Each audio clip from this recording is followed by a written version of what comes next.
Thank you. Ladies and gentlemen, we're going to make a start on the meeting.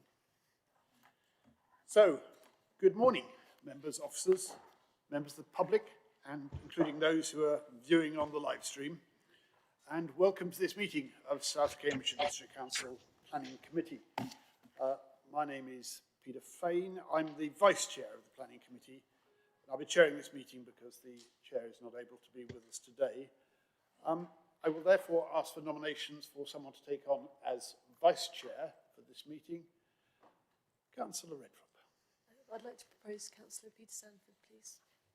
And I see Councillor Garvey is seconding that. All agreed? Thank you.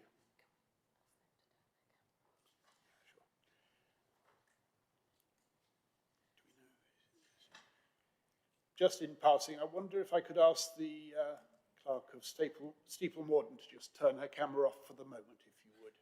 Thank you, when you get time. Right, let's proceed.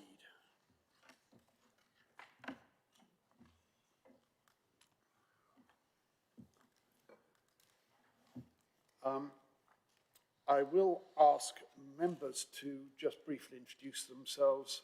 Perhaps we could start this side with Councillor Eileen Wilson. And I'll start with my Vice Chair. Thank you.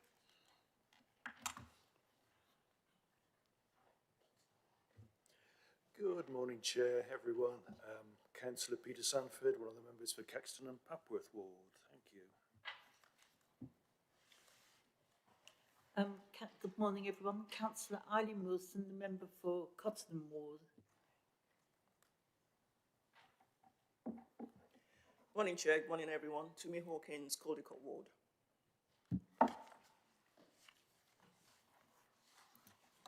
Good morning, Corinne Garvey, member for Girton, Drydrayton and Madingley. Good morning, everyone. I'm Lisa Redrup, one of the members for the Harston and Comberton Ward. Good morning, James Rickson, one of the members for Histon and Impington Ward. Good morning, Chair. My name is Richard Williams. I am the member for Whittlesford, Triplow, Heathfield and Newton. Morning, everybody. Heather Williams. I represent the Mordens Ward. And I'll ask the officers to just briefly introduce themselves. I'll introduce case officers as they appear before us. Morning, I'm Rebecca Smith. I'm the delivery manager from the Shared Planning Service. You there, Vanessa? Good morning, everyone. I'm Vanessa Blaine. I'm legal advisor to the committee. Good morning. I'm Sarah Steed. I'm the Democratic Services Officer. Right. And our producer here as well. Just a reminder to those in the chamber that this meeting is being live streamed by your presence here in the chamber. And via video conference too, you're deemed to have consented to being filmed and to the use of images and sound recordings for a webcast, as well as for archived recording. May I ask those who are joining us remotely to ensure that their camera and microphone remain off unless they're addressing the committee. I think probably all members are here. Any members who arrive after the start of an application won't be able to take part in that application. Just to advise all here, it's good to see so many members of the public here. We do appreciate your attendance, that there will be a fire alarm standard at 10:30. We just suspend, it's expected, so no need to leave the room or anything. We just suspend the hearing until that is over. The lights will continue to flash for a while, but we can ignore that. It is a very full agenda today, and as I said, a lot of members of the public speaking, which we welcome. So I will be moving things along during the course of the meeting this morning. So item 2 is apologies for absence. I think we have apologies from Councillors Anna Braddon, the Chair, from Councillor Ariel Khan and Councillor Martin Khan. Councillor Garvey is attending as a substitute. Any other apologies for absence? I'm not aware of any others, Chair. Right. Agenda item 3 is declarations of interest. Please could councillors advise if they have any declaration of interest. and of course make clear which. Thank you, Councillor Williams. Councillor Richard Williams. Thank you, Chair. I am the local member for Triplo, but even though I think I've been present when this application was discussed, I have provided purely factual updates as to the progress of the application. I have not expressed any view on the application, so I'm able to participate in the debate and vote. Councillor Heather Williams. Thank you, Chair. Similarly, in relation to item 9, I am the local member. However, I have not shared or come to any conclusions. I will look at it afresh. I'm aware the parish council discussed their response to the committee, but I left the meeting at that point and have only helped with procedural advice. Can I also just declare an interest on item 13 in the appeals? One of the applications is in close proximity to a relative of my husband, so I will step out and not take part in that discussion. Thank you. I will declare myself that in relation to item 10, I'm the local member. I know the applicants. I was present when their proposals were put for this application were put before the parish council. I did not comment and have not met with them or commented since. So I come to this with a fresh mind, and I will be taking full part in the discussion of that item. So item 4, minutes. Minutes of previous meetings, and we have before us the minutes of the meeting held on 10th of December. Any comments on the accuracy of those minutes, Councillor Redrup? I'd just be grateful if we could add a small point into it. So on page 8 of the pack, it says housing need and mix. And I was just wondering if we could add that that was in relation to Gambling Gay Neighbourhood Policy, GAM 1. Right, I'm sure officers can work out the exact wording for that. With that small amendment, can we take it by affirmation we approve those minutes? Agreed. Thank you, members. Those minutes are approved. We also have the minutes of the meeting on 14th of January. Pages 5 to 18 in your pack. Any matters of accuracy on that? I see none. Can we take it by affirmation we approve those minutes? Agreed. Thank you, members. Those minutes are approved. Now we move on to consider the planning applications.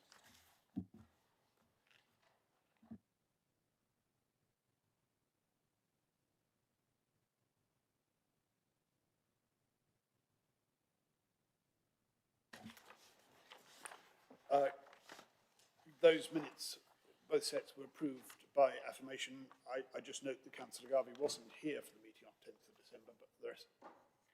Councillor Redrup. I was also absent for one of them for the 14th of January one. Noted.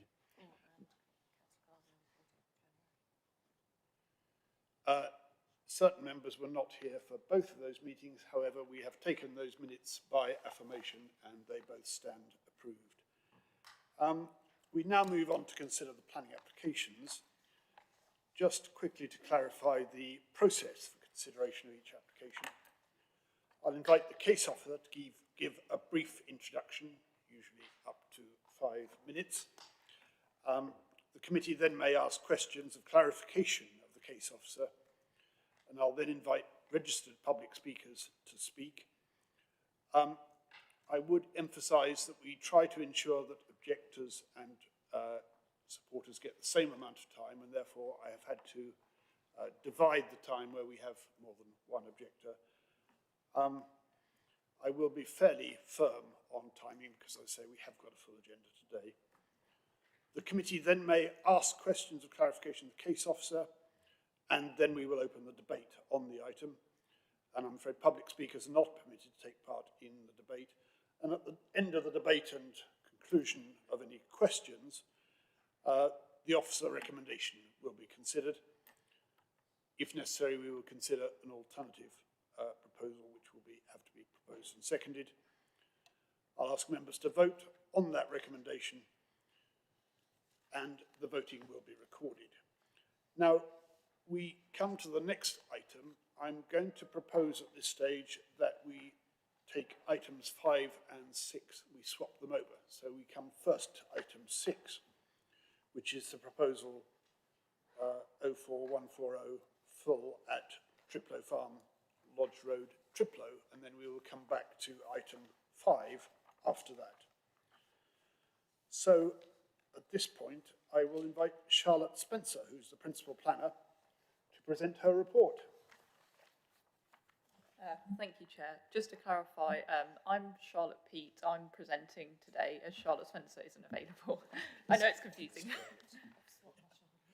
knew Charlotte, but sorry. It's no problem. I will just share my screen. Please bear with me a moment.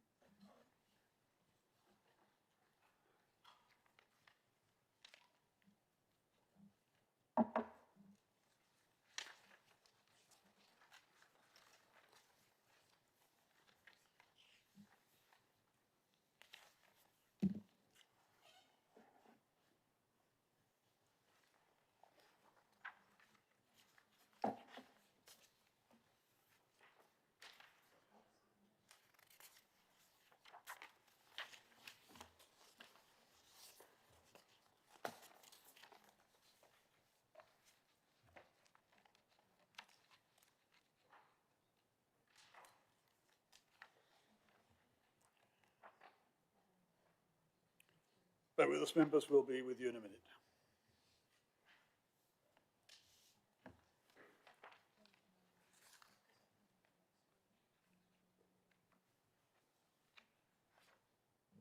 Sorry, please bear with me while I get set up.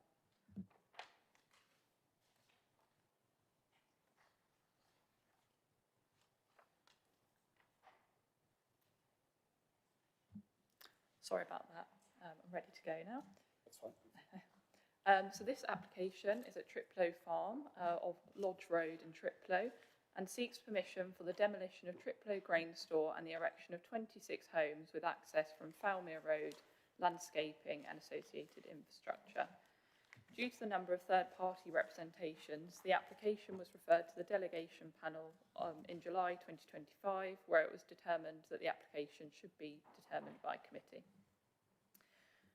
This shows the location of the site. The site is approximately 1.2 hectares. It lies to the south of Falmere Road and the west of Lodge Road and is located to the west of the village. Immediately to the south lies an agricultural building and car garage. To the east, on the opposite side, lies the cricket club, and to the west and north lies agricultural fields. The site lies immediately outside, but adjacent to the Triplow development framework. The western side of the site lies within the green belt. The site lies within the setting of the Triplow conservation area, which is shown in pink on the slide. There are also a number of Grade 2 listed buildings nearby, which are marked in pink on the slide. And slightly further away, there is a Grade 2 star listed building, which is highlighted by red on the plan. The site lies within flood zone 1, which is low risk and is partially at risk of surface water flooding at current. The site has been allocated within the Triplow and Heathfield neighbourhood plan, which was adopted in 2025 for residential development for approximately 20 homes.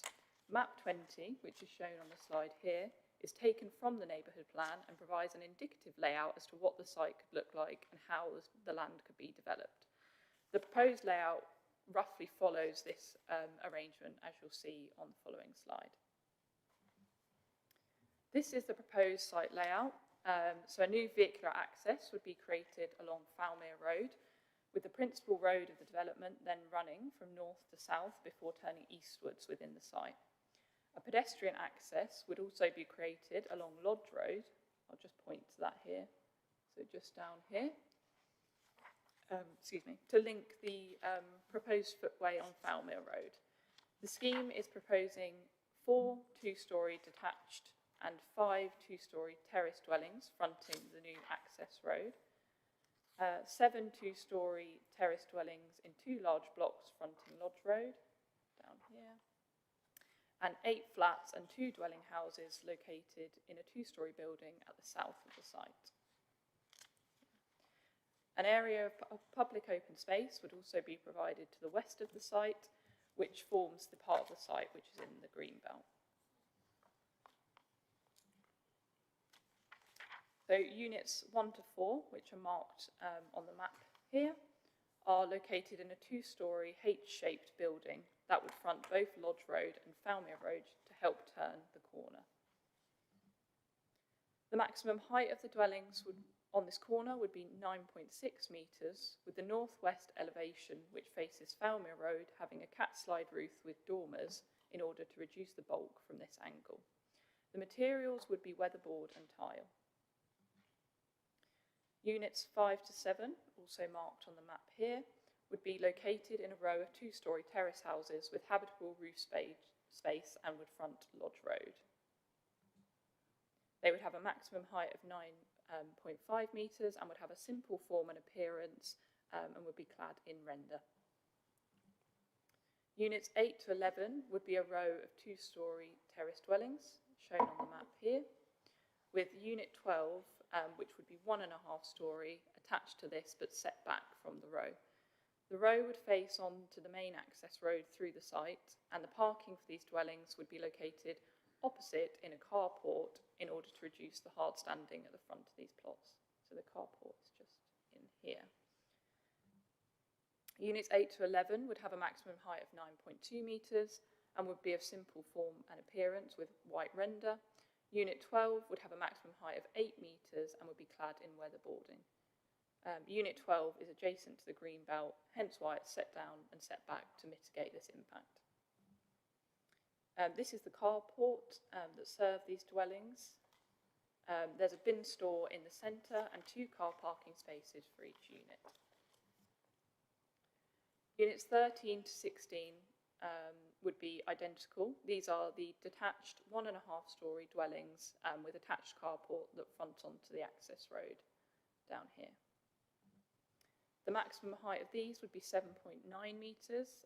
They would again have quite a simple design and would utilise weatherboarding and part brick. Units 17 to 26 would be located in a 2-storey building which would front Lodge Road and parking area to the rear. Plots 25 and 26 are 2-storey dwellings and units 17 to 24 are flats. There would be one large opening within the ground floor which would connect the car park with Lodge Road and the entrances to 25 and 26. So that's that access point down there. It can be seen on the plans just here. These are the elevations of that building, with the southwest elevation facing the car park and northeast elevation facing onto Lodge Road. The building would again be finished in weatherboarding and tile. The bin and bike stores for these units are located within the car parking area, as shown on the map here. Elevations showing the existing and proposed street scenes are on this slide. So, excuse me, existing the Lodge Road elevation is here. So you can see the mix of materials and styles along this road. And this is the Falmere Road elevation down here. So just to go over some existing views, these are the views from Falmere Road. So this is at the junction between Falmere Road and Lodge Road. This view here is further west along Falmere Road looking back towards the village. This is the view south into the site, approximately where the new vehicular entrance would be located. And this is the view where approximately units 1 to 4 would be located. These are the views from Lodge Road. So that's at the top of Lodge Road into the site. This is the view of one of the buildings to be demolished here. And this is looking northwest into the site, showing the grain store buildings to be demolished. The small building behind the tractor is the car garage, which remains in situ. These are some CGI images of the proposed scheme, so following those views. So this is the view looking north along Lodge Road. This is the view looking east along Falmere Road, so you can just see the new vehicular entrance in there and the start of the detached units. This is this one here. This is looking over from the cricket club. And this is that same view again from Lodge Road with the car garage to the side. Here's some additional CGI images. So this is the view of the Undercroft. So the pedestrian access from Lodge Road connects here. The entrances to the dwellings are located in here. This is the view here from the main access point on Falmere Road. So you can see the detached dwellings on the left-hand side and the public open space on the right-hand side there as well.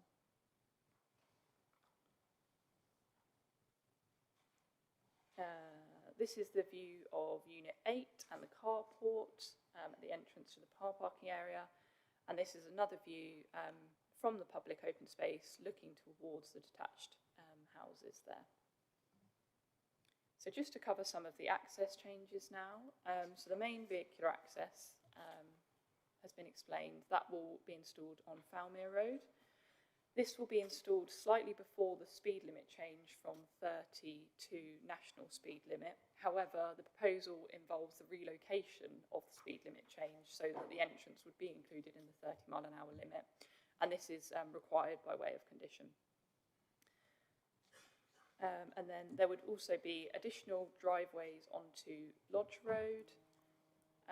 And Lodge Road itself would be widened as part of the proposal in order to accommodate the vehicle movement from the development. The widening has already been approved as part of a previous application for a commercial unit down to the south of the site. This is also secured by way of condition. So just to cover one of the key issues now is foul water. So Anglian Water have objected due to Foxton Water Recycling Centre not having the capacity for foul flows. The table shown here and inserted into the report demonstrates that the storm overflow spills are being used in circumstances other than exceptional storm conditions as they were designed to do. Officers consider that the Water Recycling Centre is already operating above its operational capacity. Conditions have been recommended to ensure that dwellings achieve a water use of only 110 litres per person per day to limit that. And as such, the proposal would lead to a maximum of 15,620 litres per day. However, this is based on maximum occupancy of the site. So, for example, up to 10 people living in a 5-bedroom home, and the true amount is likely to be lower. The applicant has estimated that the existing site creates approximately 600 litres per day, therefore the net increase would be 15,020 litres. However, this equates to less than 1% of the daily operating levels at Foxton Water Recycling Centre, and the additional foul water caused by the development would therefore be very limited. The site is allocated, so it's worth keeping that in mind as well. Just moving on to the planning balance now. So the development would create 26 dwellings on an allocated site. 40% of these would be affordable, and they have been designed with the housing officer at the council to meet the need within Triplo. Notwithstanding the very low impact on the conservation area, the proposal would positively contribute to the character and appearance of the area. There would be low-level harm to the receiving water courses at Foxton Water Recycling Centre due to it being over capacity and the scheme resulting in additional water flows. There would be a low level of less than substantial harm to the setting of the conservation area, as it would result in a more suburban appearance. Officers recommend that the application is approved and that the benefits of the proposal would outweigh the harm. This is subject to conditions and a Section 106. Thank you. Thank you very much for that presentation. Do members have any questions of clarification for Charlotte? Richard Williams. Thank you very much. Yeah, I got a couple of questions of clarification. First thing is that there are 5 objections from statutory consultees, and the presentation didn't really address most of them. So I was wondering if the officer could respond to the objections from urban design, particularly, but also from Natural England and the landscape officer, because there were some quite serious objections and reservations there, which weren't covered in the presentation. I just want to go back to the foul water issue as well. I mean, the data table in paragraph 9.12 shows us there was an 842% increase in the number of spills from Foulmere between 23 and 24. And the report, as the officer has acknowledged, recognises that Foulmere is already overloaded. But the approach here seems to be, well, it's already overloaded, so it doesn't really matter if we overload it a bit more. Which, if we adopt that approach everywhere, we could get into serious problems. So I was just wondering, really, if the officer can just explain in more detail why officers have formed the view that it doesn't matter if we overload an already overloaded station a little bit more. That just seems strange to me. Charlotte, would you like to comment on that? Yeah, thank you for the opportunity to come back on those points. So there's a fair bit to cover in there, so bear with me.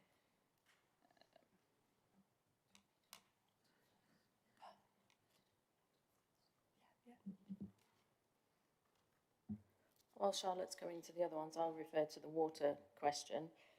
So I think we've set this out in quite a lot of detail within the report in section 19, which is on, I think, page 89 onwards of your agenda. So under the Water Industry Act, they have a legal obligation to provide developers with the right to connect to the public sewer.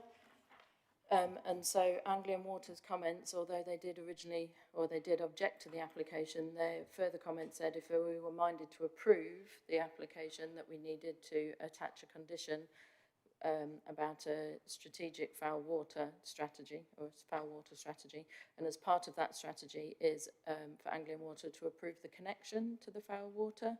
So just to bear that in mind, that there is a duty for Anglian Water to provide developers with the right to connect to a public sewer, and Anglian Water have to approve that connection as part of the conditions that we've recommended. In terms of the assessment, officers do have stages that we have to go through when assessing the application as such. So first of all, we have to ask for Anglian Water to provide evidence of the capacity, which is what we've got set out within the report, and then we ask them for evidence of the harm from this development. They have not provided any details of what the harm from this development would be. We've gathered the storm overflow spill frequency data ourselves from the Environment Agency, and that's what's set out in your report.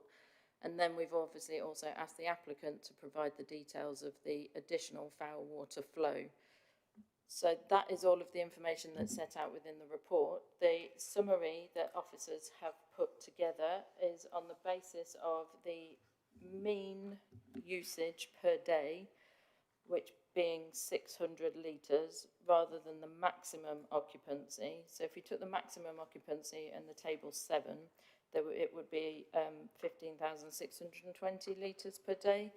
However, the applicant has estimated that the existing site uses 600 litres per day. If you took the mean usage, it would be, rather than the maximum occupancy, if you took the average occupancy, obviously the usage would be lower.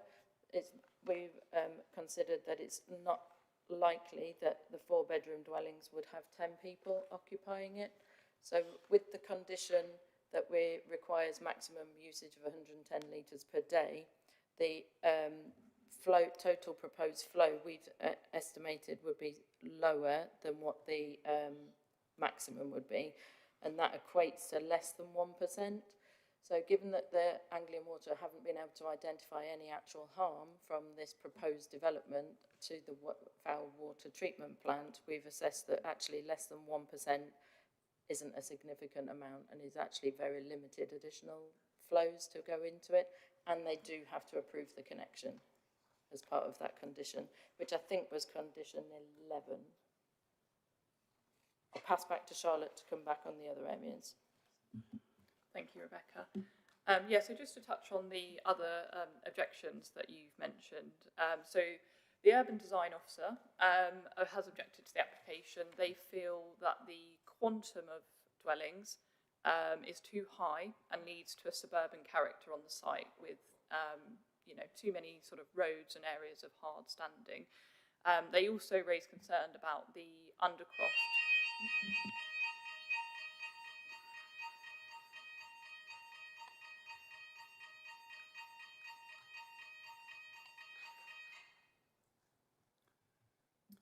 About the undercroft, which serves the access to the flats and buildings at the southern end of the site. It's officers' view that the proposal put forward today is very similar to the layout shown in the map in the neighbourhood plan. The applicant has worked carefully with officers through two pre-apps and through application stage to reduce to change the layout of the site in order to give a more rural appearance. They've created additional landscaping opportunities, and it is felt that the number of dwellings makes best use of the site and gets those sort of all-important affordable homes to meet the need. The landscaping officer also has objections to the application. They were initially concerned about the permeability of the site, layout, and the character of the site shifting from rural to more suburban. However, as I said, the applicant has worked to address these matters through altering the layout of the site, creating additional tree planting, and improving communal garden access for the flats. Officers don't feel that either case stack up as a reason for refusal, and that's why officers are supportive of the proposal. In terms of Natural England, so they have asked for some additional information on the potential recreational pressure that would amount from the development to their protected sites. Officers consulted our ecology officer on this matter, and what they've explained is that actually the closest protected sites don't have public access in order to allow those recreational pressures to come to fruition. And also the site has a large area of public open space there already, so it's unlikely to lead to harm in that way. Thank you. Thank you very much for dealing with that so thoroughly. I think that is all of the objections dealt with. Councillor Williams. Could I just thank you for allowing me to go out, Chair? Just two follow-ups for that. Just on the 110 litres per day, could it just be confirmed that that's not a situation where the water will shut off if you use 110 litres per day? That is what we put in here, but it doesn't actually limit people's use, so people could use more than that. So if that could just be confirmed that planning condition does not mean people's water gets shut off after that. I'd be interested in what the actual average use is in houses rather than what we say the target use is. And then just on the condition, I was wondering if the officers could clarify. So we said that the condition would require Anglian Water to consent to the connection. But what does that actually mean? Because could Anglian Water then turn around and say, no, well, we're not going to connect these houses to the sewerage system? Because it was also said that there's a legal obligation on them to connect. So what does it actually mean to put a condition in saying they have to approve the connection? I'm not sure what that substantively means. If I can come back on that one, in terms of the water usage, it's a requirement on the developers for the trying to find a better way of saying toilets, etc., that they install within the property. That means that the average usage has to be 110 litres per day is part of the building regs as well, so it will get assessed at that stage as well as with the details that we require to be submitted. In terms of the condition 11, however, it doesn't mean that the water will cut off, if that was the wording you needed me to say out loud. It doesn't mean to say once you've hit 109 you need to stop using the taps for the day. It's just that they're low water usage sanitary ware, I think is the correct term, rather than saying toilets, fittings. In terms of condition 11, it's that it is the condition wording that Anglian Water requested. So they want a strategic foul water strategy which identifies the point of connection to the public foul to be submitted and approved in writing by us, and that we have to do that in consultation with Anglian Water. They have, as I've already explained, they have to legally allow developers to connect to the public sewer, but they want to be able to ensure that the flows into the public sewer at a rate that it can cope with. So that's what the foul water strategy will deal with. And in terms of generally, I know you were concerned about us saying that, oh, it's 1%, so it doesn't matter. I think officers have acknowledged that there is a level of harm, but that we consider it to be a low level of environmental harm, but that that does weigh into the planning balance, which is why when Charlotte had her presentation up, that level of environmental harm, although it hasn't been identified by Anglian Water what that harm is, that we are considering that in our recommendation. I don't know if Charlotte's going to jump in, but I was just going to draw your attention to the fact that there's an amendment sheet also on this item. It's on page 4 of the amendment annex.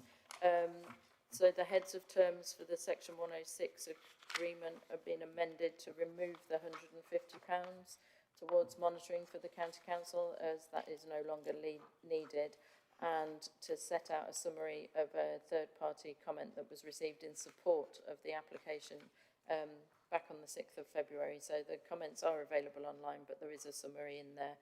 And I think the CGIs that Charlotte made use of in her presentation were the ones that have also been submitted and are available online. Thank you. Thank you.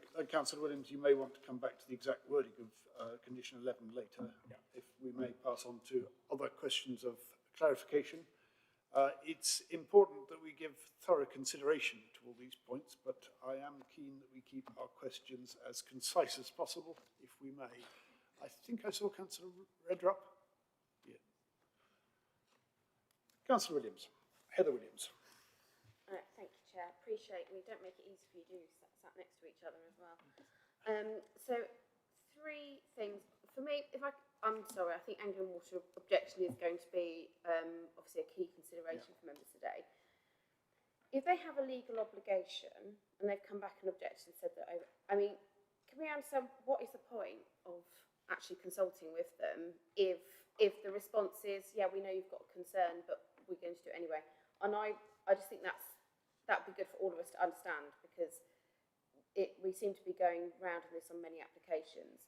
The other thing I just wanted to ask, because in the response to Councillor Richard Williams, you mentioned about trees, but when I look at page 73, paragraph 6.22, it's the landscape officer has said additional trees are welcome, however it is considered that many of them are likely undeliverable. So how does that marry up? Because one of the reasons that was just given was the fact that there's going to be these trees, and then we're being told they're welcome, but they're not going to happen. And then also, this is a full application. In the supplement, the page 4 you referred to, the CGIs, it also says then indication of appearance. So are these indicative CGIs, therefore not something we can hold them to, and therefore not really worth putting weight on, or because it's a full application they will look like this? It's just because it says indication, and normally we get that with outline and indicative plans, but we all know that that's not worth the paper it's written on. I think we'll do a tag team. So if I come back on Anglian Water, they are a consultee. We can't not consult them, if that makes sense. But they do have, when they're looking at the major applications, they tend to come back with 1 of 3 responses at the minute based on the situation. So they're supporting it where the wastewater recycling plant has capacity to support, to take the development. Sometimes they're supporting with a condition. So where there's insufficient capacity, but they're proposing a further investment to increase the capacity, and that tends to be a Grampian condition. In this case, they have not added a Grampian condition because there is no planned expenditure and investment at Foxton. Or the other situation is in this case where they object, but because there's insufficient capacity and there's no planned investment. However, it's an allocated site. They haven't identified what environmental harm there would be. We've weighed that into the planning balance. So yeah, they get consulted because, you know, they're the water supplier in the area. So we have to consult them. In terms of the CGIs, they are CGIs, they're not verified views. We haven't verified that they are exact. So that's why they're there to give you an indication. The drawings and elevations are the ones that we are approving. The CGIs won't be approved plans. They're just there to give a view of what the scheme will roughly look like. I'll hand over to Charlotte on trees. Yeah, thank you. The point on trees, the landscape officer has raised a concern about that. However, officers have recommended a hard and soft landscaping condition that would look at the detail of where and how trees are planted and how they are, you know, preserved in the long term, so their long-term management and maintenance. So we feel with the condition an appropriate level of tree cover can be achieved on the site. Councillor Williams. Thank you. Just to clarify on the trees, so what we're saying is it might not be as it is before us. It might have to change because of the proximity to houses as it's demonstrated at the moment. So we're approving the plans based on what they look like today. However, the landscaping scheme will follow at condition. We, in consultation with the landscape officer, will assess that information when it comes in. So we do have to be comfortable with that tree cover to make sure it gives the character that we're approving today. So we are in control of what that looks like. I think that the landscape officer has a concern, but they don't suggest that there's no realistic prospect of, you know, an appropriate level of tree cover coming forward. I think that can be achieved through the condition on the site. Just before I ask Councillor Redrup to ask her question, I think might it be relevant on the Anglian water objection that this site has been allocated within the neighbourhood plan for 20 rather than 26 houses, but nonetheless planning should have been made for that, I think. Am I right? Well, they have no planned investment at Foxton, so in terms of any additional capacity at the minute it isn't planned for, but I would have expected they were part of the neighbourhood plan discussions when the site was allocated. Councillor Redrup. Thank you, Chair. I have two questions. I'll try and keep them short.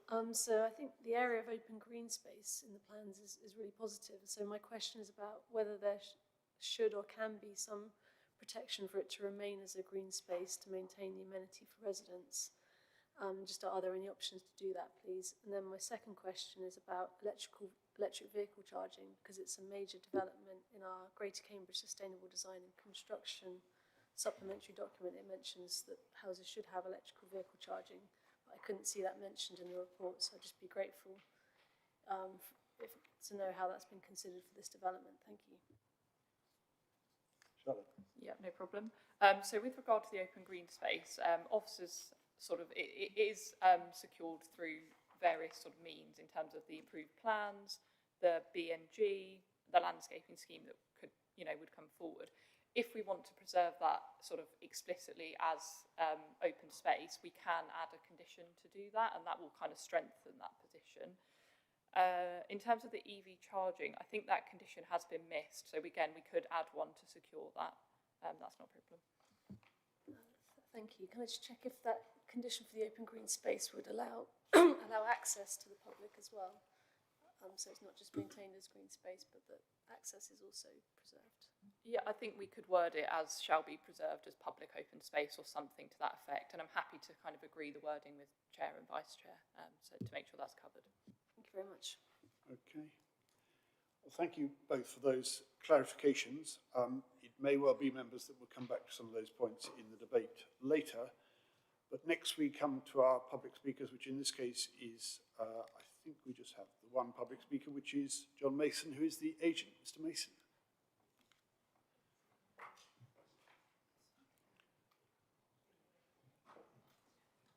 Mr. Mason, if you would just briefly introduce yourself, and then you have 3 minutes to put the case. Thank you. Yes, good morning, members. I'm here on behalf of the applicant, MP Properties. Thank you for taking the time to consider the application today, and I would like to extend a particular thanks to your officers, with whom we've been working closely for the past 2 years and who have presented a comprehensive and balanced view of the proposals. The site is allocated for development of approximately 20 dwellings in the neighbourhood plan. Members will have noted that 26 homes are proposed. We believe that developing 26 homes makes more efficient use of a brownfield site while still representing a lower density than that required by the local plan. It delivers more affordable homes, which will exactly meet the affordable housing needs of the community, something that weighs significantly in favour of the scheme. The layout closely matches the layout in the approved neighbourhood plan, demonstrating that built form is minimised whilst open space and garden areas are maximised. And finally, 26 homes will also generate the returns needed to ensure that the existing grain store can be relocated away from the village and the existing site can be redeveloped safely. Whilst there are queries from some of your consultees about aspects of the design, we have worked closely with the community on these proposals over the last 5 years. We are confident that the scheme reflects what is required in the neighbourhood plan and closely aligns with the community's development design brief. The homes are accessible, will exceed space standards, have generous gardens and parking areas, and are designed to reflect the local vernacular of black timber, white render, and barn-like roof forms. We would also particularly like to highlight the Section 106 contributions which will be paid to the parish. This is the only development allocation in Triplo and is likely to be the only scheme coming forward that can assist in meeting the wider aspirations of the neighbourhood plan. Regarding foul drainage, it has been confirmed that strategic upgrades to the Foxton Water Recycling Centre are required and the system is already operating over capacity. Our calculations suggest that the proposed 26 homes will add less than 1% to the current daily flows to the WRC, so the problem is clearly bigger than any single development.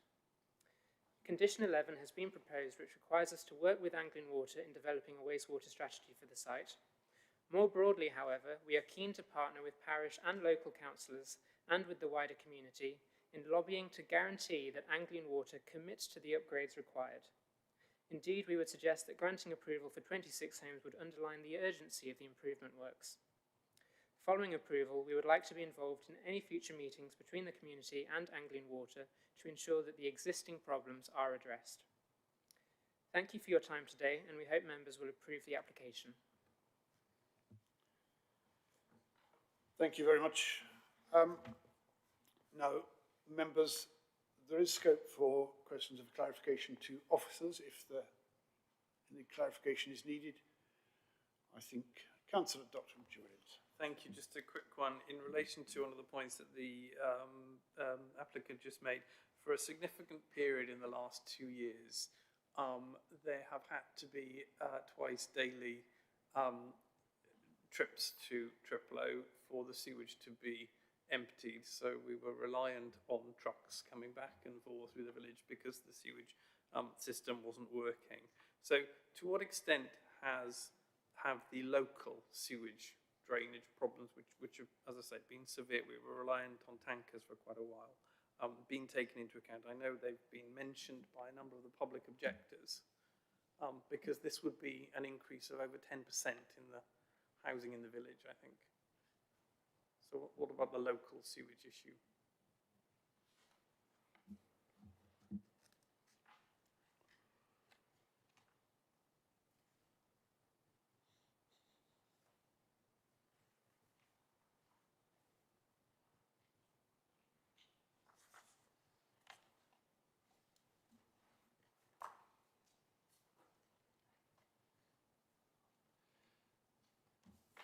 Sorry, can I just clarify the question in relation to this development rather than generally an issue in the village? What investigations have there been about the impact that this development would have on the very local, i.e. the village sewage network, given that, as I say, for a significant period of time, there were tankers coming back and forth to the village to prevent sewage spilling out into people's gardens and filling the roads.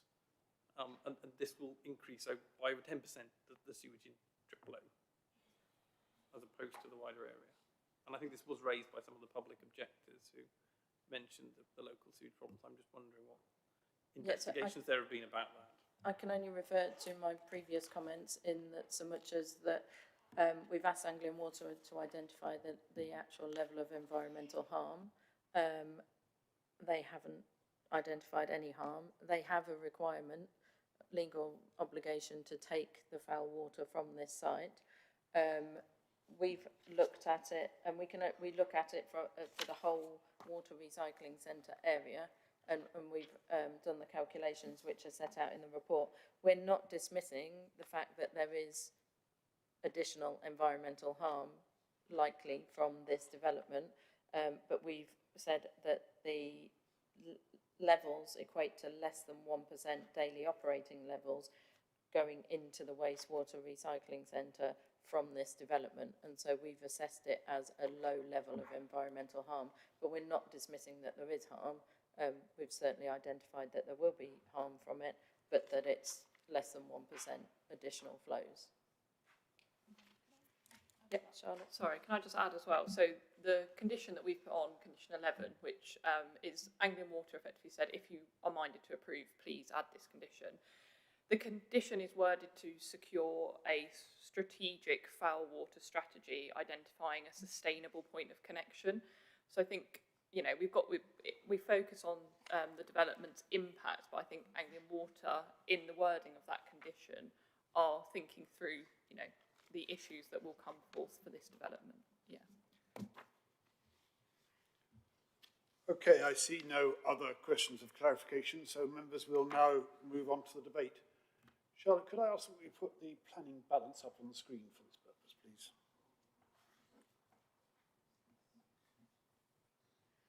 Who wants to open the debate on this item?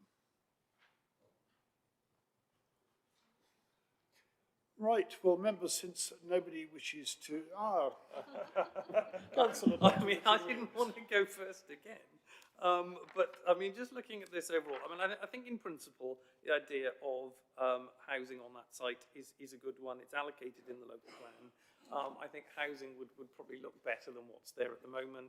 And, you know, there is a need, obviously, for housing. So those are all things that I absolutely accept, count in favour of this application. It is 26 as opposed to 20, which is what the neighbourhood plan talked about. And I think there are concerns about the density and the suburban nature of it, which I think are covered in the objections that have been received. I think that is a concern as to whether 26 is slightly too much. But in principle, having housing there, I think, is a good thing. And certainly, the affordable housing counts in favour of it. I am concerned about the density of it. I am concerned about some of the comments about the trees would likely not survive. The appearance of it perhaps could be better. But I think the sewage issue does worry me and is a significant concern, because I take on board, obviously, everything that's been said. But, you know, I just go back to what I said before. There's been an 842% increase in the number of spills from Foxton Waste Water Recycling Centre between 23 and 24. Now, I accept it's not the applicant's fault, but I think as a local planning authority, it is a material consideration for us, foul water flows. And if we accept there is a problem, there has been an over 800% increase, as I say, in spillages, but we just say, well, actually, we're just going to add a bit more and a bit more and a bit more, even if it's less than 1%. You know, every little bit counts. So I think if we take seriously what, you know, sewage spills in rivers, which often notes about that come through my door, I think if we're going to take that seriously, at times like this where the planning authority has some power over this, I think we should say, well, actually, no, it is a problem. It needs to be sorted. I accept it's not the applicant's fault, but it is a very serious issue. And for that reason, as well as some of the concerns of the other consultees, I do have reservations and concerns about allowing this, even though, as I say, I accept in principle that housing on that site is a good thing, it's needed, but there are some serious concerns. Thank you. Before I invite Councillor Dr. Toomey Hawkins, Councillor Richard Williams, at a later stage, I shall invite you to express concerns, how you feel we should respond to those concerns. I'm then going to come to Councillor Dr. Toomey Hawkins and then Councillor Heather Williams after that. Councillor Hawkins. Thank you, Chair. It was good to have the site visit, so thank you for arranging that. The fact that we're spending a lot of time talking about Anglia Water and their objection, I personally find, I'm not sure what the word is I'm looking for, but it takes me back to the issues I've had in Caldecott, where at one point, when we had issues, just like Councillor Williams has expressed, and we had any applications come through, Anglia Water would go, no, that's fine, no problem, just admit, give the planning permission, we'll provide the capacity. And now we find ourselves in a completely opposite direction where they have no plans whatsoever to spend money, to improve capacity, and they want to hold us to ransom, and they have a statutory legal obligation to provide capacity. Why should we be held to ransom by them? They've completely turned upside down, inside out, and frankly, they need to stop paying their shareholders and spend the money on improving the sewage system in our region.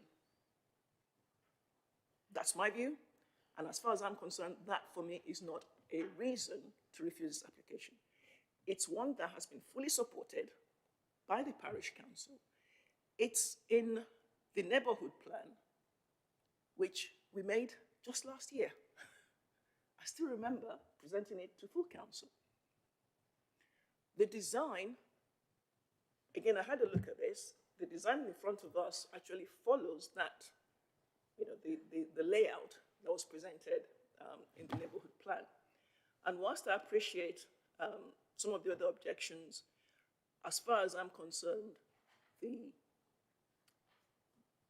benefits of this application in providing the much needed affordable housing, the ability to actually deal with the objections that we have, for me means I will be supporting this in full. Thank you. Thank you. Councillor Heather Williams. So I'm looking at the parish council no objection.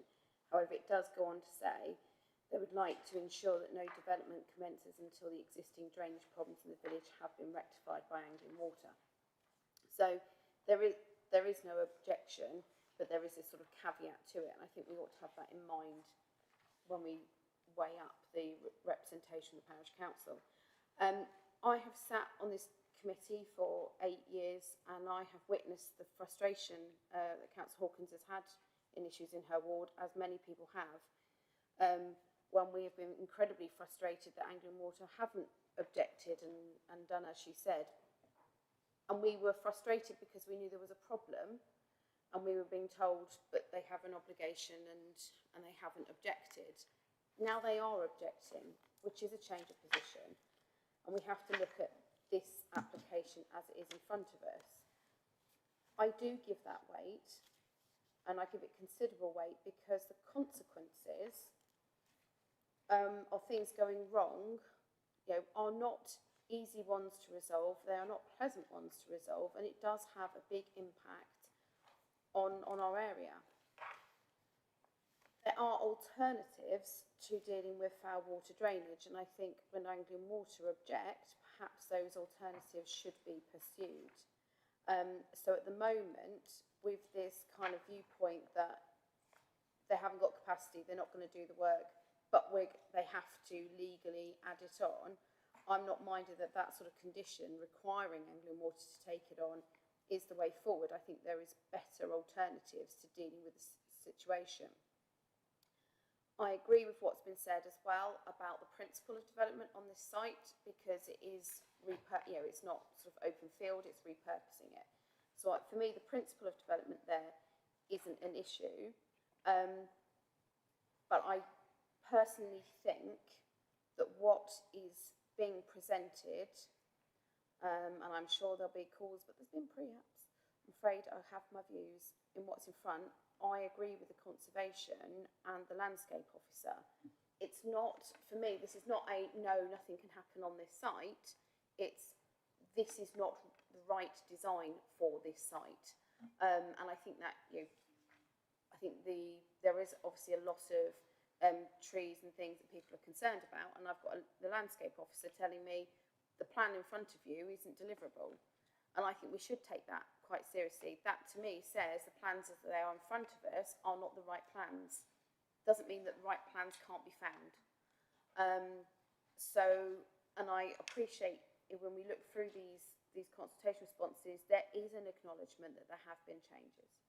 But it's not gone far enough, and it's not made it, and we have Natural England objecting as well. So I think the parish, from their neighbourhood plan, that they're accepting of development there, and not everywhere is. That's something as well that we should be pleased to see. And I hope that something comes back which is more amenable and is more appropriate for the site. But what's in front of us is not, in my view, Chair, today. Thank you, Councillor Williams. Can I just refer members to the condition in relation to foul water on page 110 of your papers, condition 11. No development shall commence until a strategic foul water strategy has been submitted. I think that seems to be the... Do I have any other contributors to... Ah, yes. Okay, I'll then come back after that. Councillor Ritson. Thank you, Chair.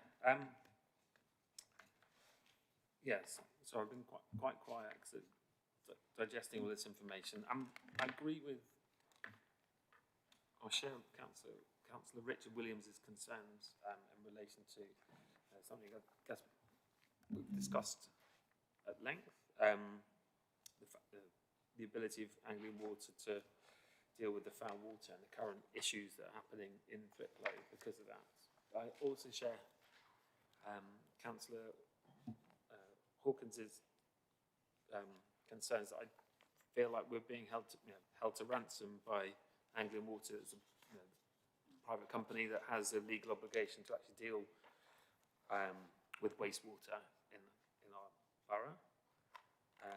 And I'm not sure, just because they, I don't feel that we should be investigating alternative foul water solutions just because they don't want to invest in the network that they and the service that they should be providing. I'm comfortable with that in mind. I'm comfortable with the condition 11, looking at the strategic foul water, or conditioning the strategic foul water strategy. My main concern has been comments regarding surface water and groundwater, and high groundwater. I think those issues were raised that perhaps site investigations were carried out at, I think, in April it was, so potentially not the wettest point of the year. However, there's quite an extensive groundwater or surface water strategy that's already been submitted, and again, I feel like that's covered quite well in condition 14. Let me just double check. Yes, condition 14 that requires a more detailed design and surface water drainage strategy to be able to pick that up. So I appreciate it. It's already it's a brownfield site, so it's not quite building on undeveloped fields. I think so. To be honest, that's my main concern. Really, is covered there. I think it's a good design. It's clearly a lot of effort has been put in to ensure a more agricultural appearance to the properties. And yeah, I think whilst I understand the concerns related to foul water, I would be happy to support this application.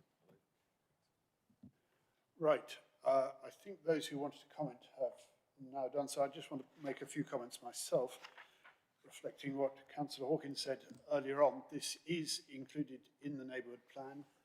That's actually quite unusual for neighbourhood plans to call for specific sites to be developed. And I'm not concerned about the exact number from 26 to 20. I'm satisfied by the explanations given on that. Concerns have been raised about the objections from the landscape officer who asked for conditions.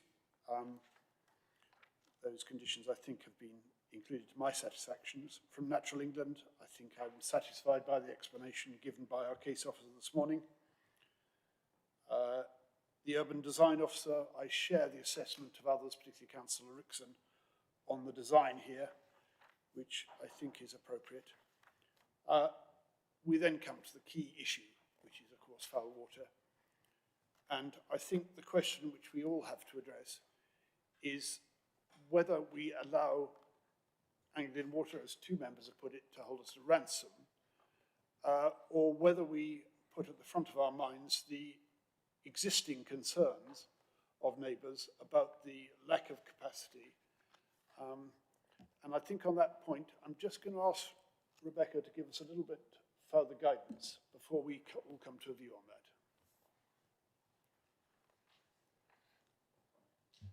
Thank you, Chair. I just wanted to clarify a couple of things for you all.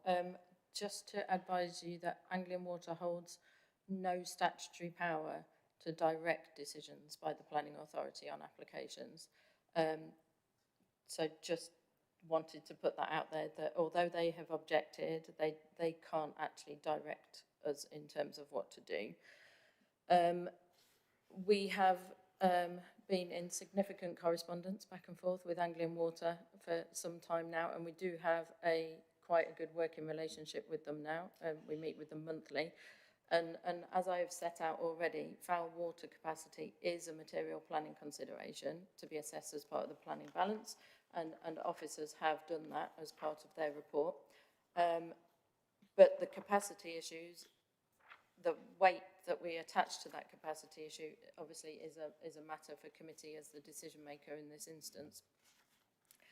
However, I would suggest that we haven't actually had any data or evidence of any environmental harm being identified associated with this particular development, which is what we've asked for.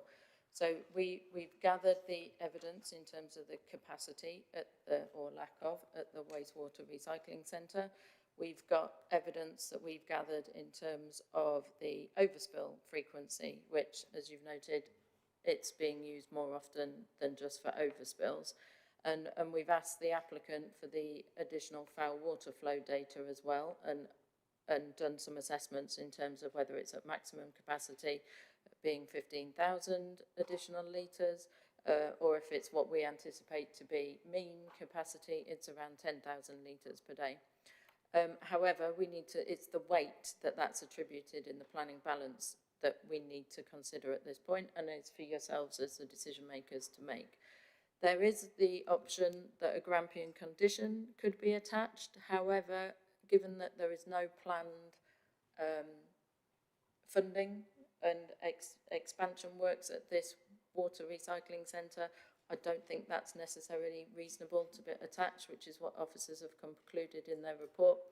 And it should only be imposed if it's necessary and reasonable, and I don't think we've considered that it's reasonable. I think that's probably all I was going to clarify, if that's helpful, Chair. Thank you. Members, we're nearly at the point where we need to decide on this, but I see I have further contributions from Councillor Heather Williams and then from Councillor Dr. Richard Williams. Heather Williams.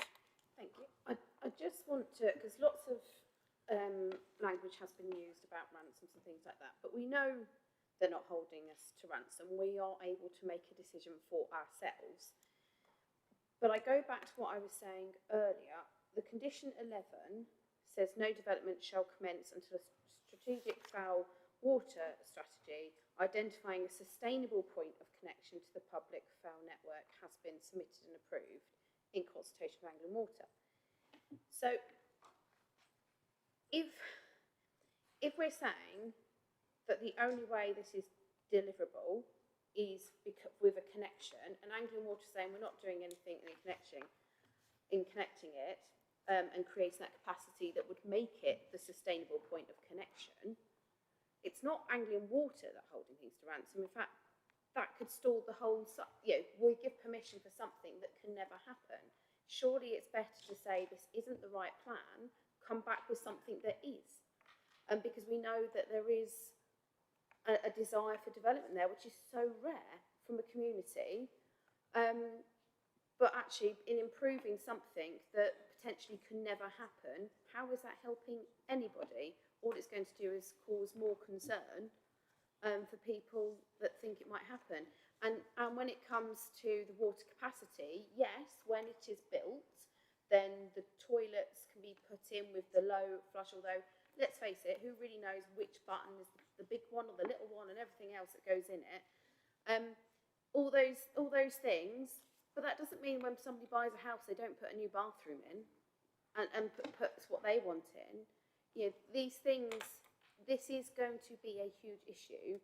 And I really would stress what in front of us is not the right solution. Councillor Dr. Richard Williams. Just before you come in, Councillor Williams, I think our legal officer just wants to bear with me a moment.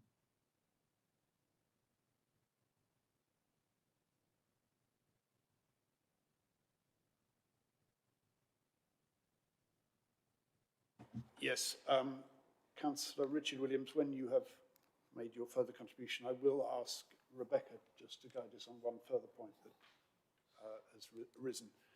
Councillor Williams. Okay, thank you, Chair. You said you'd allow me to come back, so thank you very much for that. Just to sum up, I suppose, my views, we do have 5 objections, and I don't think the objections from landscape and urban design are insignificant. I would agree with the comments that were made earlier by Councillor Heather Williams, and I'm not sure this is quite the right scheme for this area, even though in principle it is good to have something there. I don't dismiss the difference between 20 and 26. I know the parish council has not made a formal objection, but this is significantly more development than was allocated in the neighbourhood plan, so I think we shouldn't lose sight of that. I did just want to address some comments on the environmental point and the sewage. It does worry me if we, as a committee, think that we are in some battle with Anglia Water. We're not in a battle with Anglia Water. Our job is to look at the evidence, weigh up all the material considerations and come to a planning decision. So it worries me if we think that we're being held to ransom and therefore we're not going to be held to ransom, so we're going to approve this because we're not going to, that's not the way we should be approaching planning. Because if we adopt that attitude and see it as some sort of battle between us and Anglia Water, it's the environment that suffers, because there will be more sewage discharge into the river, and it's the people who suffer, who might end up with sewage spills in their gardens or on their roads. So we really shouldn't be approaching things like that. We know there are problems here. It is already overcapacity, and I don't think we really need data. It's impossible really to have a crystal ball and say, well, if we build this, there will be 20 more days of spillages. That's just not possible. What we know is we've got an overloaded system, and we're going to overload it more. And that is inevitably going to cause some harm. Now, I accept the officers have weighed that. I would give that more weight than I think the officers have. And I would add in that there are already sewage problems in the village. And as I say, we have had to have tankers coming back and forth to stop sewage spilling into people's gardens. So on that basis, I think for me, the balance is against this application. As I say, I'm not against the principle of it, but I think there are concerns about design, and I think we really do have to take these environmental concerns seriously, bearing in mind that it's not the applicant's fault. Just want to say a final point about condition 11. I don't really think condition 11 actually solves the problem. What condition 11 should say, if it's really going to solve the problem, is there needs to be an increase in capacity at Foxton, and this can't go ahead until that happens. That would solve the problem. Talking about a sustainable point of connection, I don't actually think that addresses the problem. So for me, that doesn't tip the balance. I'm going to ask Rebecca in a minute to give us some guidance as to what we can do in this case by means of conditioning. But before I do that, Councillor Rickson, was this the same point, or did you want to come back on another point, in which case I'll come to you after Rebecca? It is the same point that right. Go ahead, Councillor Williams have been discussing about condition 11. And actually, I think Councillor Heather Williams, she's pointed out the wording, because I just wanted to question whether the wording, because the way it is written, it says no development shall commence until a strategic foul water strategy identifying a sustainable point of connection to the public foul network has been submitted to and approved in writing with planning authority in consultation with Anglian Water.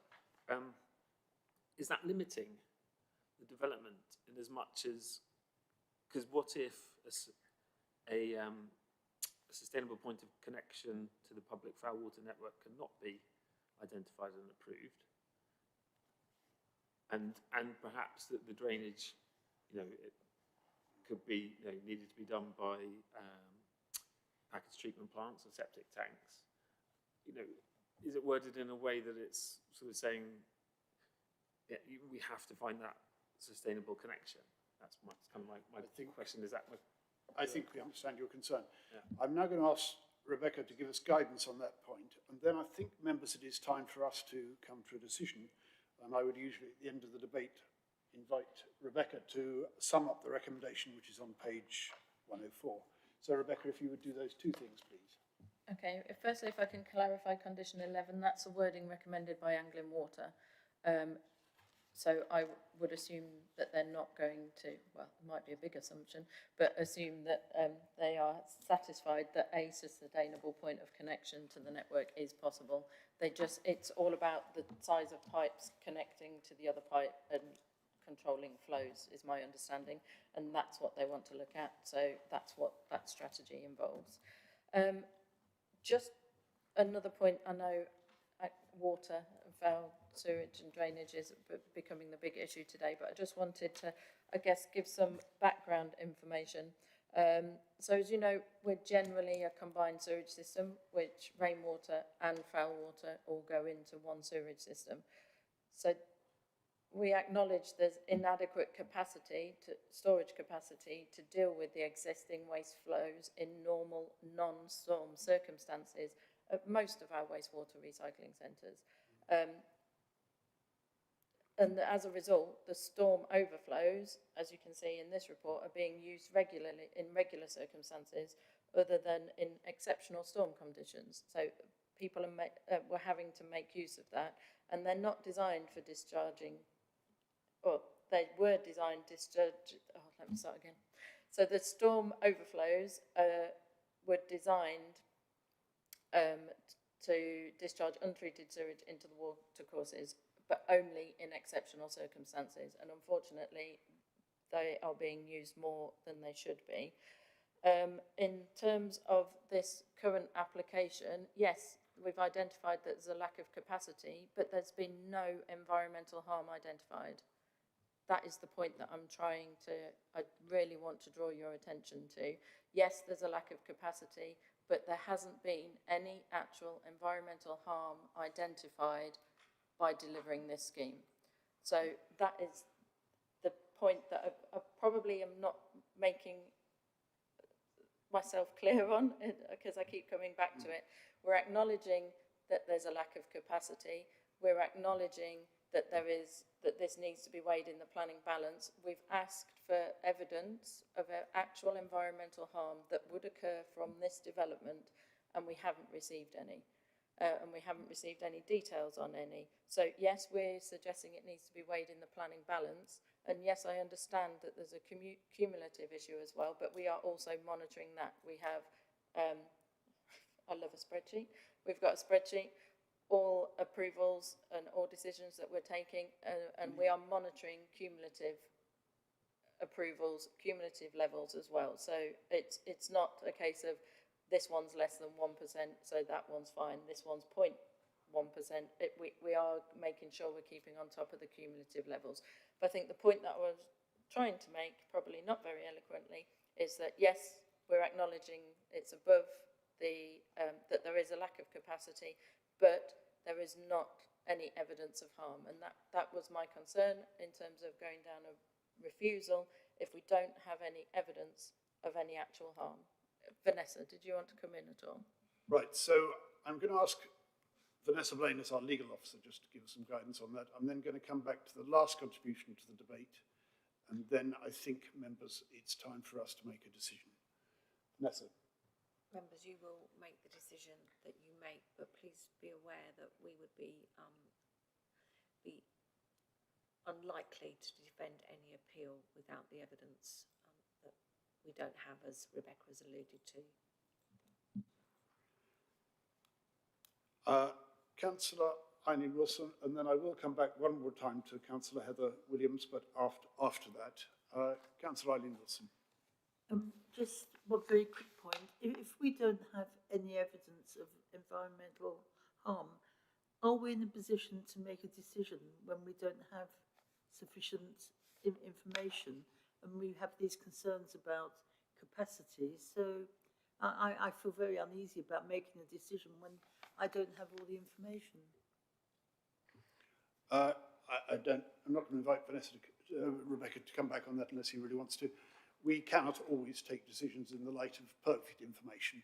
What is quite clear is that we have a broader problem here in relation to Anglian Water's capacity to deal with the foul water from existing as well as any new developments. That is not something that we can resolve today in relation to this particular application. And we as a committee are going to have to take a decision in a minute. Now, I'll come back one more time to Councillor Heather Williams. I would ask members to try and bring their comments all together in a limited number of contributions. I think Councillor Dr. Toomey Hawkins wanted to comment after that. Heather Williams. Two points. A, I would just remind all that this is not the only reason that has been voiced for refusal. We've also had landscaping and urban design been raised as well. So just let's not, I appreciate Anglian Water will naturally dominate quite a bit, but we haven't lost those other reasons for those of us that wish to refuse the application. The other thing I would say is the evidence is somewhat hard to come by, given the fact that the harm will be evidenced after the event. You know, so we do have to, I would ask for clarification what the evidence is that we're being asked to present or give in a strength of argument on that, because, you know, the evidence that it's created harm won't happen until the harm is created post-construction and everything else, unless there's something specific. But I would like to remind that this is not the only reason for refusal that has been voiced by committee members. Councillor Williams, we have heard your views on the other concerns. Councillor Toomey Hawkins, did you want to come back again? Thank you, Chair. It's on this thing about the harm. The environmental harm, start again. If the waste system is working over capacity at this point in time, which Anglia Water says it is, but the same Anglia Water has not provided the evidence, probably because they don't have any evidence. I don't know. But they have been asked to provide it, and they haven't provided anything. And we're supposed to be evidence-based. So the point has been made that we need to be very careful of how we allocate the weight to the harm that has been identified. And I think we need to be very careful exactly how we do this. Not having the evidence doesn't mean we can't make the decision, because the people who have the evidence haven't provided it. And they should have done. Thank you. Members, we've had a very thorough debate on this.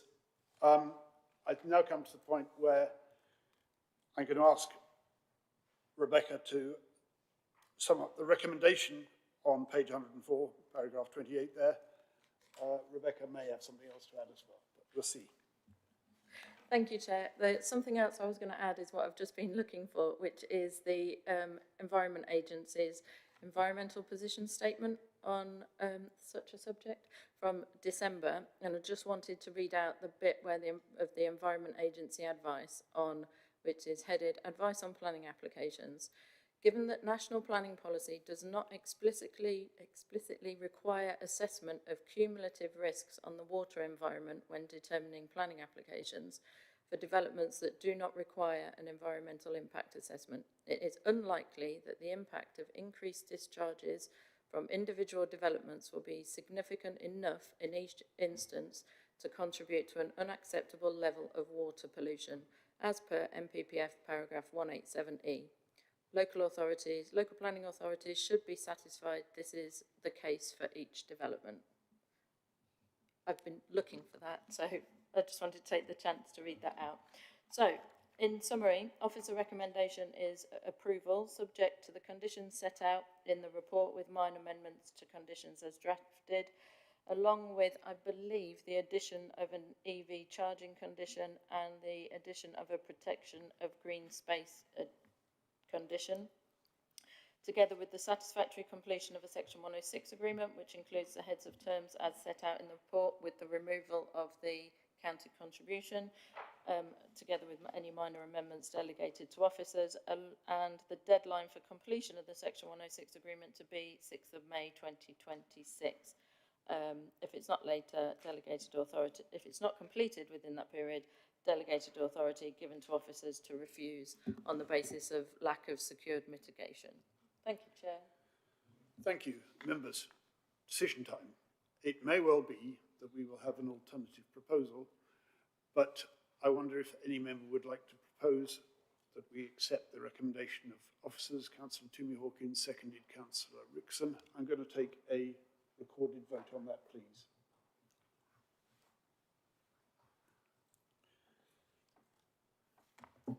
So if you're in favour of approving the application as submitted, please press the green button. If you're against, the red, and if you wish to abstain, the yellow.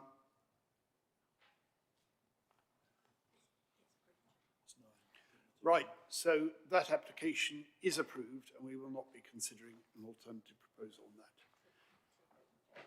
Thank you, that is approved by 6 in favour, 2 against and 1 abstention. I'm going to take a short break now. If members could be back by 11:35, please, and we'll then move on to the item 5, which we would otherwise have taken earlier.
Go live.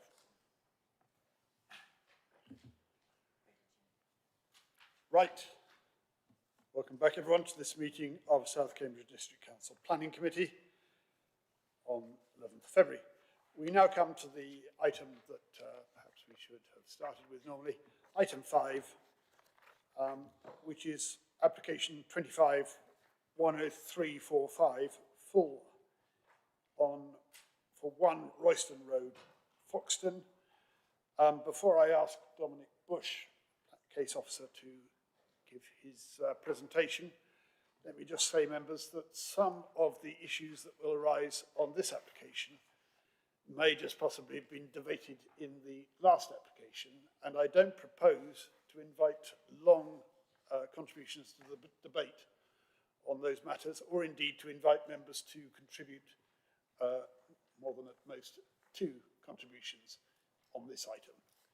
We have a number of public speakers we look forward to hearing shortly, but next business, Dominic Bush, Senior Planner, will present the report. Can I just, Dominic may say this anyway, there are some additional papers which I hope members have got before them on this application. Dominic.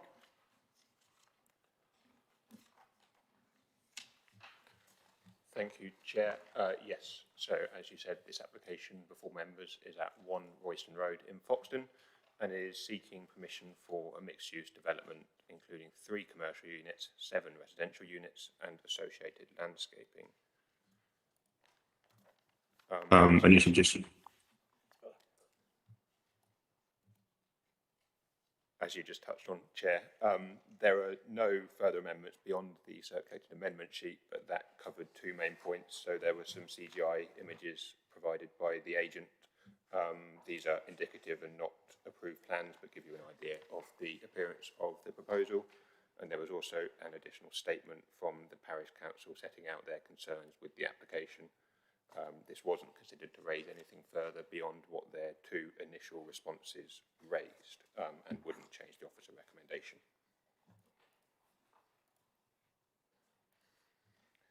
This is the location plan for the application site, outlined in red. So the site lies on the corner of Station Road, which runs from north to south here, and the A10, which crosses the railway line here at the northwestern corner of the site.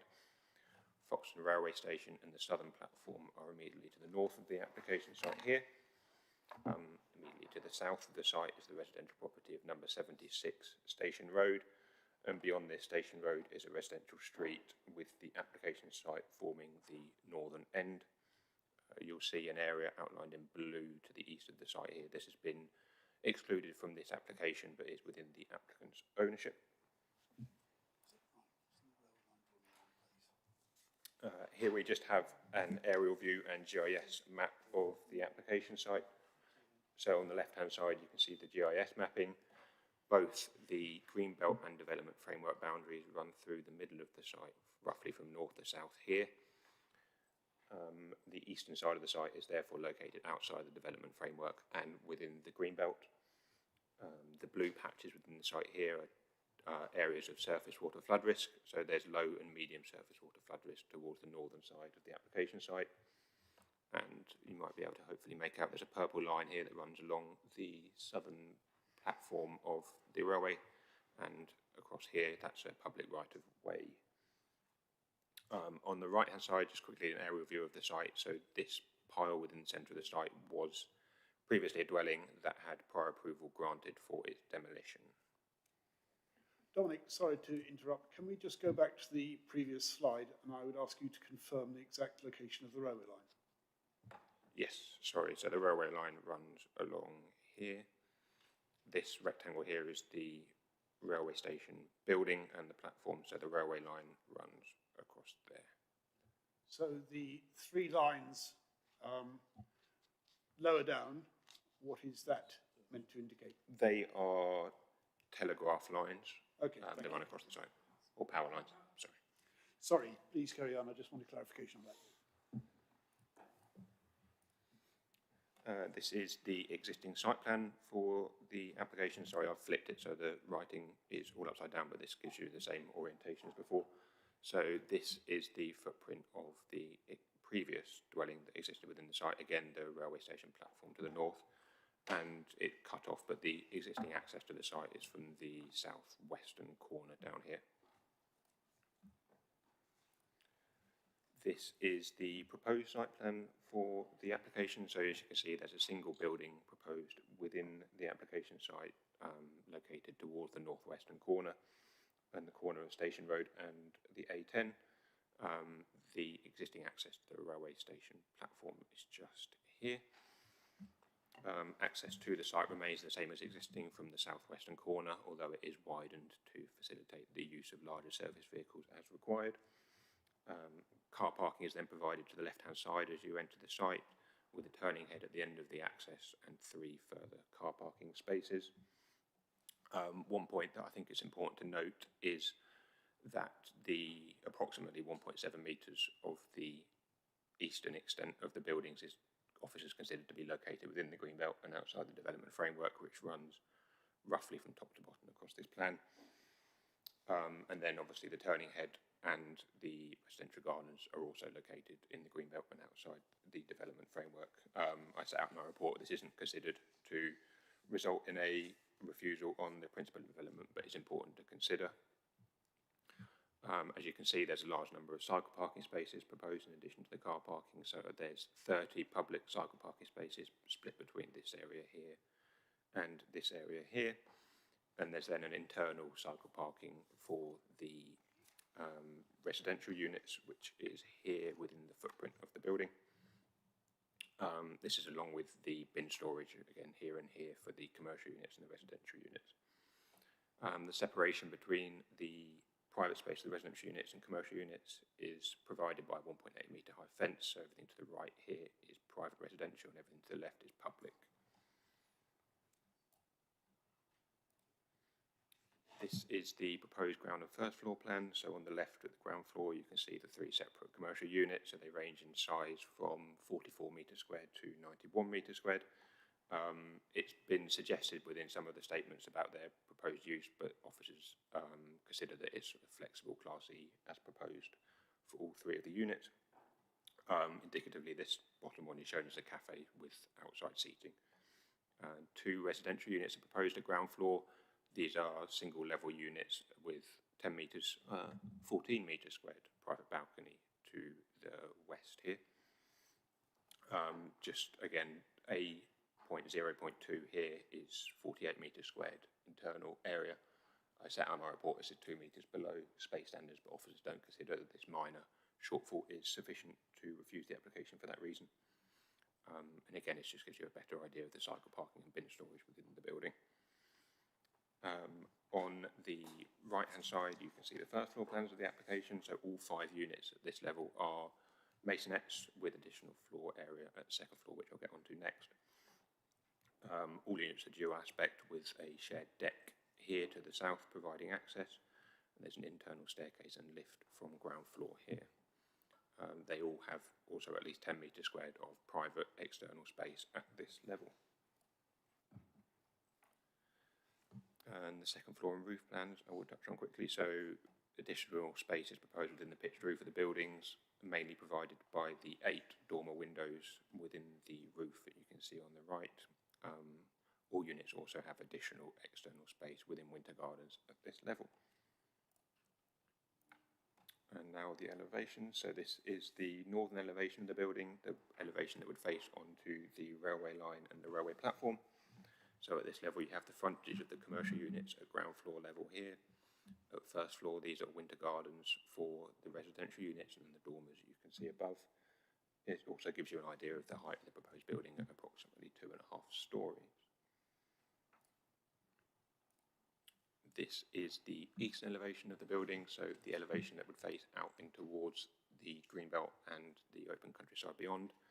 Perhaps a point to note is that the appearance of this elevation was revised slightly during the application, whereas previously they were townhouses. This is now duplex apartments, but the appearance is still fairly residential, as you can see. It also gives you an idea of the relationship with the railway building to the right-hand side here.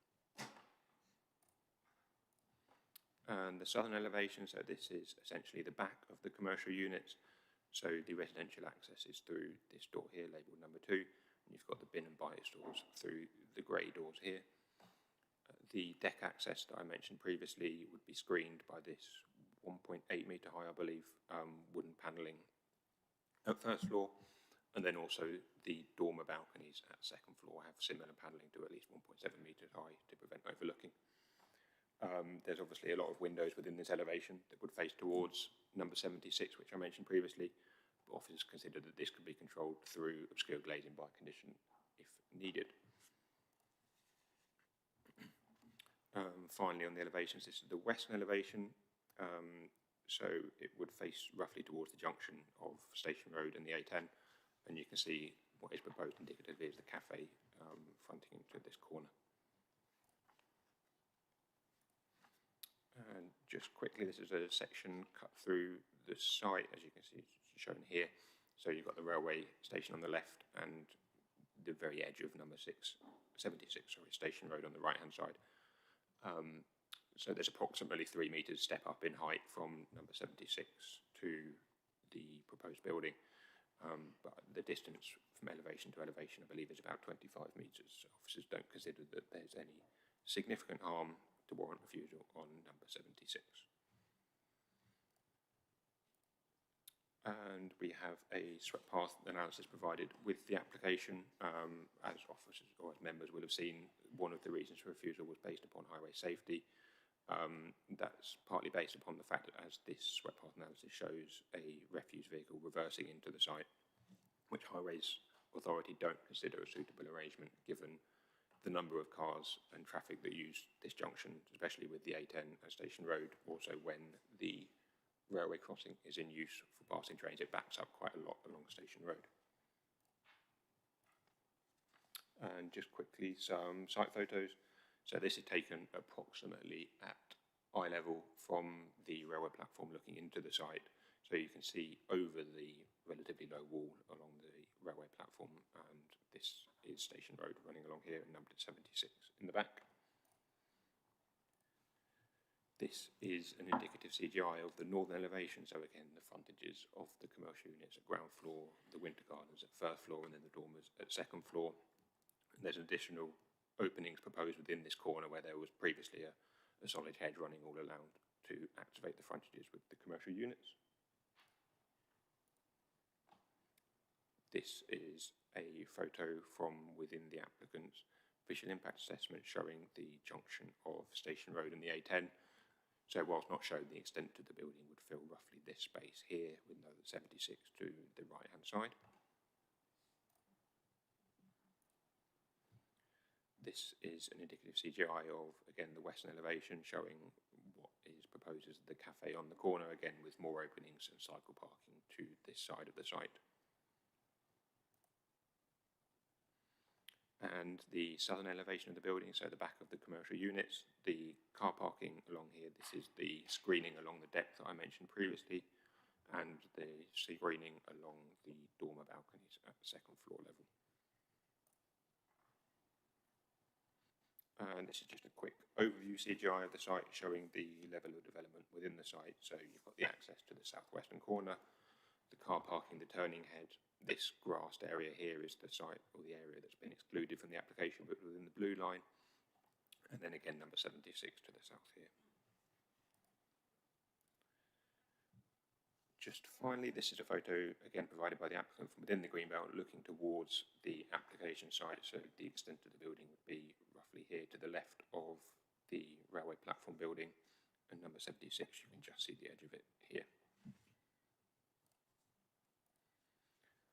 So there have been a number of third-party representations received. These are set out in full in my report, but a common concern raised in objection were regarding highway safety impacts, scale, design and potential overdevelopment of the site. With regards to consultee comments, a number of technical consultees have raised objections to the application and the proposed development. Again, summarised within my report. However, important to note, I think, are the objections from the Highway Authority, Environmental Health, Landscape, Lead Local Authority and drainage officers, some of which form the recommended reasons for refusal. And finally, the planning balance, as set out in my report, the harm identified within the balance above is considered sufficient to outweigh the provision of 7 dwellings along with the employment benefit generated by the commercial units and the temporary construction phase. As such, the recommendation is for refusal. Thank you, Chair.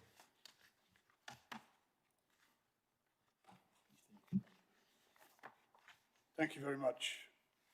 Members, any questions of clarification? Councillor? Yes, Councillor Hawkins, I'll come to you next, if I may. Councillor Sanford first. Thank you, Lawrence, for the presentation. Can you just clarify the car parking arrangements? Are those spaces reserved for the residential units? Is any assigned to the commercial units? Is it going to be first come, first served, or no information? So the suggestion from the applicant was that 5 of the car parking spaces, 5 of the 15 are for the residential units, so slightly less than 1 car parking space per residential, and then 10 car parking spaces for the commercial units. Thank you. Councillor Hawkins. Thank you, Chair. 2 things. First one is I think it's still a proposed change to developments near to train stations. Does that have any material impact at all on our decision or on the consideration today? And the second thing is,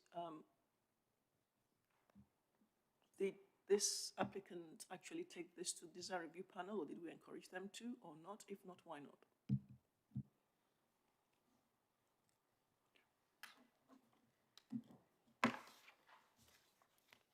Thank you. Yeah, so as you say, Councillor Hawkins, I think within the draft consultation of the MPPF that came out a few weeks ago, there's a clear steer towards promoting development near well-connected train stations. I think officers are happy that this would be a well-connected train station, but at this point, there's no weight given at all to the new MPPF because it's a draft consultation, therefore subject to change.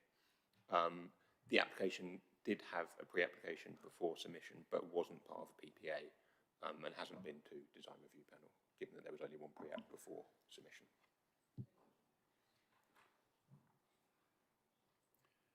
Councillor Dr. Richard Williams.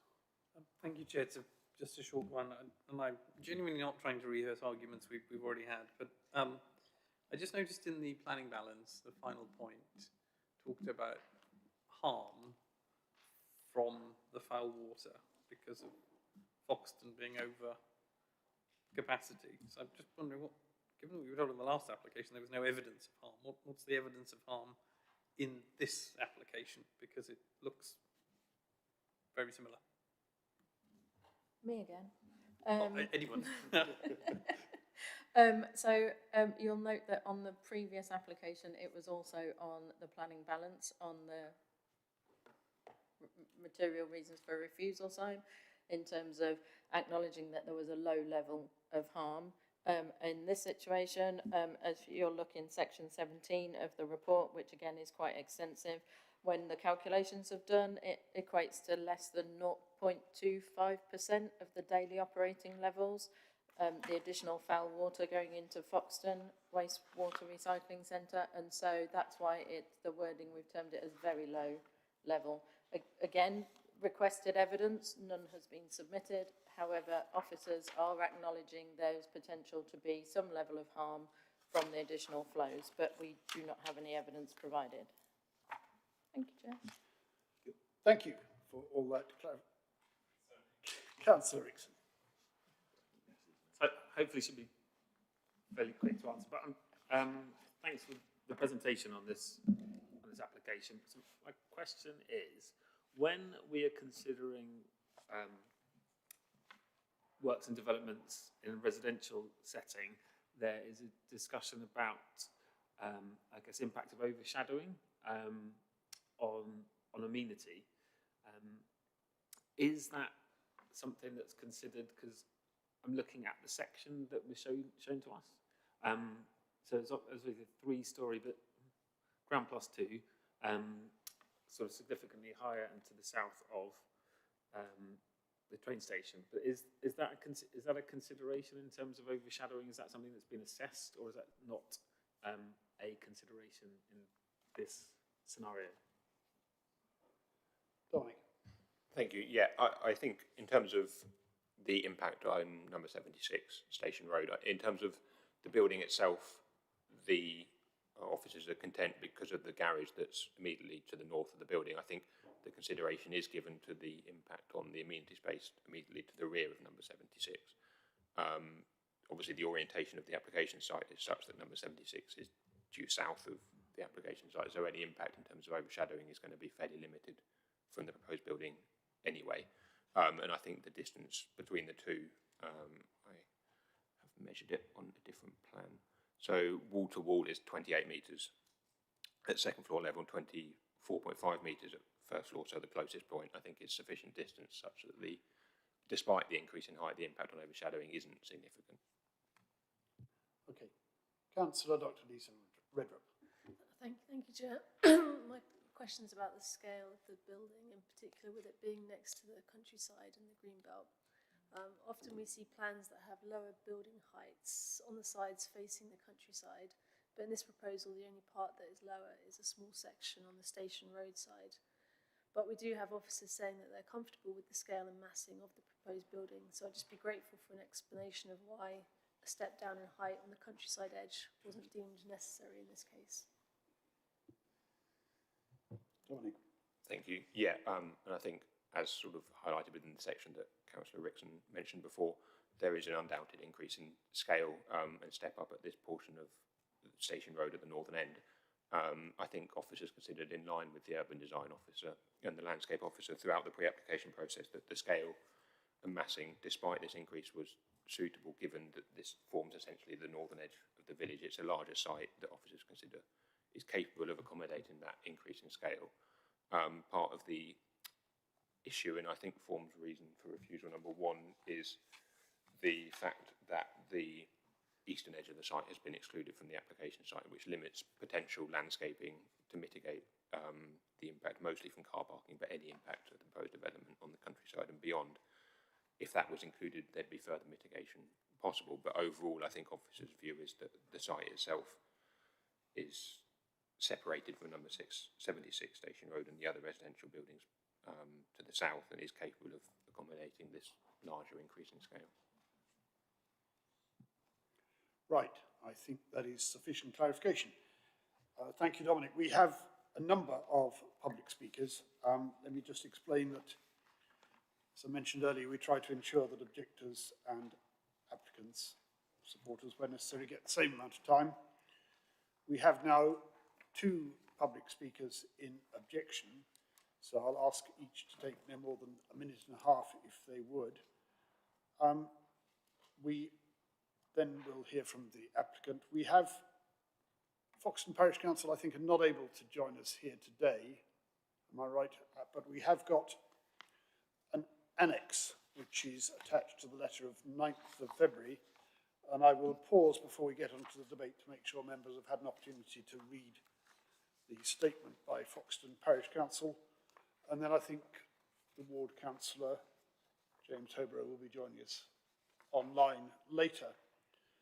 So our first objection to this is Sandra Gibbs, and we have, I think, a written statement back up, but we would prefer to hear from you in person. So Sandra Gibbs, you will understand you have a minute and a half.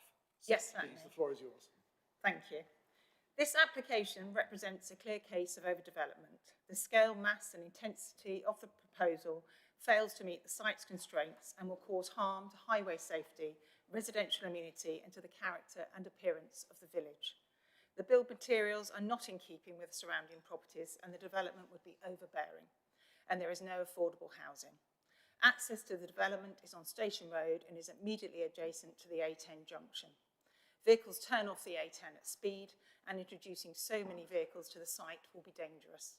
Also, refuse lorries need to back in. My mum lives in the property next door, and the impact on her residential amenity would be severe. The development would directly overlook her house, leading to an unacceptable loss of privacy. The scale and height of the proposal would also cause overshadowing, adversely affecting her outlook and living conditions.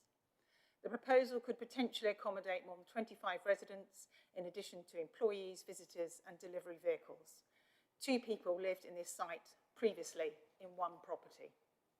Parking provision is clearly inadequate. Only 15 parking spaces are proposed, where at least 23 are required, which will cause overspill parking onto Station Road. The proposal would result in significant noise, disturbance and activity throughout the day and evening.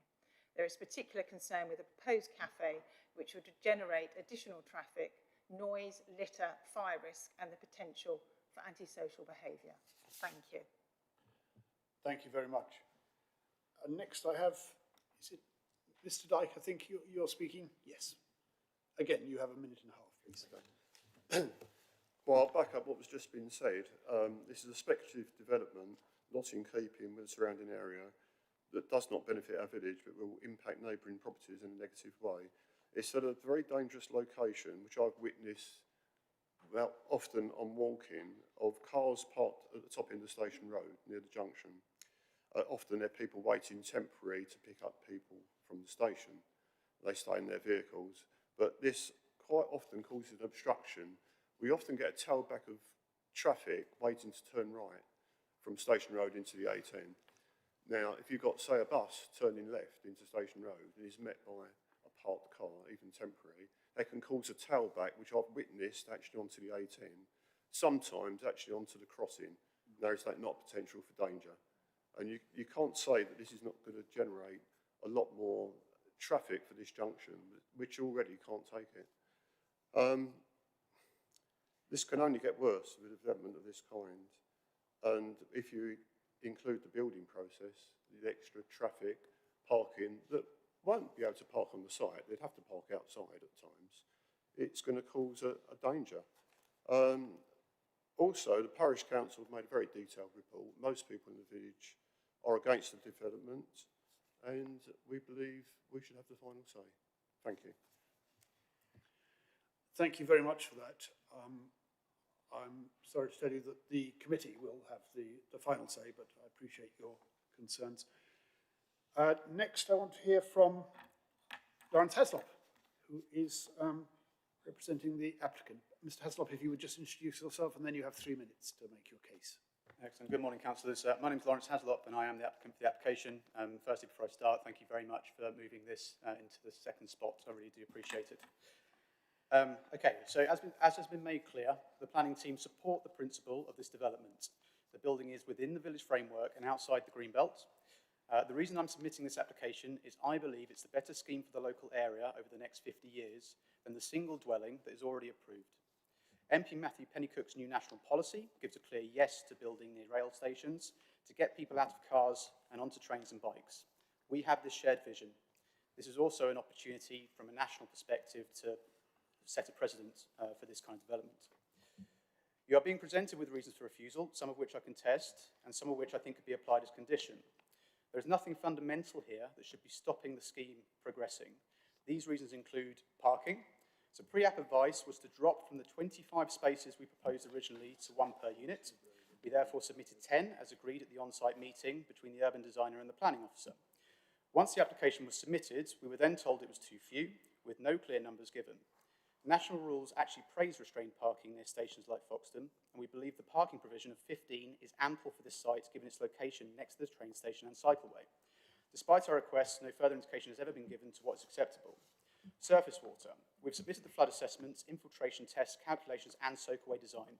It's all there following the drainage rules. We don't believe there should be a reason for refusal. Visual impact on the Greenbelt and unresolved edge. The building is outside the Greenbelt, and we have tried to reduce the impact on the remaining Greenbelt by reducing the application area of the site. The new scheme opens up the views to the Greenbelt rather than being hidden behind 2-metre-high conifers, and a full landscaping plan has been submitted. Challenging this is against the latest draft guidance to build next to our train stations. Acoustic requirements. The acoustic survey engineers have stated that 24-hour testing is usually standard for a site like this, where trains are running every day. Given the constrained dimensions of the site, we have built in acoustic mitigation to the design where we can, which is evident with the enclosed balconies. We feel that we meet the policy requirements here despite the enhanced request.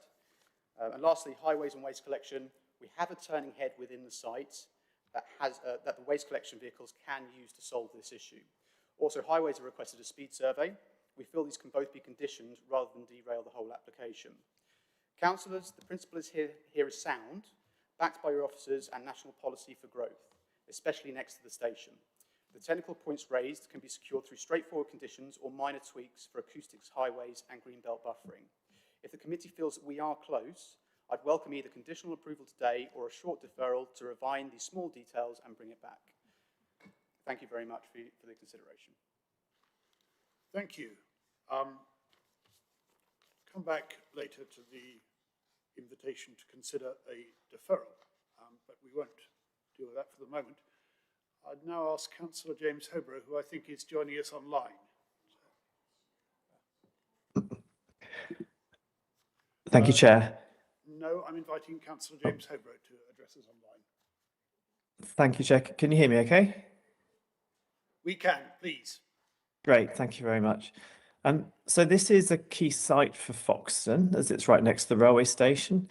And of course, this creates both significant opportunities, but also significant difficulties in the application. There are some key aspects to this application that I think deserve attention and commendation. The opportunity for a small cafe or other commercial units next to the station is clearly potentially of benefit to the village and of users to the station. The provision for extra cycle parking is of significant benefit, given that the current cycle parking in this area is inadequate and overcrowded. The design meets the council's and the Foxton neighbourhood plans policies on sustainable design. However, there are some significant problems with the application we see before us today. The practical difficulties relating to access, parking and drainage have all been very well highlighted by the officers. The issue that I would like to highlight is the integration of the proposed development with its surroundings. So in the Foxton Neighbourhood Plan, which was made in 2021, Policy Fox 1 states that the rural character of the village and its surroundings shall be respected through new development by ensuring that new buildings reflect and enhance the street scene by way of their scale, height and massing. It also says that they should ensure that the resulting pattern of development is appropriate to the surroundings. This reiterates the principles within HQ1 of our local plan, which expects that new developments must preserve or enhance the character of the local urban or rural area and respond to its context in the wider landscape. So this site is pretty prominent within Foxton because Station Road links the railway station and the level crossing entrance to the village to the centre of the village. The application is for a building that is considerably higher and more bulky than any existing building on Station Road. Although significant attention has been paid to materials and design details, the impact of the overall size of the building in its context cannot be ignored, and its design, although attractive, is arguably much more urban in character than in keeping with the rural setting. The officers have noted that the design and appearance of the building itself is unquestionably more modern than any other building found within the surrounding context. So for these reasons, I'm supporting the officers' recommendations in this case for refusal. Thank you. Thank you, Councillor Hobro. Now, we usually take questions of clarification on each one, but I've chosen on this occasion to take the questions of clarification together.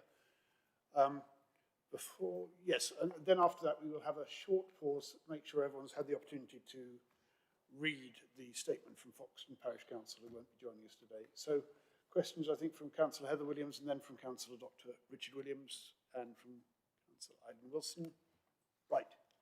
Thank you, Chair. So I just wanted to clarify this parking based on the representation that was made by the applicant, and also just to clarify that it is a refusal because obviously they said that the officers supported it, which you don't on balance.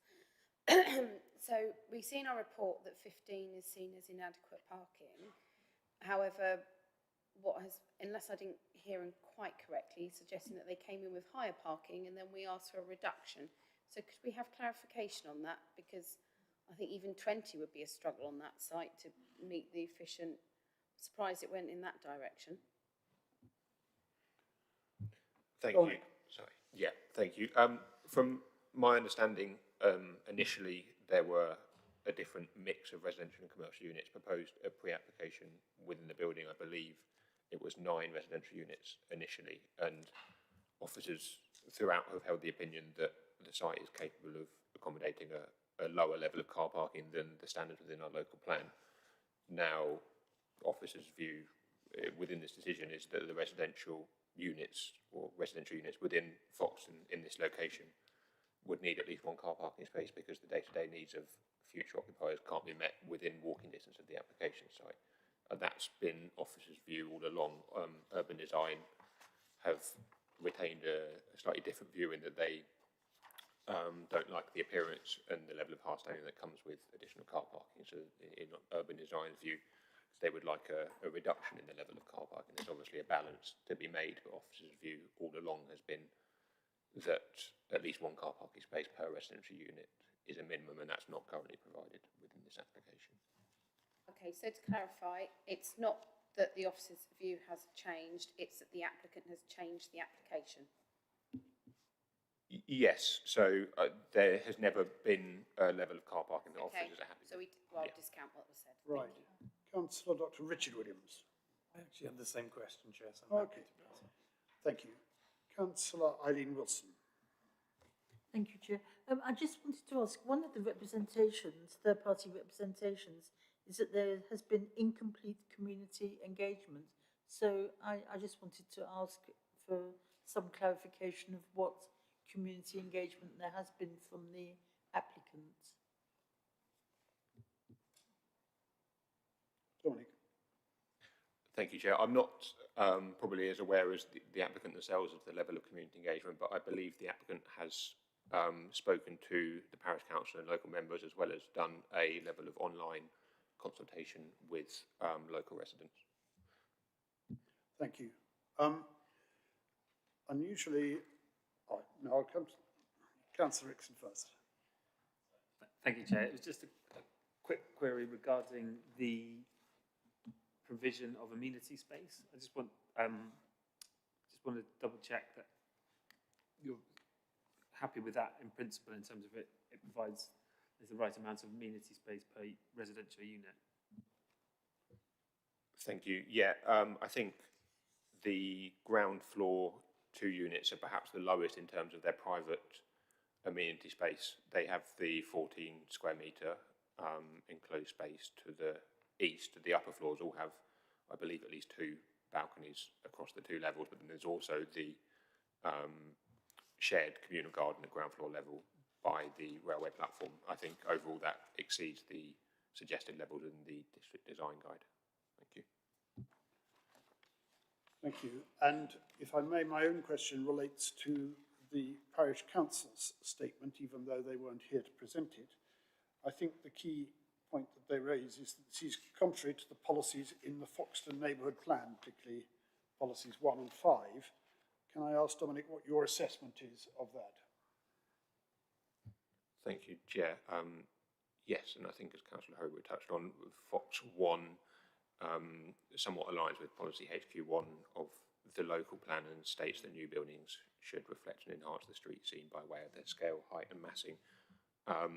Without fully repeating myself, I think officers' view in line with consultees such as urban design and landscaping has been that whilst the scale isn't the same as the surrounding buildings, the site is able to accommodate this increase in scale, and there's no harm upon the character and appearance of the area by this increase in scale in this location. So there's no direct conflict with Fox 1 through the scale and the nature of the development. With Fox 5, sorry, the landscape does form a reason for refusal. I believe it's reason 1, but that's mostly due to the fact that the eastern edge of the site was excluded from the application site, and therefore the scope for landscaping to mitigate the impact of hard standing, etc., was reduced, and the level of hard standing and car parking couldn't be acceptably mitigated. So there is somewhat of a conflict with Fox 5 there, as officers agree. Thank you. Now, the next stage is, of course, we will enter into the debate. Just before we do that, are members satisfied they've had the opportunity to read the submission by Foxton Parish Council, which came on the 9th of February? Everyone happy with that, or do you want me to pause for a while? So before we get into the debate, Dominic, would you mind putting up the planning balance on the screen again for us?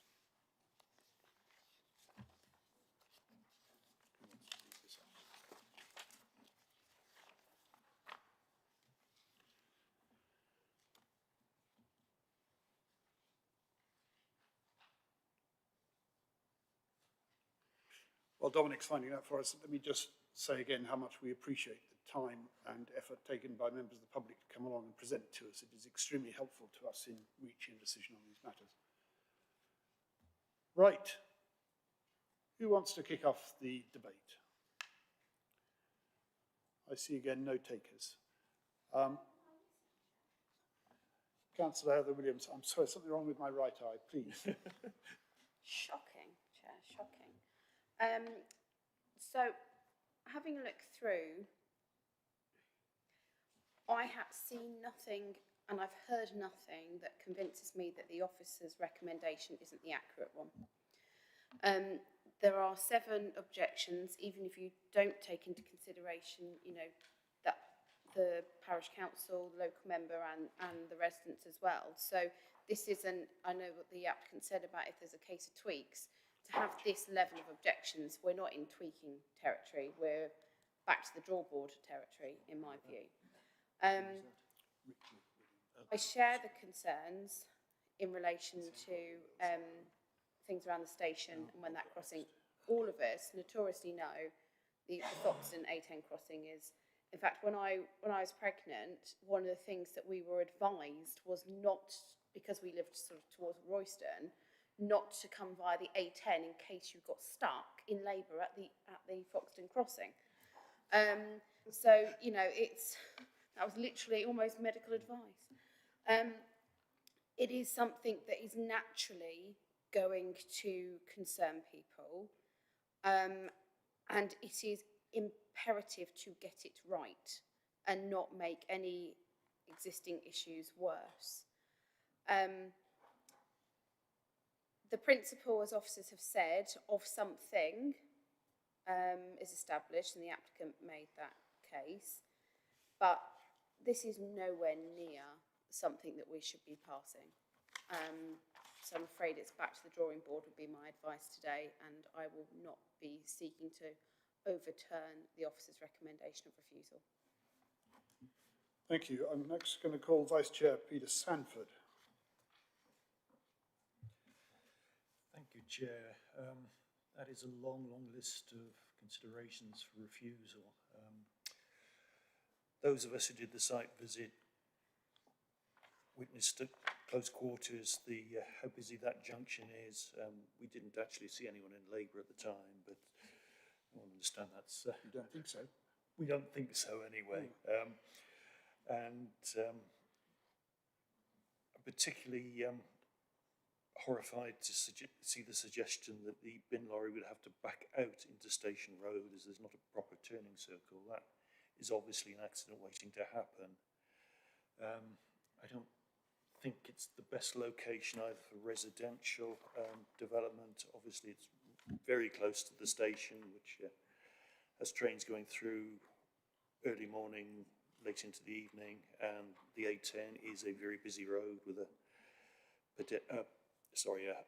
level crossing that backs up from time to time. So there are a few positive points. It is a use of brownfield land, but I'm sure there are better uses, better designs that could come forward. So I will not be voting in favour. I'll be going with the officer's recommendation. Thank you.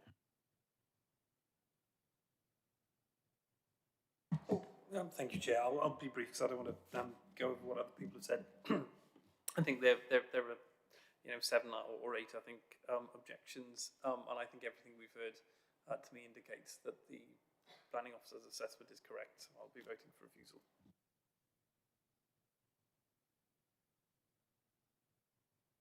Thanks. Councillor James Rickson.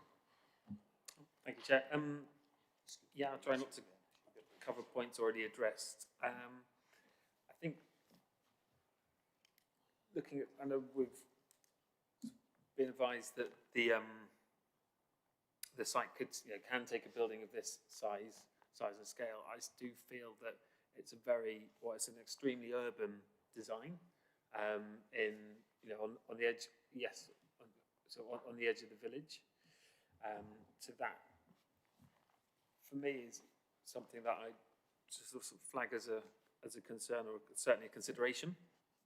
I think it's very positive to see the proposal for provision of cafe adjacent to the station. I think my main issue I have with the scheme is the distinct lack of planting. It seems that the majority of the site is taken up by hard landscaping and the building itself, which sort of suggests that perhaps, if that is the case, then perhaps this is not, the site is not capable of that much accommodation if such a bare landscaping scheme dominated, I think, in the landscaping advice with dominated by low-level biodiversity sort of proposals. So with that in mind, I haven't seen anything that would enable me to go against the officer's recommendation. So I would agree with that. Thank you. Councillor Dr. Lisa Redrup. Sorry, thank you, Chair.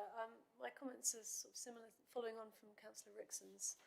I guess I'm concerned that the scale of the building is perhaps too much for a rural setting, a rural station. We're right next to countryside and greenbelt, and I'm not sure that we're fully taking that into consideration in our reasons for refusal. I think we've seen a lot of concerns in the statements from the public about the look of the building and the size of the building in this position. And so I do wonder if we should be considering adding to the reasons of refusal something around scale and the positioning in the countryside and the impact on the character of the area. So that's my thoughts on this. Thank you. Councillor Redrup, you're suggesting that there aren't sufficient reasons for refusal listed on the planning balance, are you? Slides 4, really. Yes. Well, having said that, let me come to my own comments. I can see that there could be considerable benefits from this. I would add to the list, as Councillor Hobro did, the potential benefit of the cafe, despite what has been said by the parish council on that point. I'm not convinced of the damage to the green belt, or is it grey belt, in this area. I think that is a marginal consideration. It's pretty clear to me from what the planning officer, the case officer, said, that if what the planning minister announced on 16th of December as being the next stage in the NPPF had come into force, then anything within 800 metres of an existing community rail station, the default answer would be yes. However, as the case officer also said, that has not yet come into force. It is still a consultation. So the next question I come to is, in the light of that, do we take up what was effectively a suggestion from the applicant that we consider a short deferment? And I'm afraid the clear guidance from legal officer and indeed from the senior planning officer is that we should determine this application as it now appears before us. And I come to the view, on balance, as other members, that whilst I see a lot of merit in this application, that we have to take officer's advice to refuse it. I think, members, that we've had sufficient debate on this and the time has come for us to determine it. So before I do that, can I ask Vanessa to just confirm the recommendation? That's Rebecca. Did I say Vanessa? You said Vanessa. Wait, no, we'll ask Vanessa. No, I think we should go back to the convention and ask Rebecca to do so. My apologies to both. Vanessa, do you want to do it? Okay. Officer recommendation is set out on page 58 of the report to refuse for the 5 reasons for refusal that are set out, with any minor amendments to the reasons to be, as drafted, delegated to officers. I'm not clear if there's a request to add an additional reason for refusal or not. I think I'm taking it by facial expressions that we can probably get by without adding any further reasons for refusal. Do I have a proposal from Toomey? An informative maybe, which is why I asked if they went to the DRP and they didn't, the design review panel. So, Councillor Hawkins, you would like to add an informative before we come to a... Yes. Okay. Because I think whilst we know that something is coming down the line regarding developments close to rail stations, it will be, I think, helpful that the actual design that comes forward gets looked at properly. Members, I want us to come to a decision on this, so what I'm going to propose is that the informative proposed by Councillor Hawkins, and indeed the additional reason for refusal proposed by Councillor Redrup, should be left to officers to agree with Chair and Vice Chair, if that is acceptable. And then I would ask for a proposal as to... We have had the recommendation from the officer. Do I have a proposal? Can we hold it 1 sec, please? Can we hold things just 1 moment? Sorry, Chair. Within a moment.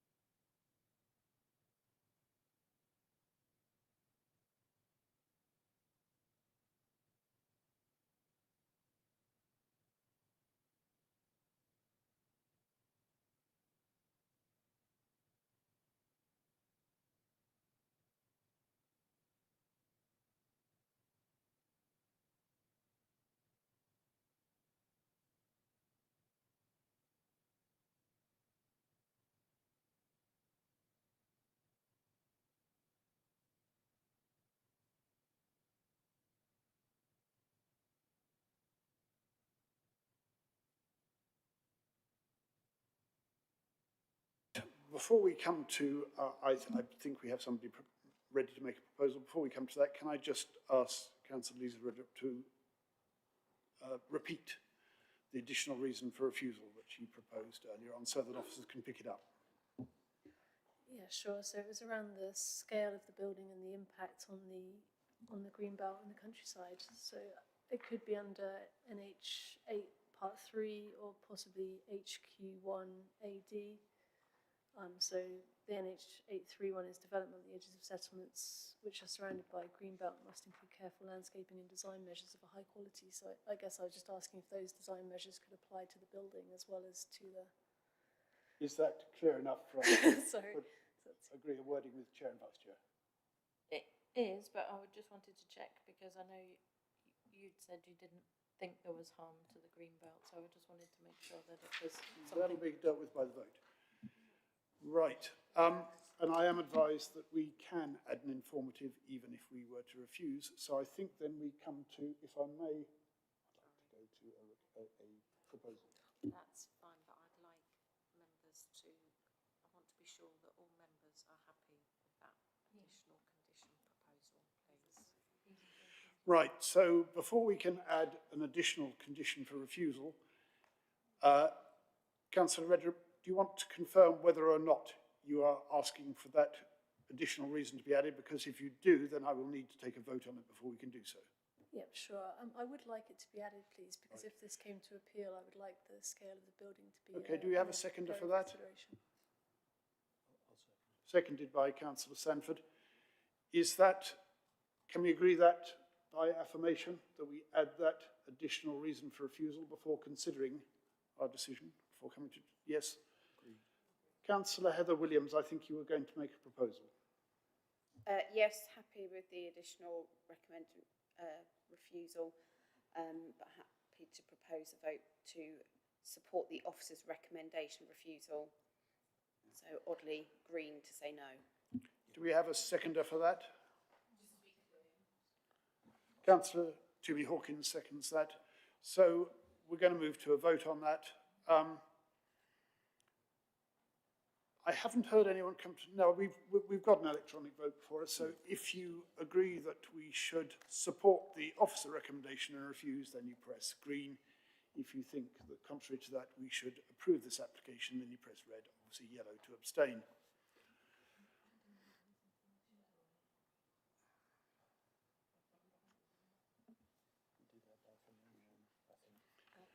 So, members, I'm going to allow Sarah Steed to announce that result. Have you closed the vote?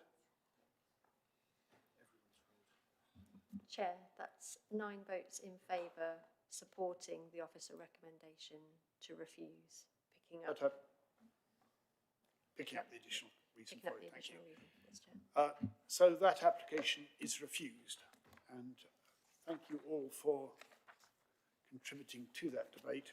We will now move on to the next item. So I'm going to take item 7 and also item 8 before we break for 45 minutes or so for lunch. Item 7 is 04210 full application for planning consent, and item 8, which we'll have to deal with separately. Thank you very much for coming. Item 8, which we'll have to deal with separately, is listed building consent for the same building. So, item 7, can I call our case officer on this to present? He's online, right. No, he's not. He's running from the other end of the building. All right, so we'll just have a slight pause while our case officer switches over with us shortly. And I appreciate that members of the public have attended for other items, but I'm afraid we won't be able to take them until after lunch, because I intend to break for lunch after these 2 items are dealt with. So my apologies for that. Would it be possible for you to tell us how long we have to wait for lunch? Because then I've got a better timeline of what I'm doing in the next half an hour, an hour. Just for general guidance, I can't tell you how long these next 2 items are going to take. I don't anticipate, it's very dangerous to say they will take very long. I think we'll probably break at about 12:45 for 45 minutes. That's the best guidance I'm afraid I can give to those present. Many thanks. So we come to item 7, which is the full planning application 2504210 full, which is, and I'm going to ask Dean Scrivener as the case officer to present the details for this on pages 119 on of your papers. Dean, please.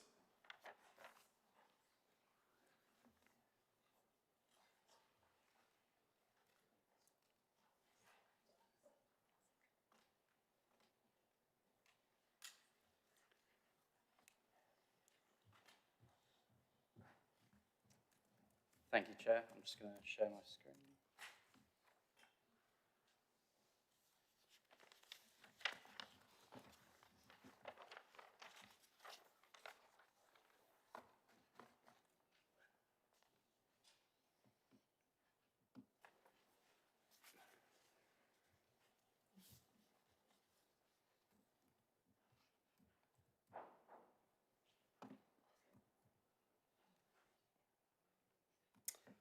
Right. Thank you, Chair. So this application, if you note that there were 2 applications for this site and for this proposal, I'll go through the planning application first, and then I'll go through the listed building application secondly. So the proposal is for a demolition and reconstruction of an existing stable block as a workshop storage building and reconstruction of the demolished cottage as an annex to accommodate visitors to Conservators' house, as well as carers. So these are just the main site constraints. So Conservators' house sits in the middle of the site, which is grade 2 listed. And since its construction has had various outbuildings built within its curtilage, hence why these buildings are curtilage listed. The stable block that we are concerned with in this application is outlined in red here. It's within the green belt and outside the village framework boundary. Officers consider that it is actually grey belt by definition for reasons set out within my report. And as you can see, the site is surrounded by flood zones 2 and 3, and also there are areas of high surface water flood risk. But as you can see, they are not located anywhere near the location of redevelopment. So a few photos. So this is Conservators' house, which is grade 2 listed. And this image just shows the stable block that we are concerned with here in the setting of the Conservators' house, which is set further back. with the river cam in the foreground. The stable block is attached to an office building which is used for the conservators of the river cam, and that was modified and changed back in 2013, but it was originally a boat workshop historically, which I'll talk about later. And also just to note, there is a public bridleway which runs along the boundary of the site, shown in this image here. So the applicant has submitted a structural report which basically concludes that the stable block is in a poor condition and structurally unsound and is deemed unsafe. As you can see from these photos, it is in a poor condition and needs to be removed. So this just shows the existing site plan, just showing the footprint of the stable block next to the office building. And here just shows the extent to which the historic cottage used to be located, but that was demolished decades ago. So that's just shown for illustrative purposes. And the proposal is to replace the stable block with a workshop and then with an attached annex for carers associated with the residents of Conservator's House. These are just the existing plans. So again, this just shows the stable block here.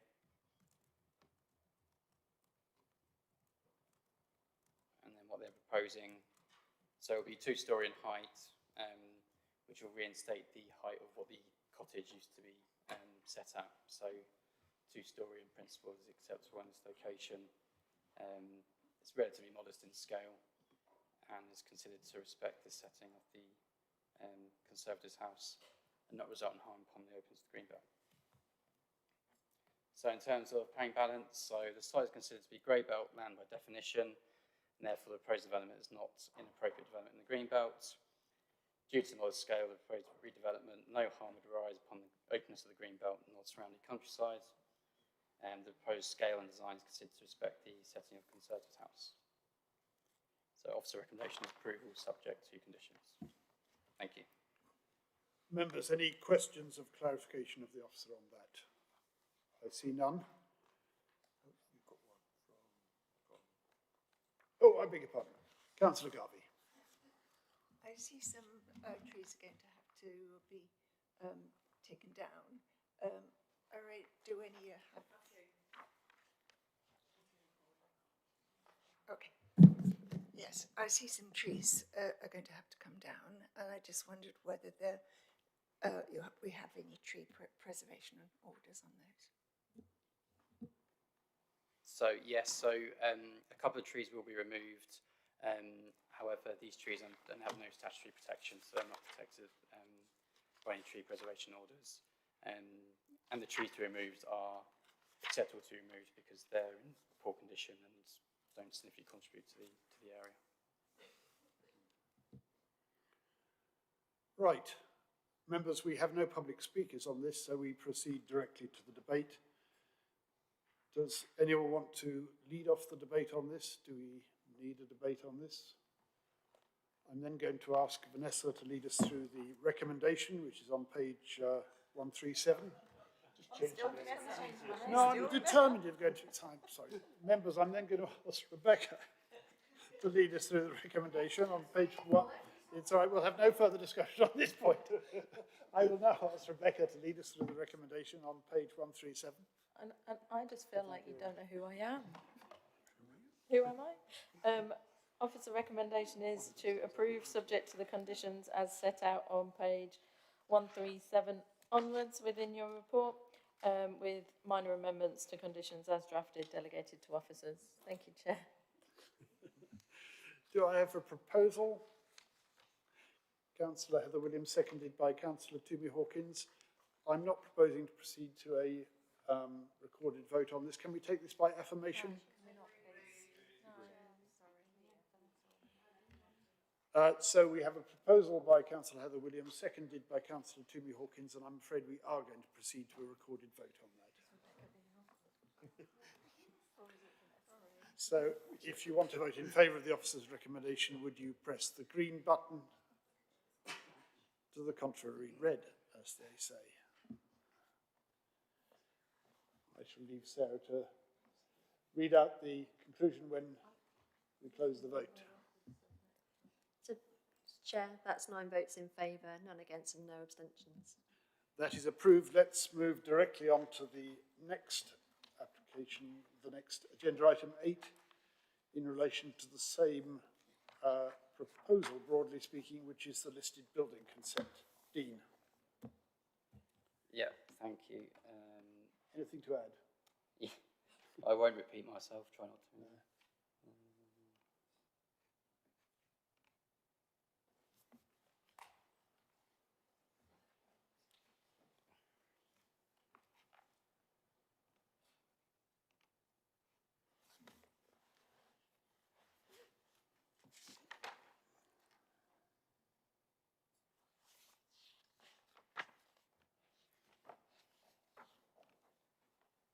Okay, so yeah, this is the list of building applications, the same proposal, so I won't repeat myself too much. And this is just a bit of a background about the history of the site. This is a historic map just showing that since the Conservators' house was built, various outbuildings were constructed in its curtilage, hence why it's become curtilage listed over the passage of time.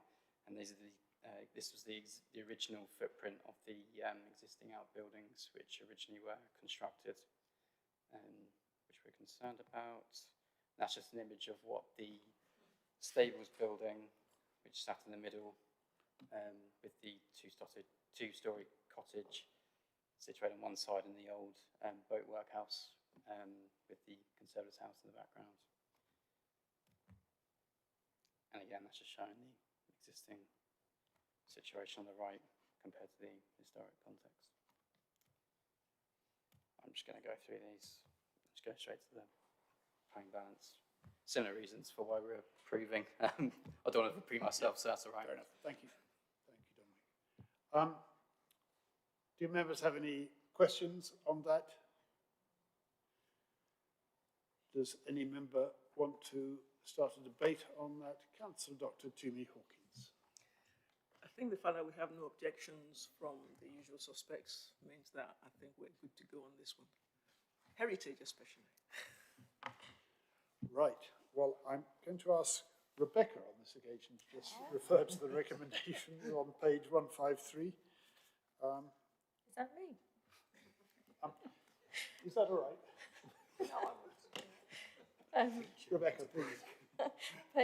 As per page 153 of your agenda, officer recommendation is that listed building consent should be granted, subject to the conditions set out below, of which there are only 2, with any minor amendments to those as drafted delegated to officers.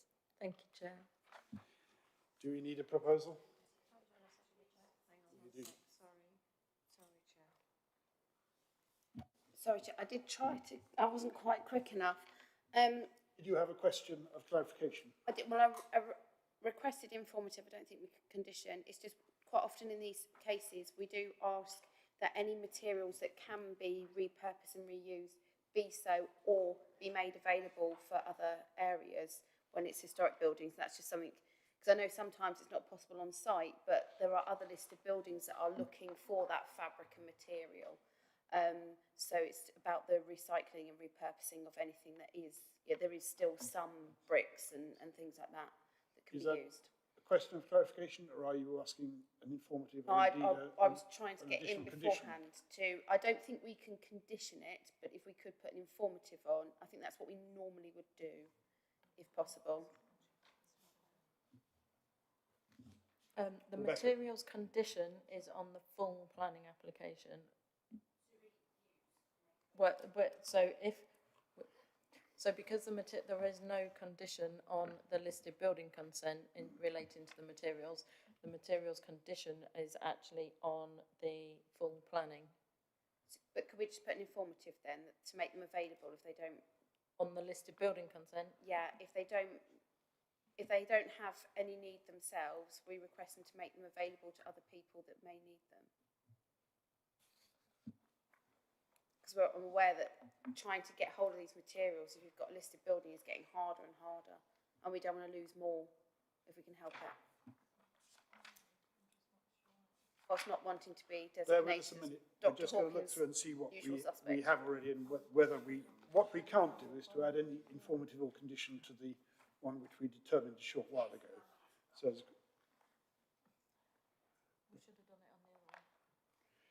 I think we may have missed our opportunity to do this.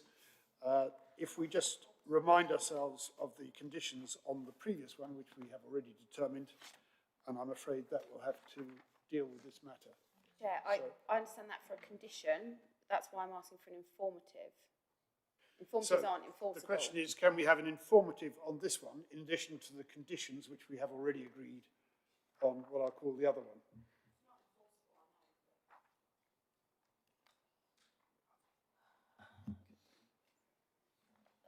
Ideally, it should have been on the other one because the materials condition is on the other one. On this one, the only conditions relate to time limit and being carried out in accordance with the approved plans, because the listed building consent relates to different elements to what the planning permission relates to.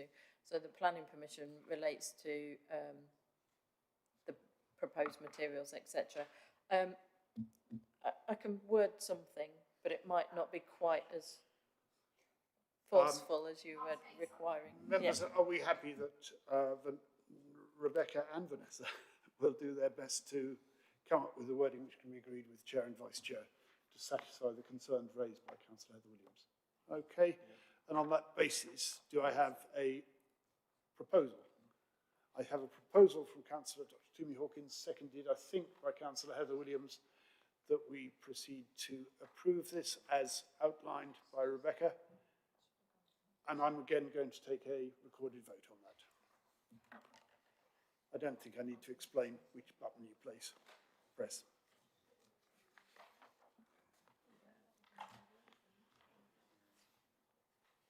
Sarah, when you're ready.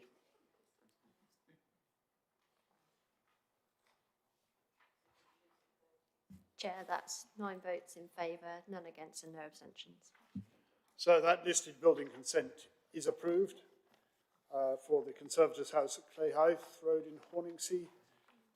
Members, I'm proposing we now take 45 minutes for lunch, so if you would be back here at 12:35, 1:35, that'd be helpful.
We'll start again.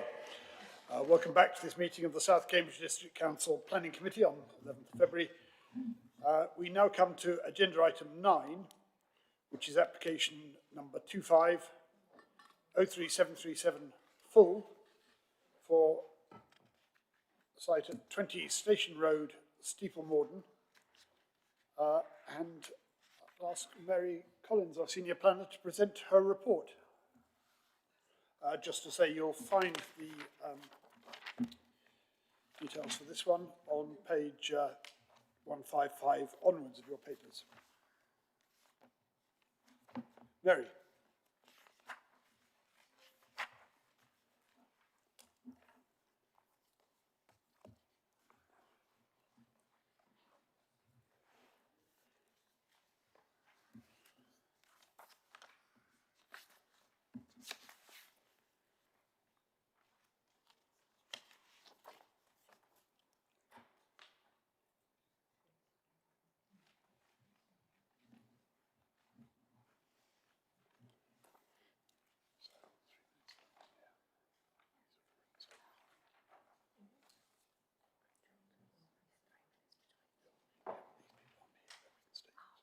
Thank you, Chair. I think I may be ready now, so apologies for that. Thank you.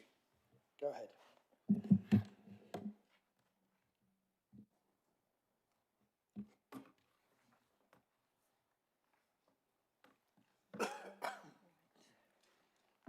Oh, I see. I'm doing it in that. Okay, so the application site is to the rear of 20 Station Road, Steeple Morden, and it comprises part of the rear garden. Members, can you hear Mary all right? I think for the recording it would help if you could. Thank you very much. Sorry, Mary. Yeah, so the application site, it's to the rear of 20 Station Road, Steeple Morden, and it comprises part of the rear garden to this property, which is substantial and wraps around the rear garden of an adjacent property, number 18 Station Road to the north. To the rear boundary, the application site adjoins residential properties, and there's a residential property to the south at number 822 Station Road.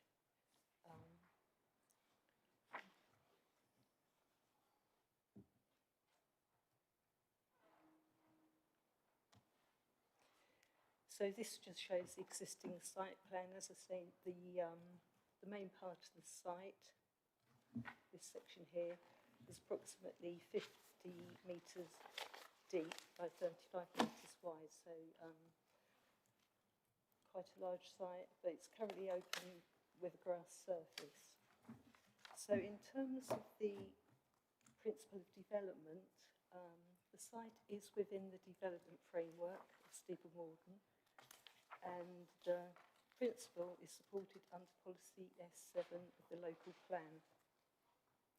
Under policy S10, Steeple Morden's group village, and in these villages up to 8 dwellings will be permitted, subject to other policies, and policy H16 supports the development of land used or last used as residential garden for new dwellings, as long as there would be no significant harm to the local area. So in terms of character, this is just, this might be a better one. This shows the character of Station Road at the moment, which is characterised by sort of consistent building lines, creating a linear development of this part of Station Road.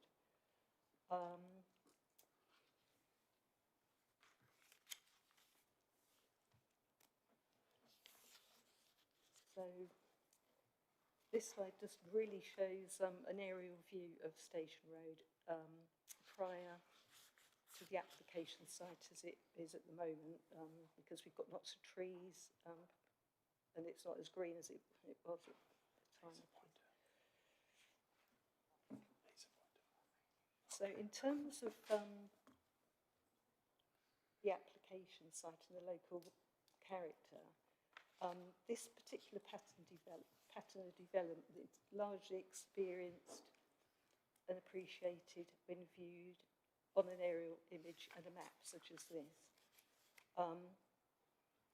It forms part of much wider green space in association with adjoining and other rear gardens nearby, and provides important character and amenity value to the occupants of those immediate dwellings that overlook the space. However, officers do not consider that this amenity value extends beyond the immediate area around the site. This is because the rear gardens have limited views of them from the frontage dwellings into these rear gardens. So any development there would be viewed and experienced within quite a confined area.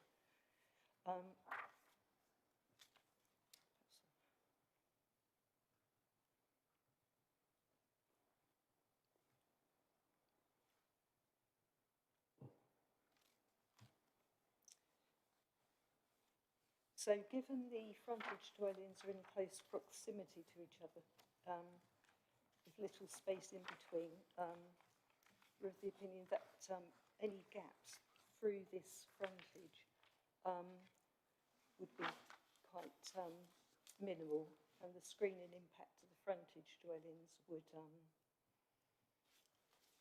sort of screen those two dwellings to the rear.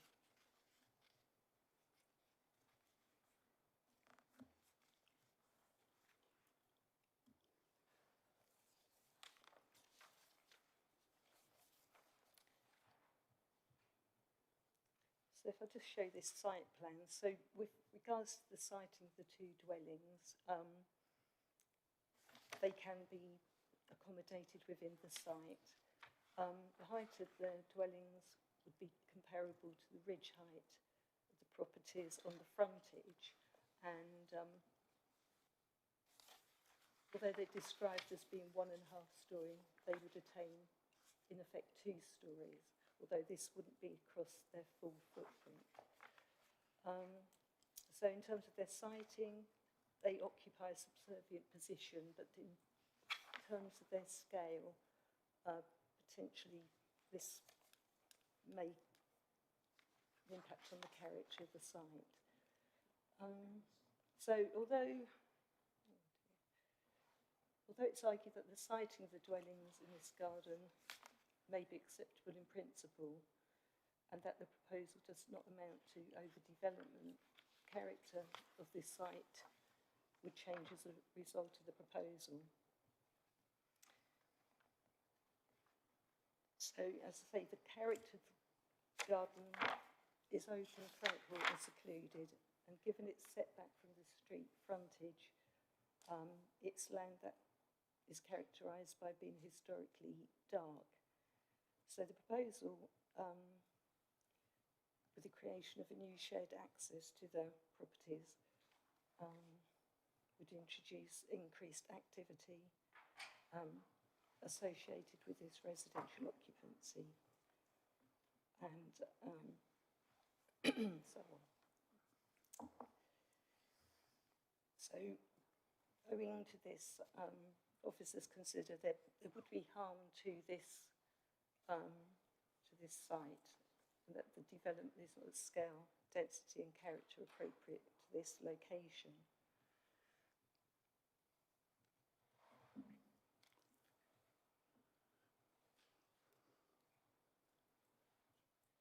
So in terms of impact on neighbours, this just gives a few dimensions to show that there's adequate separation between the proposed dwellings, both the ones at the frontage with Station Road and the ones to the rear with Mill Courtyard. The dwellings have roof lights in their principal elevation, but these have a lower sill level of 1.7 metres above internal floor level, So there wouldn't be any undue overlooking from these windows, and these would be conditioned to be maintained at this height. So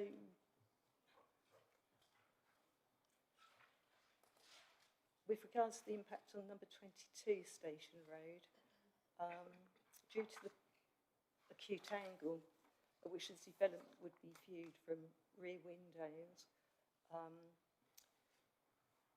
it would have the impact of the development being stacked up and compressed. So it would be kind of viewed as a continuous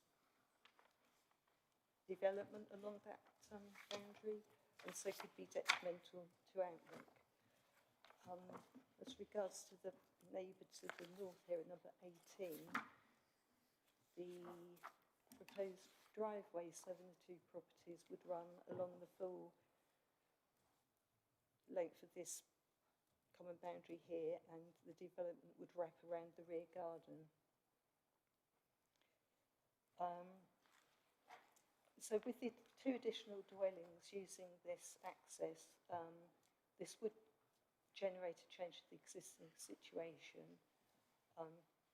where there's currently low noise through cars. But given the number of predicted trips and any associated noise, this can be mitigated by having a noise barrier along the full length of that fence, as well as a bound surface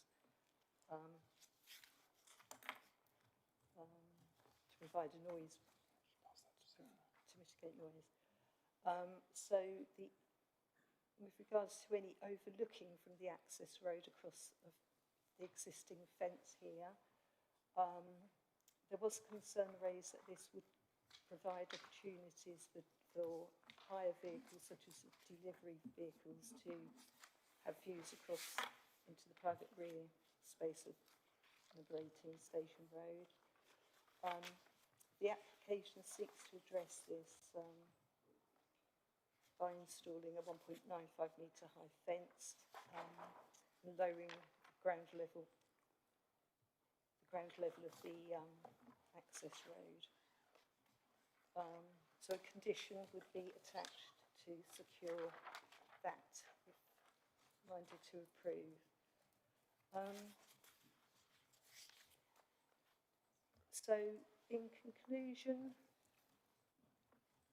the character of this site is open, tranquil and secluded, and the proposal, owing to the creation of a shared private driveway to serve two vehicles and the associated intensity of development and activity associated with this residential occupancy, would be harmful to the character of the site and surrounding gardens.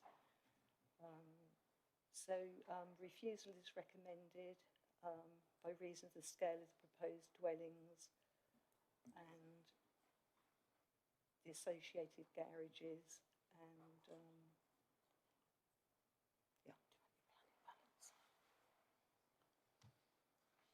Okay. Rob was going to say. Thank you. Yeah.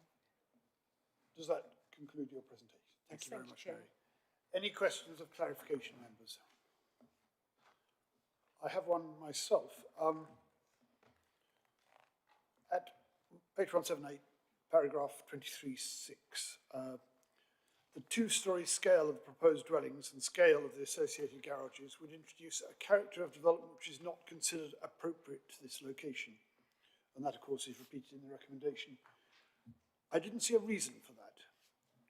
I wondered if you could elaborate.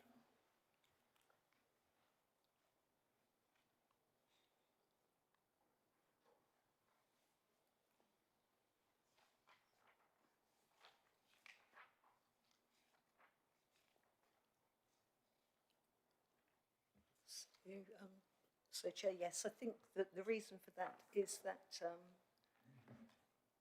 owing to the character of the site, two-storey development of that sort of nature would would harm that area, which has been identified as being important to surrounding properties.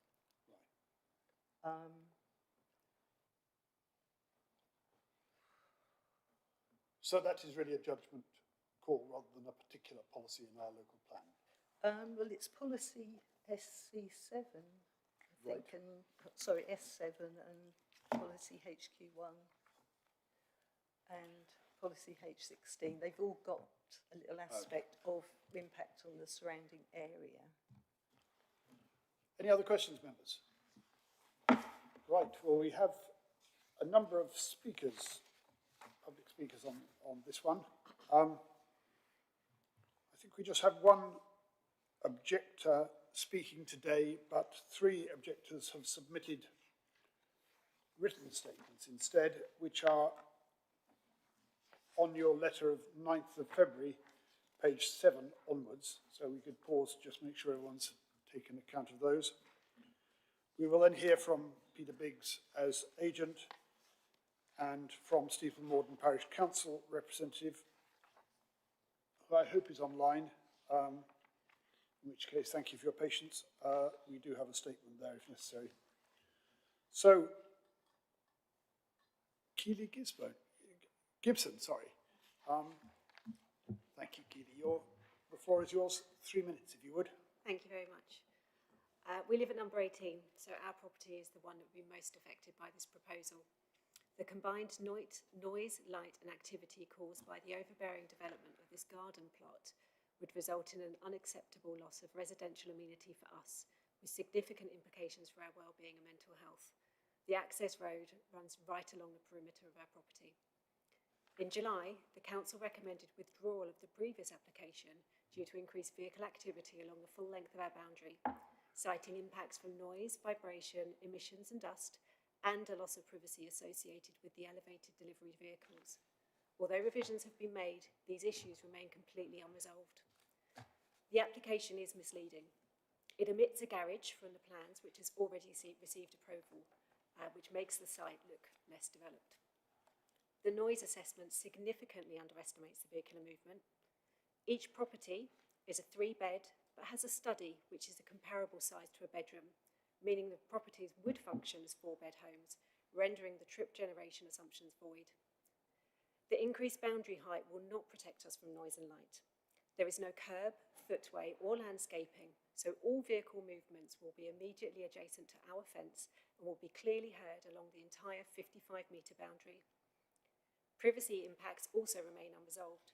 The diagram the applicants have put through relies on inaccurate vehicle dimensions. Delivery drivers will still see over the boundary into our property. There is unacceptable light intrusion. Our house is elevated. Headlights from vehicles using the parking and turning area will directly come into our living room, our kitchen and our 3 rear-facing bedrooms, regardless of the boundary height. This impact will also be felt by number 22. We will be exposed to every single headlight coming down the access road, plus the external and security lighting from the proposed dwellings. Number 43, a bungalow located opposite the site access, will have all headlights shine directly into their bedroom windows. Tree planting would not mitigate noise or light intrusion. It could take decades for growth of the tree canopy to protect us from the activity, and even then in winter, the trees will lose their leaves. The proposal would have a serious impact on our health and well-being. My husband Phil suffers from stress and anxiety and relies on our garden as a sanctuary to support his mental health. He sits on our fixed garden furniture underneath our holly tree on a daily basis to clear his mind. With this proposal, he would be sat less than 2 metres from an access road that introduces frequent noise and disturbance, with only a single fence panel separating him from delivery and service vehicles. The bin store encroaches on council-owned land where the telegraph pole is located.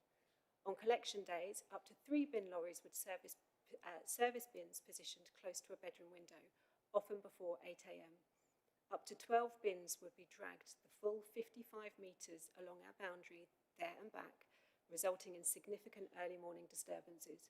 Could you draw your remarks to a conclusion, please? Okay.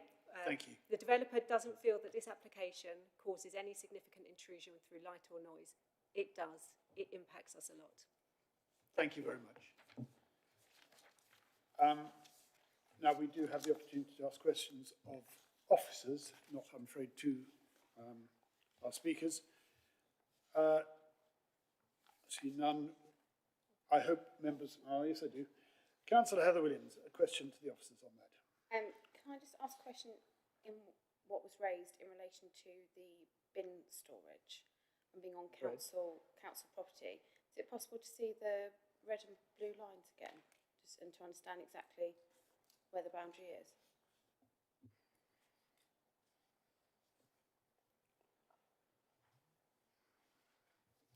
And if there is proposed development outside of the ownership, have the relevant notices been served?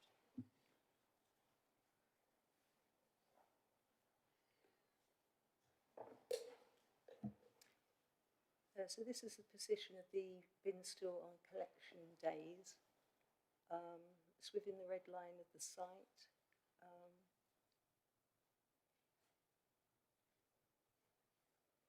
And close to, obviously, the proximity of the curbside. Councillor Williams, can you make clear the nature of your inquiry about this plan? My inquiry is, so we can see there, where is the boundary? The objector referenced it being on the council's land as opposed to the applicant's land. And if that is the case, have the relevant notices been issued?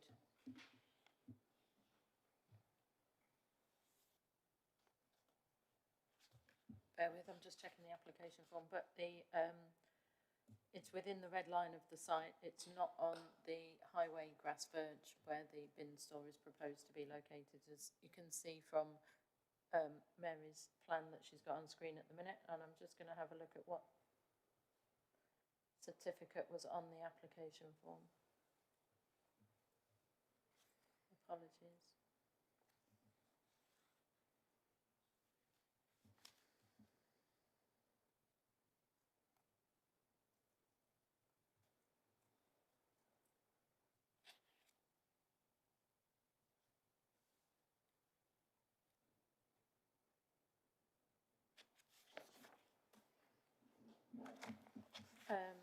Certificate B was signed and that they have given requisite notice to everyone who owned the land, which included Cambridgeshire County Council. Okay. So to be clear, there is acknowledgement that that area is outside the control of the applicant right now? There is acknowledgement that not all of the red line is owned by the applicant. I don't know, haven't got the details of which bit of land in particular is being referred to, but there is acknowledgement that not everybody, apart from the applicant, owned, that somebody other than the applicant owned some of the land within the red line. But I think that is confirmation that the relevant notices have been served as far as we can tell. Right, thank you. Yes. Any other questions? I think then we can move on to our next speaker, who is Peter Biggs as agent. Mr. Biggs, the floor is yours for 3 minutes as before. Thank you, Chair. Sorry, before I start my 3 minutes, could I ask for the section plan to be put up? I don't think any of the elevations or section plan were presented by the officer through the presentation. So there's a section plan that was submitted. Give us a moment. Yeah, thank you. Is that the one? Yes, yes. Right. Thank you, Chair. Biggs, please. Right. Thank you, Chair. The application is seeking full planning permission for 2 3-bedroom, 1.5-storey detached dwellings to the rear of 20 Station Road. I would initially highlight that the officer's recommendation for refusal refers to 2 2-storey dwellings, whereas the dwellings proposed are 1.5 storeys with a ridge height of 6.5 metres. Contrary to the comment of the officer, the section drawing submitted with the application demonstrates how the ridge of the proposed dwellings are set 1.19 metre below the ridge of 18 Station Road to the front of the site, and between 1.13 metre and 2 metres lower than the ridge lines of 9 and 10 Mill Courtyard to the rear. The image and massing of the proposed dwellings are therefore lower and more subservient to the higher 2-storey buildings along Station Road and Mill Courtyard. The design of the front elevations of the proposed dwellings facing Station Road also use roof lights for the rooms in the roof, which will contribute towards the subservient form and appearance of the development. It should be noted that a previous application was submitted to address technical concerns at the site, originally proposing a higher two-storey house or houses, and was subsequently withdrawn, to deal with technical concerns. During the previous application, the applicant did listen to the advice from officers that the original houses proposed were too high, and the designs have been lowered to 1.5 stories. The officer's reason for refusal for this current application also refers to the harmful impact to the tranquil and secluded character of the site and the surrounding areas. The proposals would fail to preserve the character of the local area. A noise impact assessment was submitted with the application that concluded that the proposed development would not generate an unacceptable amount of noise. The Council's Environmental Health Officer also raised no objection to the application. Whilst the area to the back of number 20 is currently part of the property's garden, it is bounded to the rear by properties along Mill Courtyard and to the front of properties along Station Road. The proposed development therefore does not back onto open countryside. The site falls within the development framework for the village, and there is not an objection in principle to the development. In determining this application, members are requested to take into account the following considerations. The proposed 1.5-storey dwellings will be lower and subservient to the higher two-storey houses along Station Road and Mill Courtyard. The technical submissions demonstrate the proposal will not be harmful to the amenities of the surrounding area. The site is bordered by existing built development to the front and rear. The proposals will not impact upon open countryside surrounding the village. And finally, the proposed dwellings are located within a sustainable location within a village and will provide 2 3-bedroom family homes, contributing to the mix of dwellings within the village. For these reasons, members are respectfully requested to grant planning permission for this application. Thank you. Thank you very much. Members, any questions to officers on that presentation? Councillor Heather Williams. Thank you. Reference has been made to Mill Courtyard and it's 2 stories. However, Mill Courtyard, there are varying heights. It's not a one size. So for the properties that are directly impact from Mill Courtyard, officers, do they agree that it's 2-storey, or is it 1.5 storey for the Mill Courtyard? Just to clarify the facts.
I think Mary's just put up the section through the site at the minute and the proposed section through the site.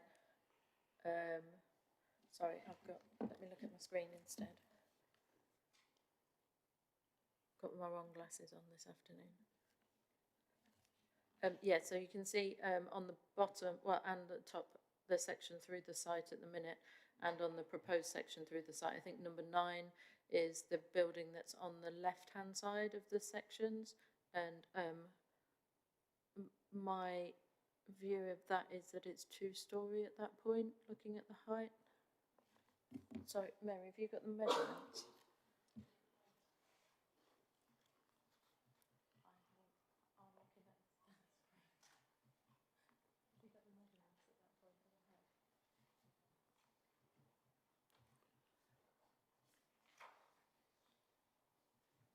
Can you just give me a couple of minutes, Chair? Sorry.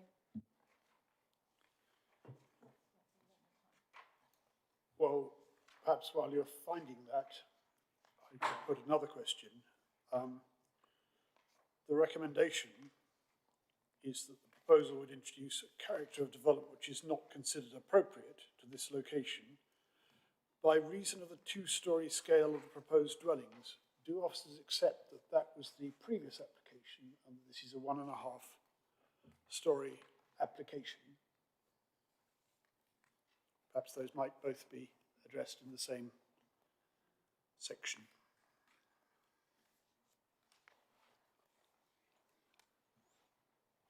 Can I have 5 minutes to do some measuring, please? Sorry.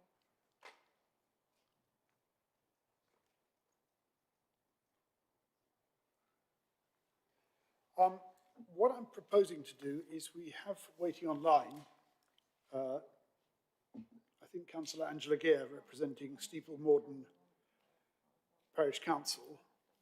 So having heard from Mr. Biggs, I'd like to now move to take Councillor Gear, I think he's online, and we will come back to those questions afterwards, unless anyone else has further questions on.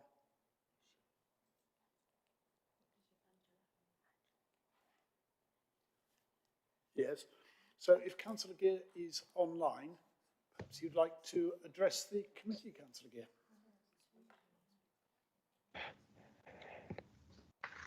Hello, can you hear me? We can indeed, thank you.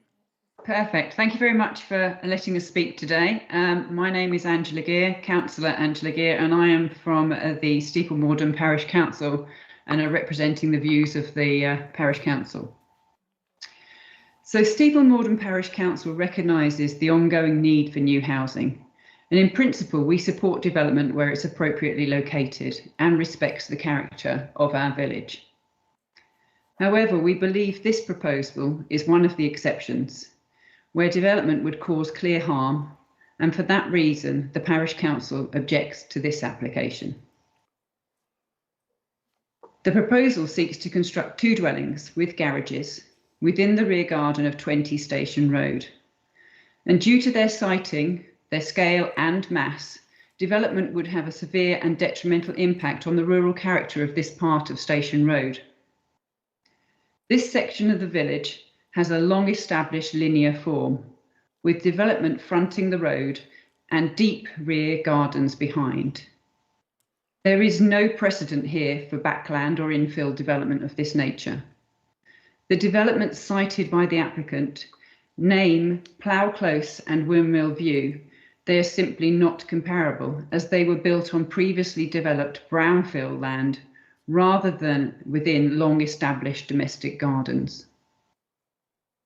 The application site was historically a garden and a small copse, forming part of the green infrastructure of the village and contributing to biodiversity.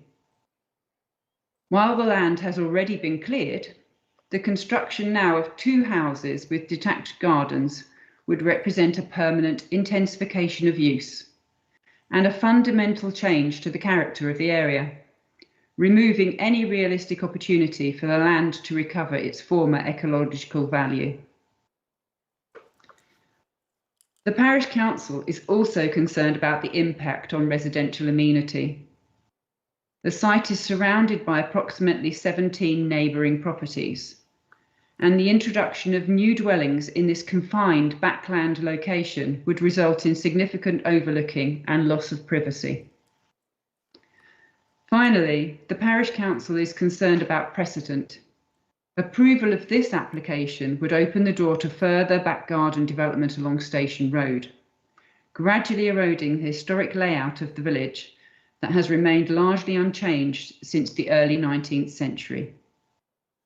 And it's for these reasons that Steeple Morden Parish Council respectfully requests that this application be refused. Thank you. Thank you very much.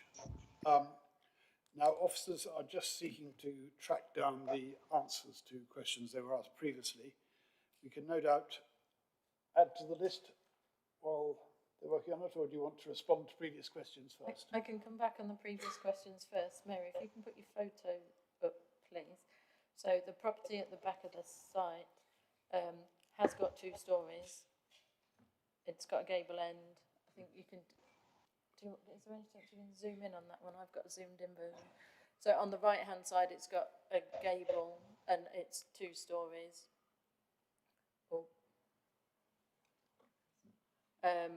But then the main part of the building, it's the first floor is within the roof. I've measured the height of that building, and on the plans that have been submitted, it's 7.6 metres above the assumed ground level, which is what's shown on the cross-section through the site. But it's at a higher ground level than the existing site. The ground level slopes, I think, as we saw in the section across the site.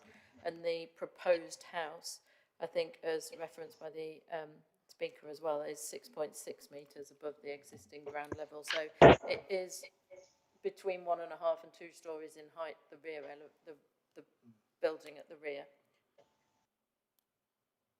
And the proposed house, will that be 1.5 or 2 stories? It is, the description of development is 1.5 stories as per page 155 of the report. I think the reference to 2-storey is in relation to 2-storey in scale, as in the perceived scale is around 2 stories. Right, thank you for that. Questions to officers on the presentation by Councillor Gear just now? Councillor Gear raised concern about possible further backland development in this area. We're obviously just looking at this application, but is there scope for further backland development in this area? We obviously have to take the application as submitted and make a decision on the basis of the application on its own merits. There is not such a thing as precedent in planning. Councillor Toomey Hawkins, you had a question, I think. Yes, thank you. The councillor mentioned the proposed development will cause clear harm, but I'm not sure I actually heard what the clear harms would be.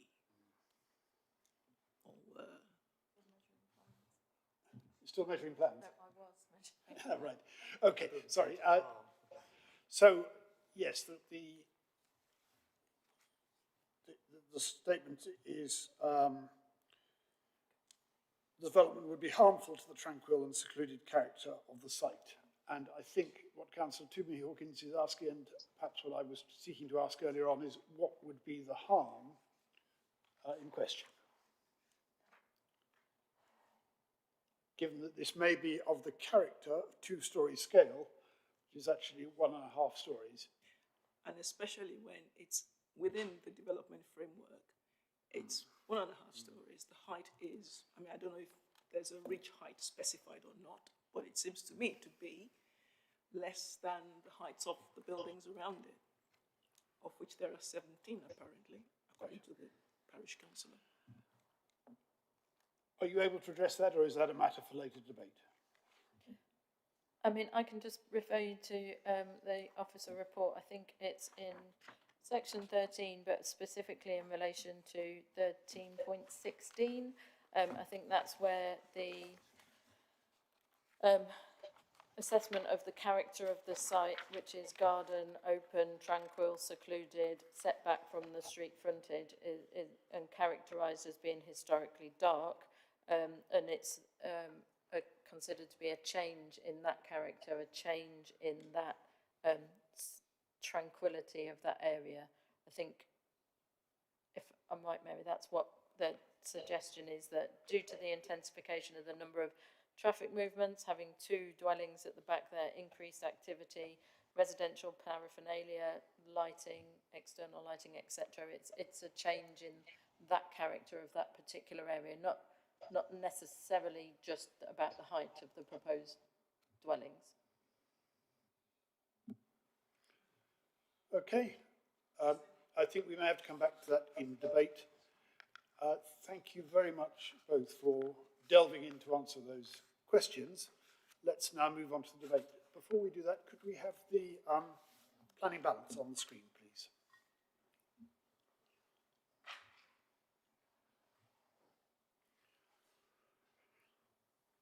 So, who wants to lead off the debate on this one? Councillor Hawkins, did you want to start us off? You raised your hand. The fact that it had water in it was irrelevant.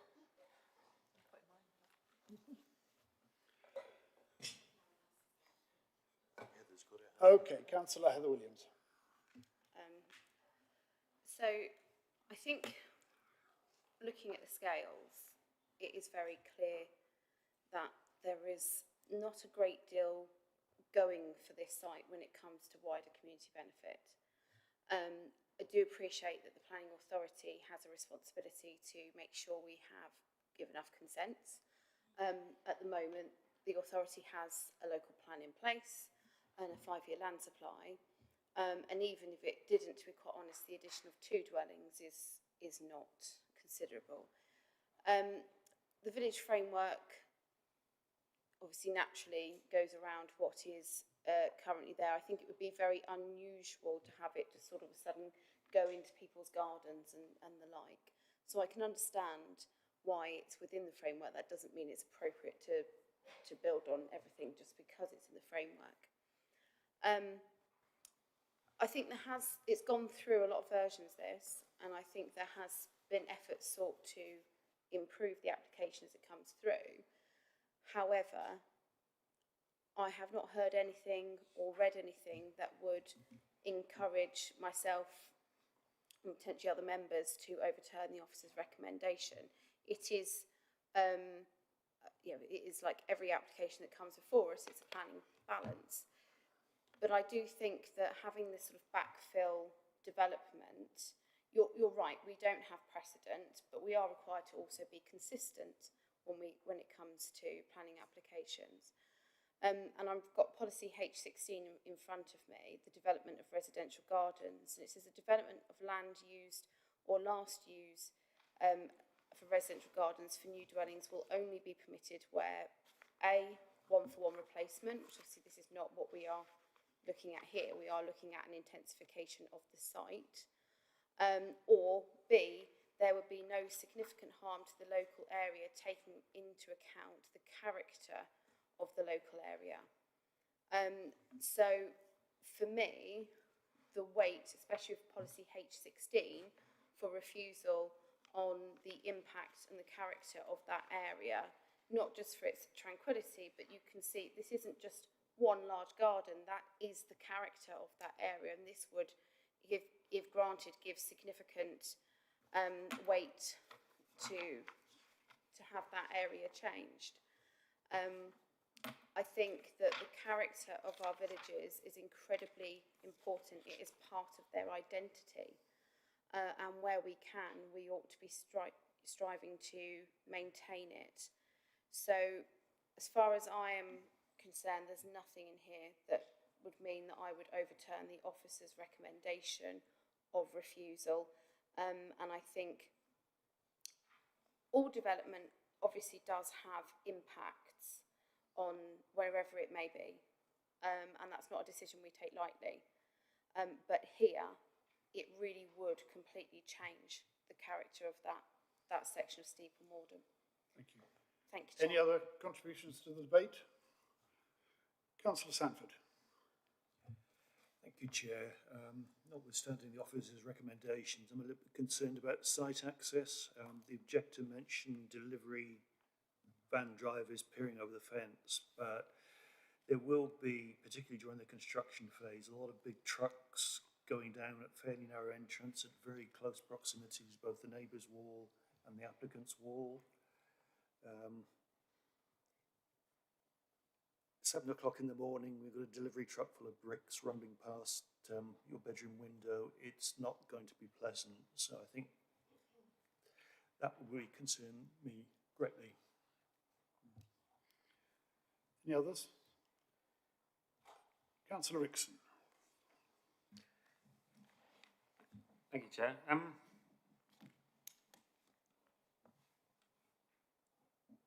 Seeing the sole reason here, refusal of the impact and the character of the area. I'm in two minds on this because, I wouldn't necessarily argue for backland development. I like green spaces. But I feel like we're also looking at it on balance and talking about Councillor Williams's suggestions towards consistency and how we deal with applications. So I'm in two minds. I can see that, you know, when we look at that site, Mill Courtyard has clearly been developed, which is to the rear of this garden. You know, Mill Courtyard and their houses along Ashwell Road, I believe. They aren't characterised as dwellings with large gardens. So I find that, you know, and by the very nature, yes, if you subdivide a garden, you know, and as existing, it characterises it as a large garden, but it will be small if that's the case, you know, for every backland development. And I'm unsure that it's a strong enough reason on its own for refusal. I think could see that effort has been made for the properties not to impact on overlooking. They're sited well within the site. They're reduced in height. They've looked at back-to-backs. So I'm not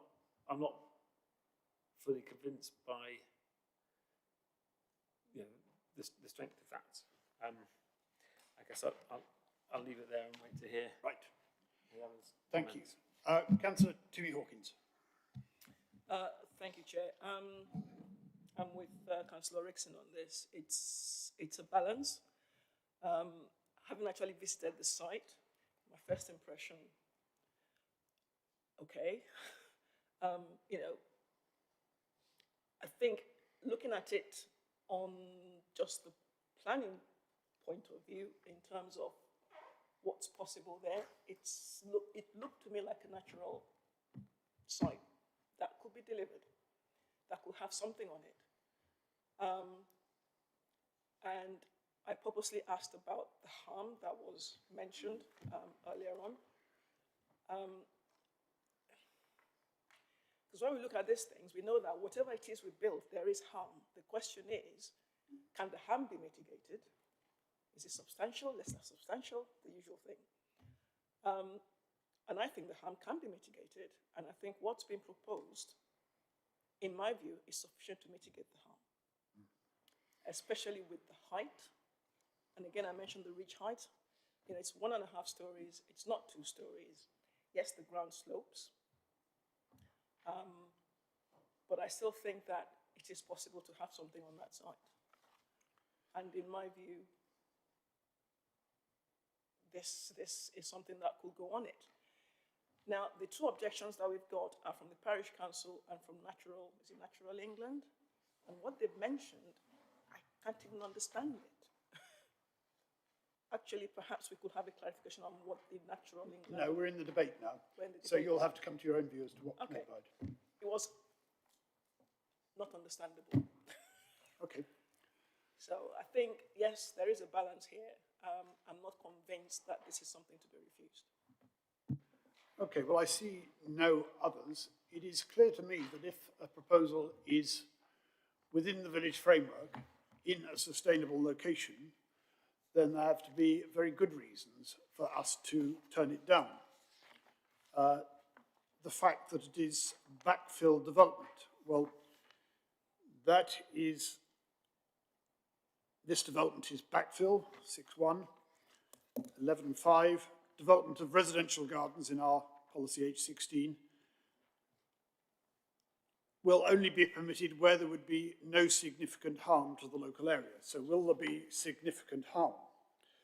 Well, paragraph 23.7, page 178, or do I mean 23.6, reference to the 2-story scale of the proposed development. Significant weight can be attached to this, and indeed in the recommendations at 24.1.1. Well, I'm sorry, but I don't accept references to 2-story scale. This development is either 1.5-story or 2-story. It is not particularly high in the proposal for a 1.5-story building, so I think we have to treat it as a 1.5-story for this purpose. So I think the recommendation is based on the assumption that by reason of the two-storey scale of the proposed dwellings, not appropriate to the location, would be harmful to the tranquil and secluded character of the site and surrounding area. I'm afraid I'm not convinced of that. I don't see anything which would give us grounds to refuse an application which is for the provision of dwellings within the framework in a sustainable location, which undoubtedly this application is. So that is the view I come to on this. Any others want to contribute to the debate on this? Councillor Dr. Richard Williams. Very briefly, Chair, I think I disagree with that reasoning. Particularly, I would place weight on the development and residential gardens, and I don't think that policy is complied with here. And I put more weight on the residential amenity issues that were raised, so I'll be voting against. Or rather, to accept the officer's recommendation to refuse. Thank you. Councillor Riding-Wilson.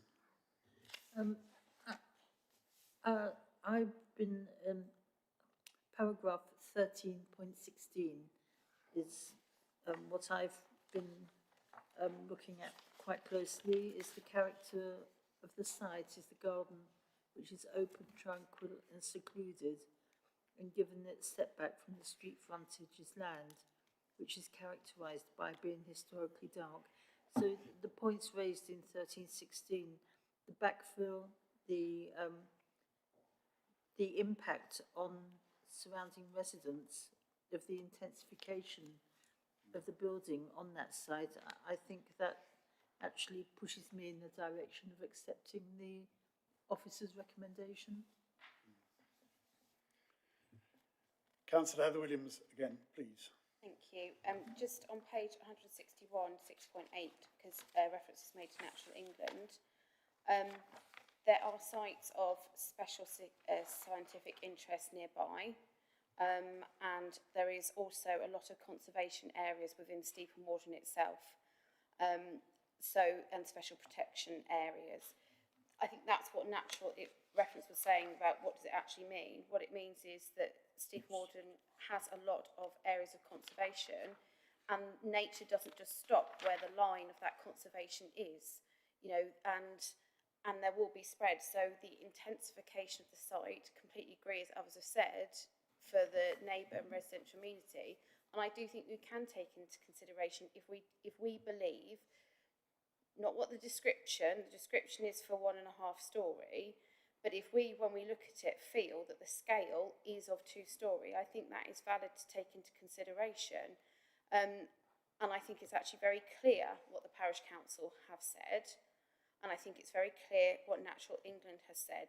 Nature does not respect boundaries, and given what's in the locality, that should be given significant weight and would contribute to significant harm if there was development of that nature through that corridor behind those properties. Oh, and Mill Courtyard was not backfill residential. It was a sort of brownfield site essentially, so different policies were used. So there is no comparison there. I think we've had a good debate on that. I think I'll now go back to Rebecca to give us the recommendation. I think there is a minority in this committee who might be inclined to refuse that recommendation, but let's hear the recommendation and then we'll move to a vote. Thank you, Chair. Recommendation is as set out on page 178 of your agenda. Officers recommend refusal for the reasons set out below, later on the page, with any minor amendments to the reasons as drafted delegated to officers. Do I have a proposal to accept that recommendation? Councillor Eileen Wilson, seconded by Councillor Heather Williams. I may have got that in the wrong order, but the net effect is the same, so forgive me. Right, let's move to a vote on that recommendation then.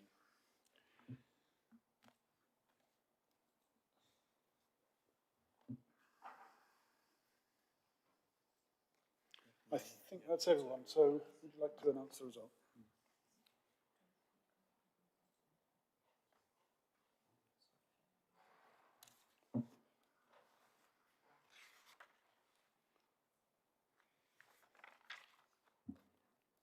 Sorry, Chair. So that's 6 votes in favour of the officer recommendation to refuse, 3 votes against and no abstentions. Thank you. That's very clear. That application is refused. We will now move on to agenda item 10, and I'm aware that some members need to leave us at this point. Thank you very much to those who have come along to make representations to us. Just give us a moment for us all to settle in.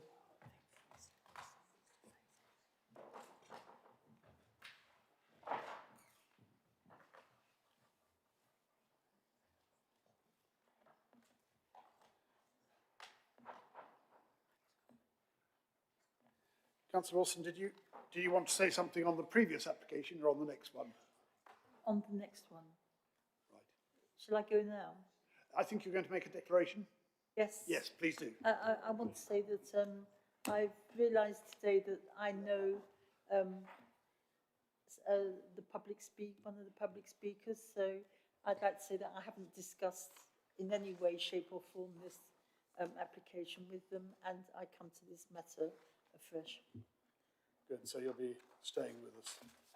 So we come to agenda item 10, land between 18 and 40 Newton Road, Little Shelford. Planning application 25, 02685 outline. And the case officer in this case is Karen Pell-Coggins. Karen, please give us your report. Thank you, Chair. Bear with me, I'll just get my presentation on the screen.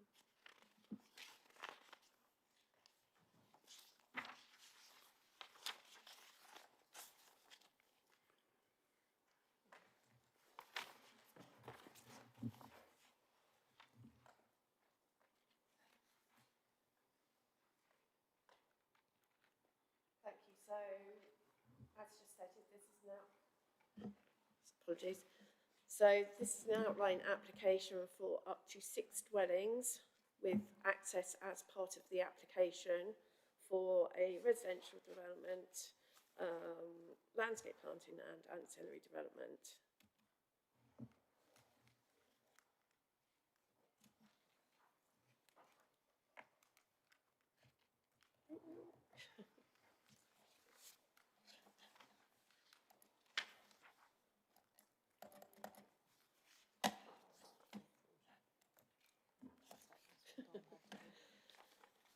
So, just have a small verbal update to the report, etc. Just first of all, it's understood that one of the applicants is an employee of Cambridge City Council. One further objection has been received from a resident of Stapleford with some concerns regarding the impact upon the green belt, no compelling reason for exception, no affordable or social housing, no public benefit for the village or wider community. Paragraph 11.18 should reference highly sustainable in terms of sustainability and should actually reference cycling as well as the private car. Paragraph 15.2 should read the western edge of the village and not the eastern edge of the village. So the site is located in Little Shelford. It is at the western edge of the village to the north of Newton Road. It is outside the development framework and in the green belt. So just to show the other constraints on the site is this plan. So the green belt is the green, the development framework is the black dashed line, which, if you just follow my mouse, is along here to the east of the site.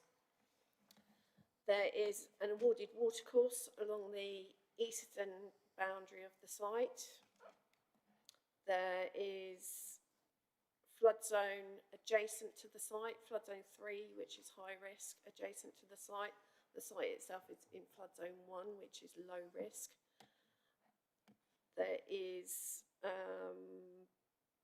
conservation area to the southeast. So this is the boundary to the conservation area, which is the purple shaded area here. So, and as you can see on this plan, this is so the main village is to the east side of the site, with the railway line to the north, just in the top left-hand corner, and the M11 to the west, just here. So this is just an aerial map showing a photograph of the existing site. So at the moment, this is Newton Road to the south. Beyond Newton Road, you have a number of dwellings. To the east, you have a number of dwellings within the development framework. So the site boundary is approximately, actually it's a bit further in this line here. To the north of the site, you have an open paddock land with houses beyond up here, and then an area of open land to the northeast. And then you have a single-storey detached dwelling to the western side. So at the moment, as you can see on the site, there's trees to the eastern side. There is a hedge and a tree along the frontage of the site, and sort of trees along the eastern side. There is a field gate to the left-hand side, sorry, to the west of the site, which you'll be able to see in some photographs in a moment. So this is just a photo montage of the site through the field gate access. So this hedge to the right-hand side of the photograph is the hedge along Newton Road. There's then a post and wire fence with some young saplings to the rear of that, which encloses the paddock. This left-hand side of the photograph is the boundary to the number 40 Newton Road, the single-storey, single dwelling.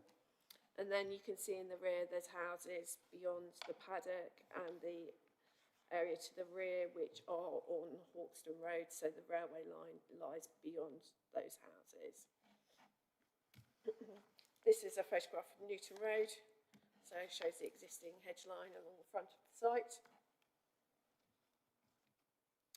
This is the view going out of the village along Newton Road, so the site is just here to the right-hand side. This is the hedge that we saw in the photograph before, and the field access is just down here. That's the view going into the village from the west. So the site is, so this planting here is the property to the west, number 40 Newton Road. So the site is just beyond that, a little bit further. I've got a closer version here, so this is number 40 Newton Road. So the site is along here. So just go on, so the application is outlined with means of access only. So details that we've got are quite limited, but we do have an access plan which shows that the proposed access would be fairly centrally within the frontage of the site. It would be 5 metres in width, have footpaths each side, and there would be a new footpath along the front of part of Newton Road here where there's not an existing footpath to link to the existing footpath, which ends approximately in this position here. Next, this is number 18 Newton Road. So we do also have an indicative site plan which shows a potential layout for the site. So this area here is where the new footpath would go, with the access coming in centrally, with a field access retained centrally within the site. 6 proposed dwellings, 2 pairs of semi-detached houses, and then these are garages to the front here, and there's quite obviously parking spaces in front of the garages, and then for the properties within the area to the front, with an area of planting, tree planting proposed to the frontage here. So just in terms of the application, so the key considerations are the principle of development in the green belt, so whether the proposal represents appropriate development or inappropriate development in the green belt. Other material considerations, so such as loss of agricultural land, location and scale of residential development, character and appearance of the greenbelt, countryside landscape character, design, heritage assets, trees, biodiversity, highway safety and transport, flood risk and drainage, residential amenity and other matters. And then if the proposal is to be considered inappropriate development in the green belt and potentially any other harm, whether any very special circumstances would outweigh that harm. I've just gone through green belt policy there, but I'll reserve that if we need it later, it's there. Just in terms of, say, the main consideration in relation to whether the development's inappropriate in the greenbelt or not is the NPPF. So the NPPF says limited infilling in villages is appropriate development, and it's what, there's some disagreement in terms of what constitutes limited infilling in villages. Just from the local planning authority's perspective, we consider that various different policies in the local plan do refer to infilling, and that's policy NH9 and S11, which are set out in the report. So I won't go any further, but yeah, that's a point of consideration for members to take into account. Also, we've got a Little Shelford Village Design Guide which covers the village, and one of the key considerations is the impact of the development upon the character of the village. It said in the design guide that the relationship of the village to the countryside is a defining feature, specifically sort of wood in an enclosed landscape setting, the presence of trees, open spaces, etc., etc. That's a bit further. Just a little bit of information about East-West Rail. So it's currently under consultation stage. This is the latest information I could find, which was reported in November 2025 following consultation round 3. In this, it refers to sort of ongoing engagement to determine whether the level crossing at Hawkston Road is to be closed. So this doesn't specifically show, there is potentially a new relief road that's not currently shown on these plans, but there is further consultation in 2026.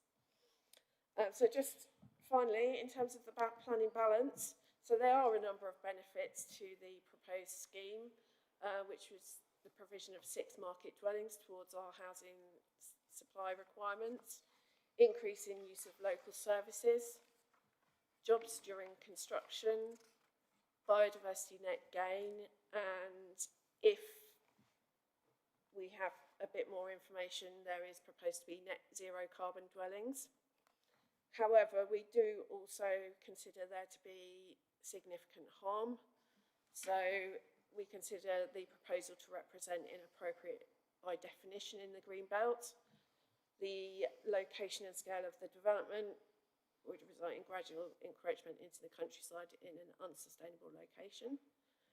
The loss of a proportion of the best and most versatile agricultural land where there's not a need for the development, and the actual impact on the green belt in terms of loss of openness and visually intrusive development, which would affect the character and appearance of the green belt countryside and landscape character. Thank you. Thank you, Karen. And I know that Councillor Lisa needs to leave us at this point. Thank you. Questions for clarification on that presentation? Councillor Sandford. Thank you, Chair. Karen, could you just back up to the previous slide with the East-West Rail map on and point out the site location, application site location? It wasn't clear from apologies. here. Can't see it Okay. very well. It's here. Okay, so it's close to the proposed route. Thank you. Yeah, so the railway line is to the north along the existing railway line. Okay, thank you. And Karen, a question from me. Could you go back to the slide you said you were keeping on standby for Greenbelt? So, paragraph 1120, as to whether this is inappropriate development in the Greenbelt. A is, would the development utilise Greybelt land? Now, would you say that this land that serves more than one purpose in the Greenbelt? To what extent is it exclusively serving purpose 143C?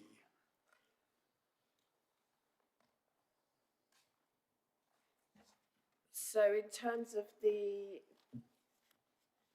impact on, so whether it represents grey belts, it only refers to paragraphs A, B and D in terms of the consideration with reference to grey belts. So if you see just here, so you have to look at whether it strongly contributes to the purposes of A, B or D, whereas paragraph C is not referenced in that. So in terms of our assessment, we've looked at the Greenbelt study for the evidence for the emerging local plan, and we do, I think it's set out in the report, but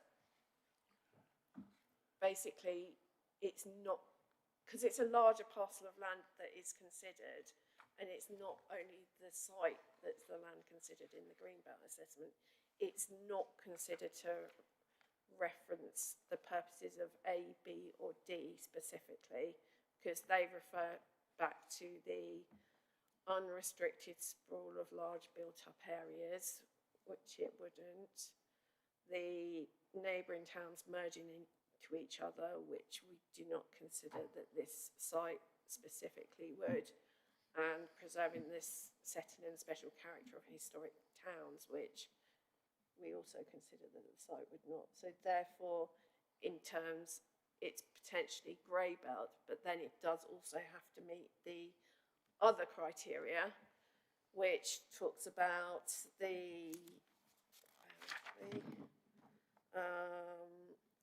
unmet need for the development.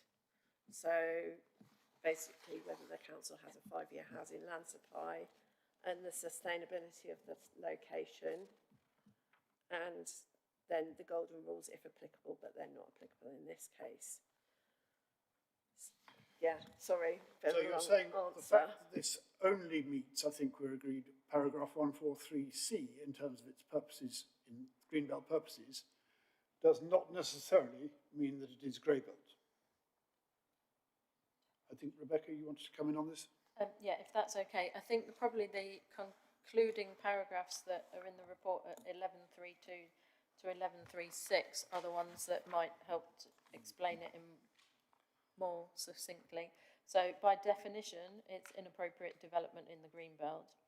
However, oh, actually it's not in that part, it's 1127, that once we've gone through the assessment of the various sections in the MPPF, that we consider the development would utilise Greybelt and not fundamentally undermine the purposes taken together of the remaining Greenbelt across the area of the plan.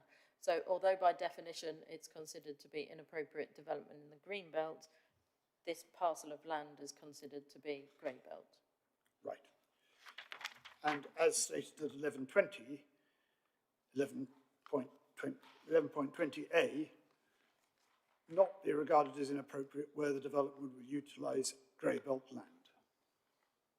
Right, thank you. Yes, that's correct. Yeah. Any other questions of clarification? No, well, I think then we move on to our public speakers. We have, I think, 3 objectors, but one has submitted a written statement, number 3, which is in your,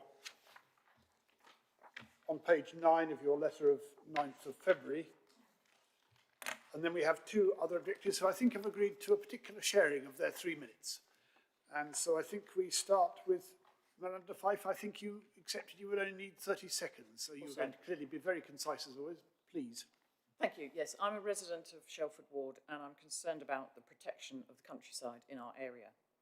And briefly, I wish to object to this proposal on the grounds that it is development in the Greenbelt and with zero affordable or social housing. I note that the sole comment in support is suggesting that 2 units of affordable housing be included under a Section 106 agreement. My understanding is that a condition of this nature would not be possible at this stage. In any case, such a development in the Greenbelt can only be justified if 100% of it is affordable and preferably social rent housing. Thank you. Thank you. And next, Phil Gooding.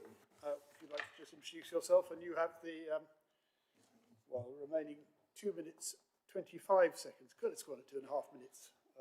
Mr. Gooding, please. Thank you very much. My wife and I live next door to the field at number 18, where the site is. These comments that I'm going to make also summarise the key objections of 4 other households closest to the site, and these neighbours have asked me to speak for them today as well. We all feel strongly there is no justification to encroach the Greenbelt or develop outside the boundary of the village plan. The field or paddock of the site is a valued green space, and it's a public amenity as well as being a residential or resident amenity. It's one of a number of green spaces in Little Shelford that define the character of the village. It is an important wildlife corridor beside the watercourse which runs along the boundary of the plot.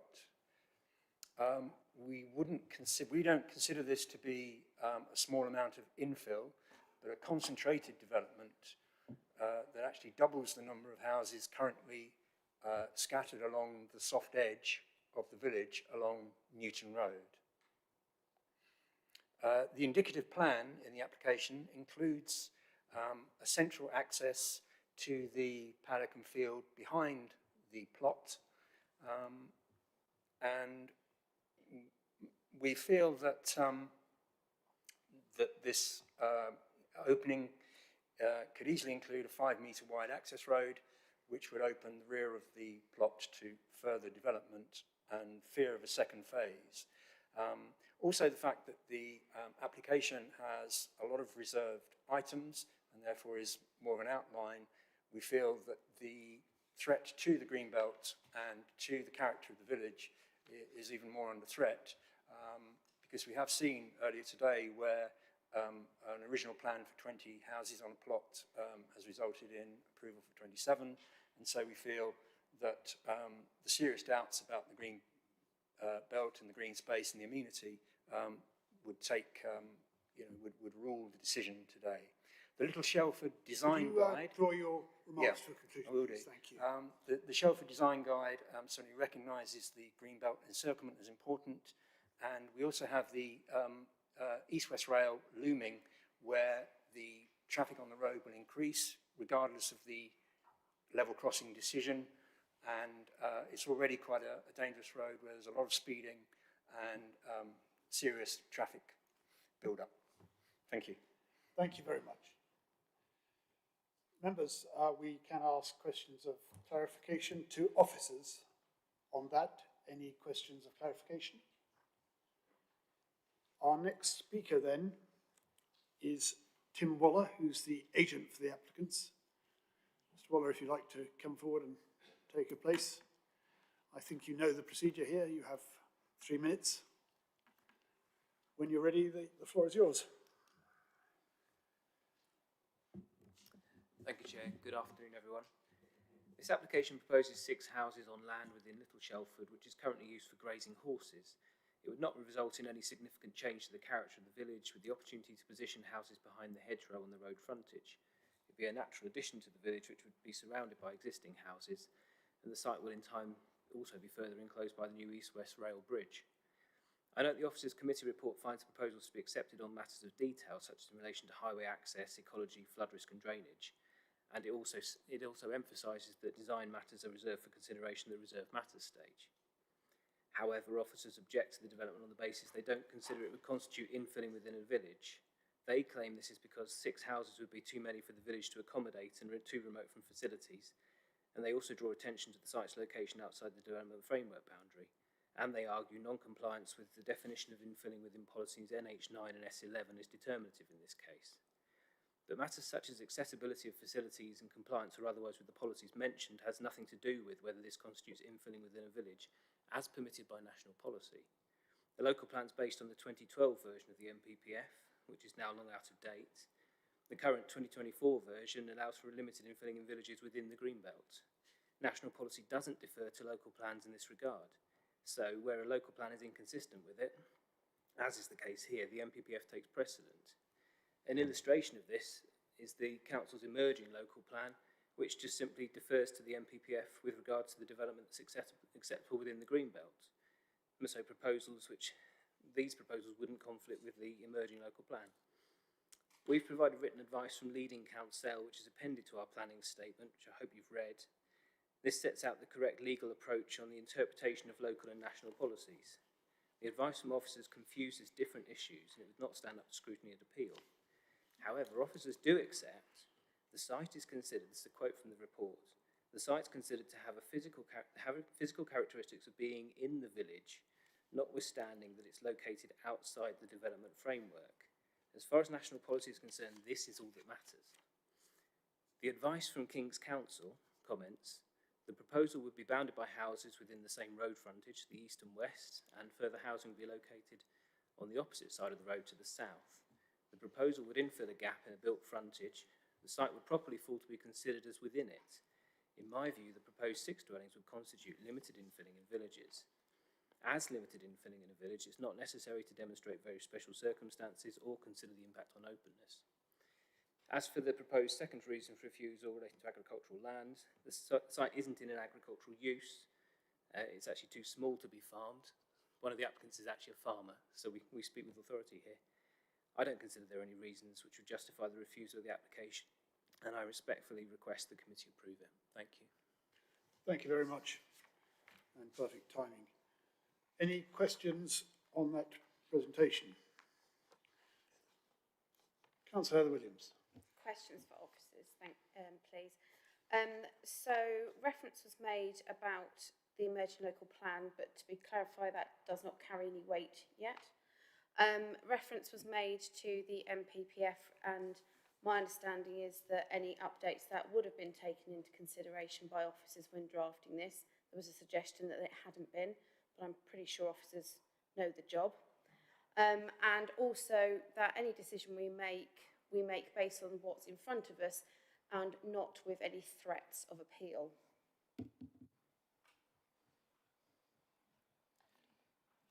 Thank you. I think that might be one for you to comment. No, okay. Oh. Karen, sorry, yes, please. So just to confirm the emerging local plan, it is set out in the report, but it has very limited weight in relation to policies at the moment. Obviously, planning officers have considered the development with regards to the current NPPF, and just with reference to the infill section.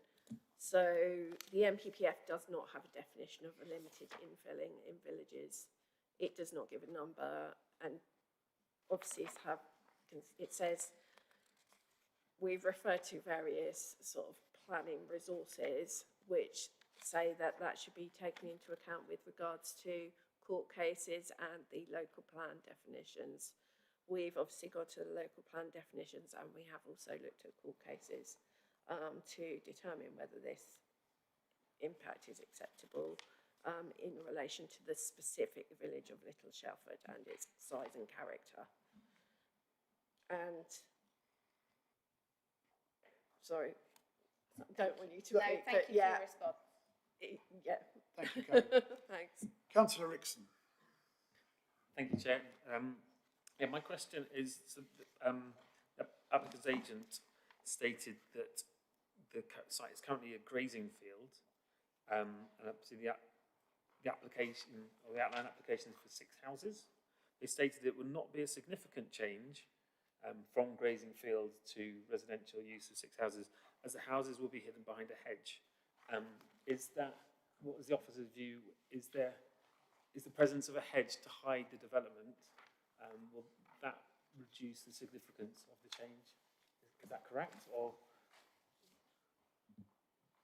At the moment, we don't have specific details of, because it's an outline application only with access, we don't have specific details of the development. The houses are shown to be set back from the road with landscaping to the front, but obviously in winter time, there's going to be at least glimpses of the houses from Newton Road, and it's going to change the overall character of the site from one of an undeveloped, open and rural character to one with residential dwellings. thank you. Right. A question from me, if I may. Mr. Waller referred to the King's Council's advice on the procedure. I think some of us will have seen that it's on the planning portal. I can't recall whether it's referred to in the report and whether officers accept the advice contained in the King's Council's submission. It is referenced in the report, but we do not agree with the interpretation. Could I ask you to go a little bit further and say what it is that we do not agree with? Basically, the council opinion was that the local policies are out of date because they don't refer to the latest NPPF in terms of the scale and size of development. Our view is the local policies are not out of date. They specifically reference Little Shelford as a village, and that is obviously what we're looking at in relation to the overall scale and character of the village. I see no further questions, so let's proceed to our next speaker, Councillor Bree Lurie, who's been waiting online patiently for us for some time for Little Shelford Parish Council. Councillor Lurie, can I just ask, do you have the consent of the Parish Council to speak on their behalf on this matter? I do. Thank you. You have 3 minutes. Thank you. I'll keep my comments brief because the PC's primary objections were in respect to the designation of green belt, and the interpretation of grey belt is something that we are probably not as skilled as reading into as you have outlined. But we did object on the basis of the policies S4, S7, S11, T12, NH2 and NH8, NH9 and HQ1, and the South Cambridgeshire Local Plan, which are the ones that we've been working with to date. The development is linear along Newton Road, and that doesn't comply with our Little Shelford Village Design Guide. And the applicant did come and speak to us at the Parish Council, and we did refer them to this, saying that our preference are for more cul-de-sac type developments, which takes the house frontage very much away into that land at the back. They had declined to do that. Currently, that location, and I think this has been identified, does allow open views across the countryside, and it's what we also refer to in our village design guide as a gateway into our village. And though there is one property on the left-hand side before you get to that paddock, it is in effect a very, very open vista as you come to the village, and that's something we have been wishing to protect through our village design guide, which was adopted in 2022. There is no affordable housing, and the Parish Council have looked into the requirement for that in the village and would have been interested in involving itself in a scheme. This is not the scheme, obviously. We haven't been approached in that respect. And as has been identified, the land does have agricultural use, and we don't believe that any special circumstances have been identified for the need for this housing. We support the case officer's conclusion on page 210 that the harm to the green belt of the proposed development outweighs the benefit of the additional housing provided. But I cannot speak to the decision on grey belt. So thank you, Chair.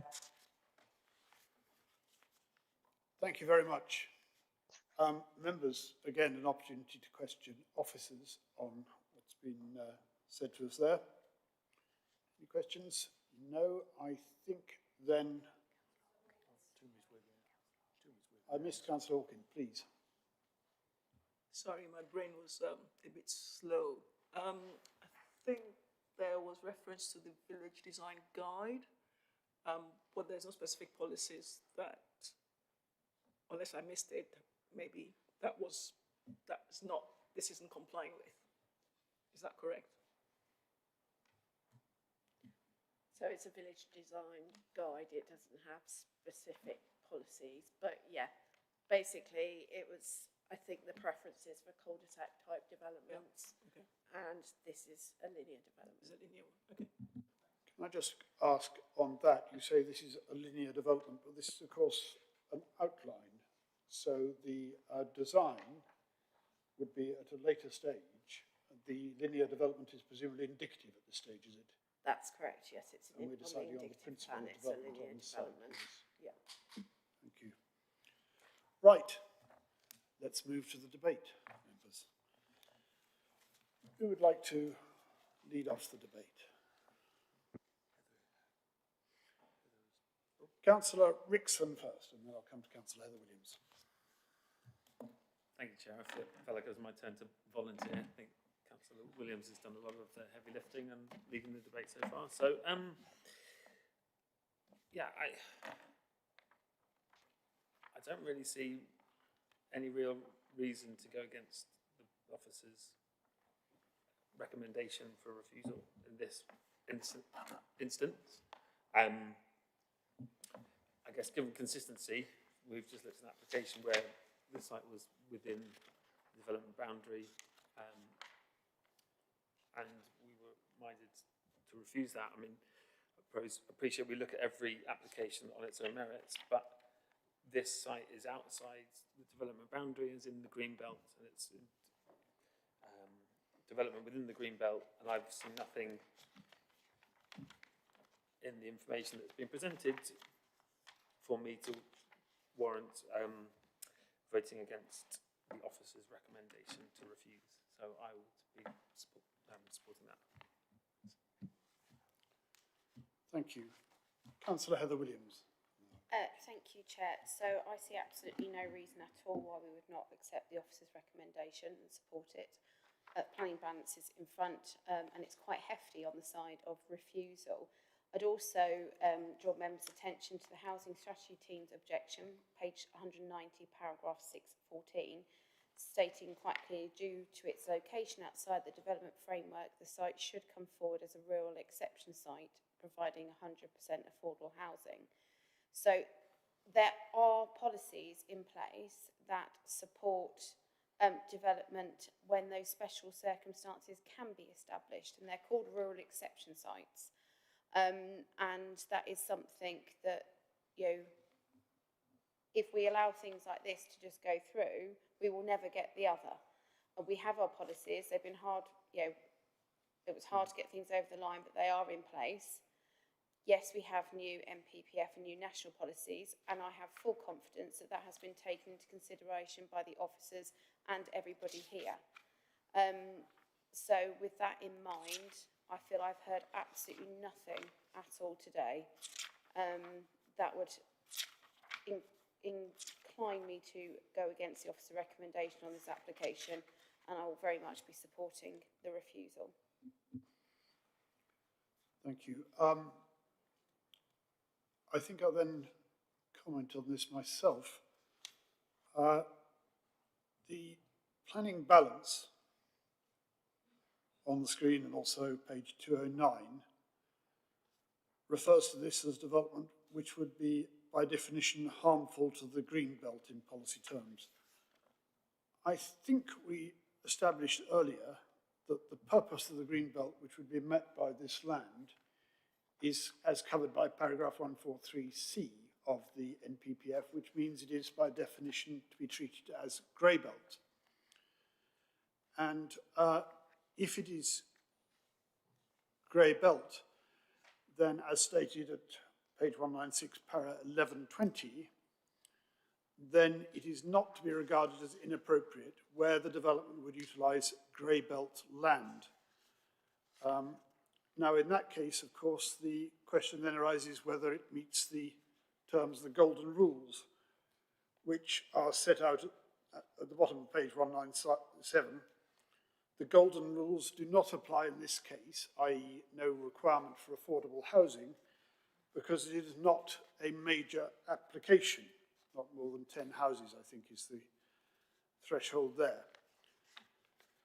So then I think we have to look at the other categories of harm. 24.3, the development would also result in other harm. Gradual encroachment into the countryside, that is to some extent covered by 143C. A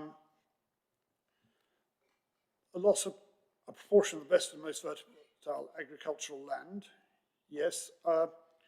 The argument as to whether it is currently used for agriculture as opposed to horse grazing, which can be separate from agriculture, I don't think we need to address today. The development would result in a loss of openness and visually intrusive development. And indeed, that was a point raised by the parish council too.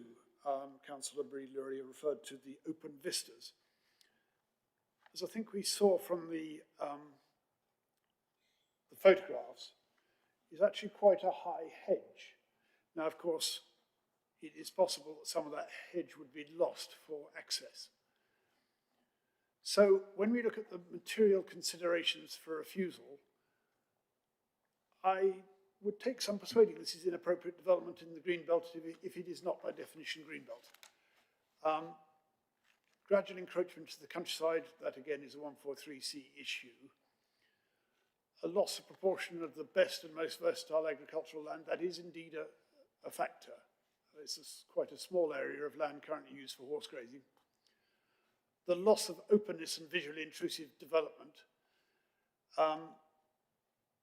well, as it stands, it's behind a high hedge. So then looking at the planning balance in favour of approval, 6 market dwellings. Of course, we might wish this had been an application for a rural exception site, but it is not. So there is no requirement for affordable housing. Increase in the use of local services, sort of marginal jobs during construction. Biodiversity net gain. I forget the figure, but there is quite a reasonable biodiversity. Anyone help me with the figure of biodiversity net gain? I'm sure we had it in there. It was in the report, wasn't it? It's quite. There is biodiversity net gain. It is established. And then there is an additional factor that we haven't taken into account, which is on page 207. The proposed dwellings will be designed to achieve net zero carbon with high standards of insulation, solar PV, air source, and so on. So is this a highly sustainable, are these to be highly sustainable dwellings? Well, of course, we're just looking at outline at this stage, so we don't know that for certain. I think that maybe that is a factor which should be given some weight in the planning balance, but perhaps I'm wrong. So I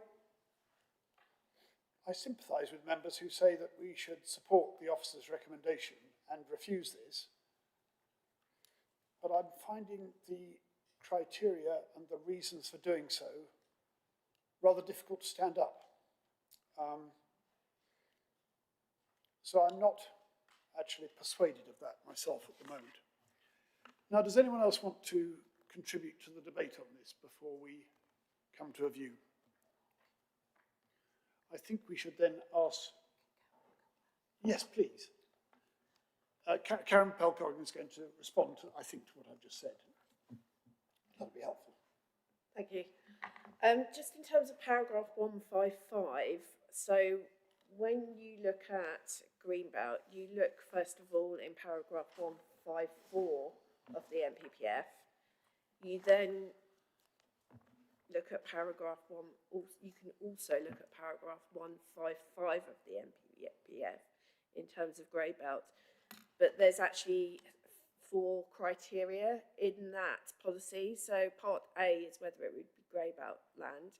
Part B would be whether there is a demonstrable unmet need for the type of development proposed.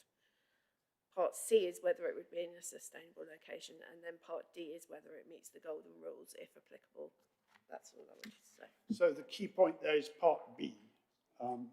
I think, in the, yes. Now, Rebecca, we were going to come to Rebecca anyway to, I think, summarise the recommendation. You may want to comment on that before you do so. Perhaps you can do both. I'll try and do both.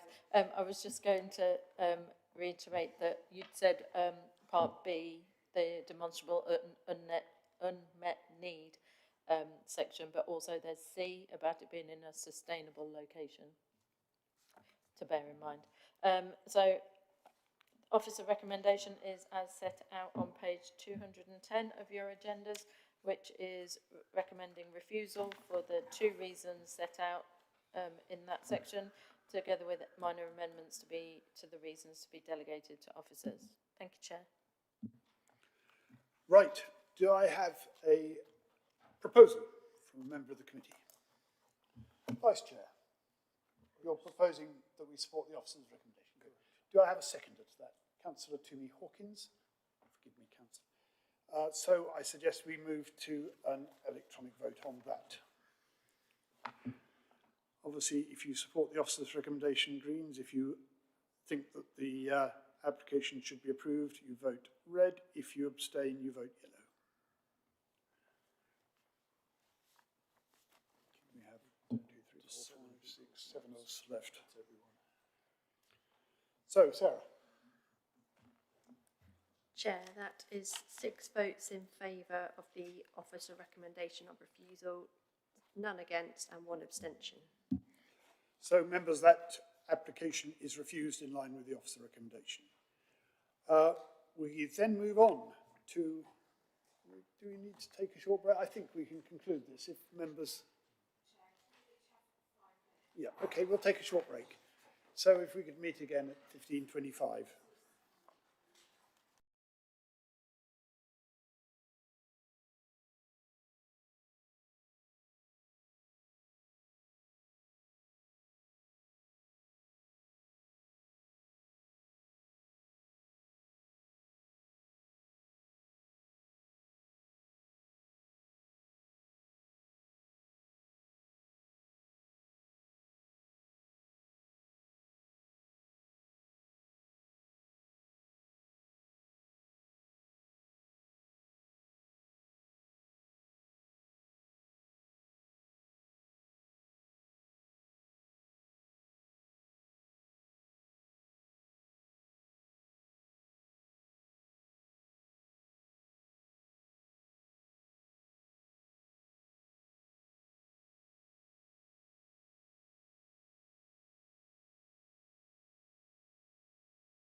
Thank you, Chair.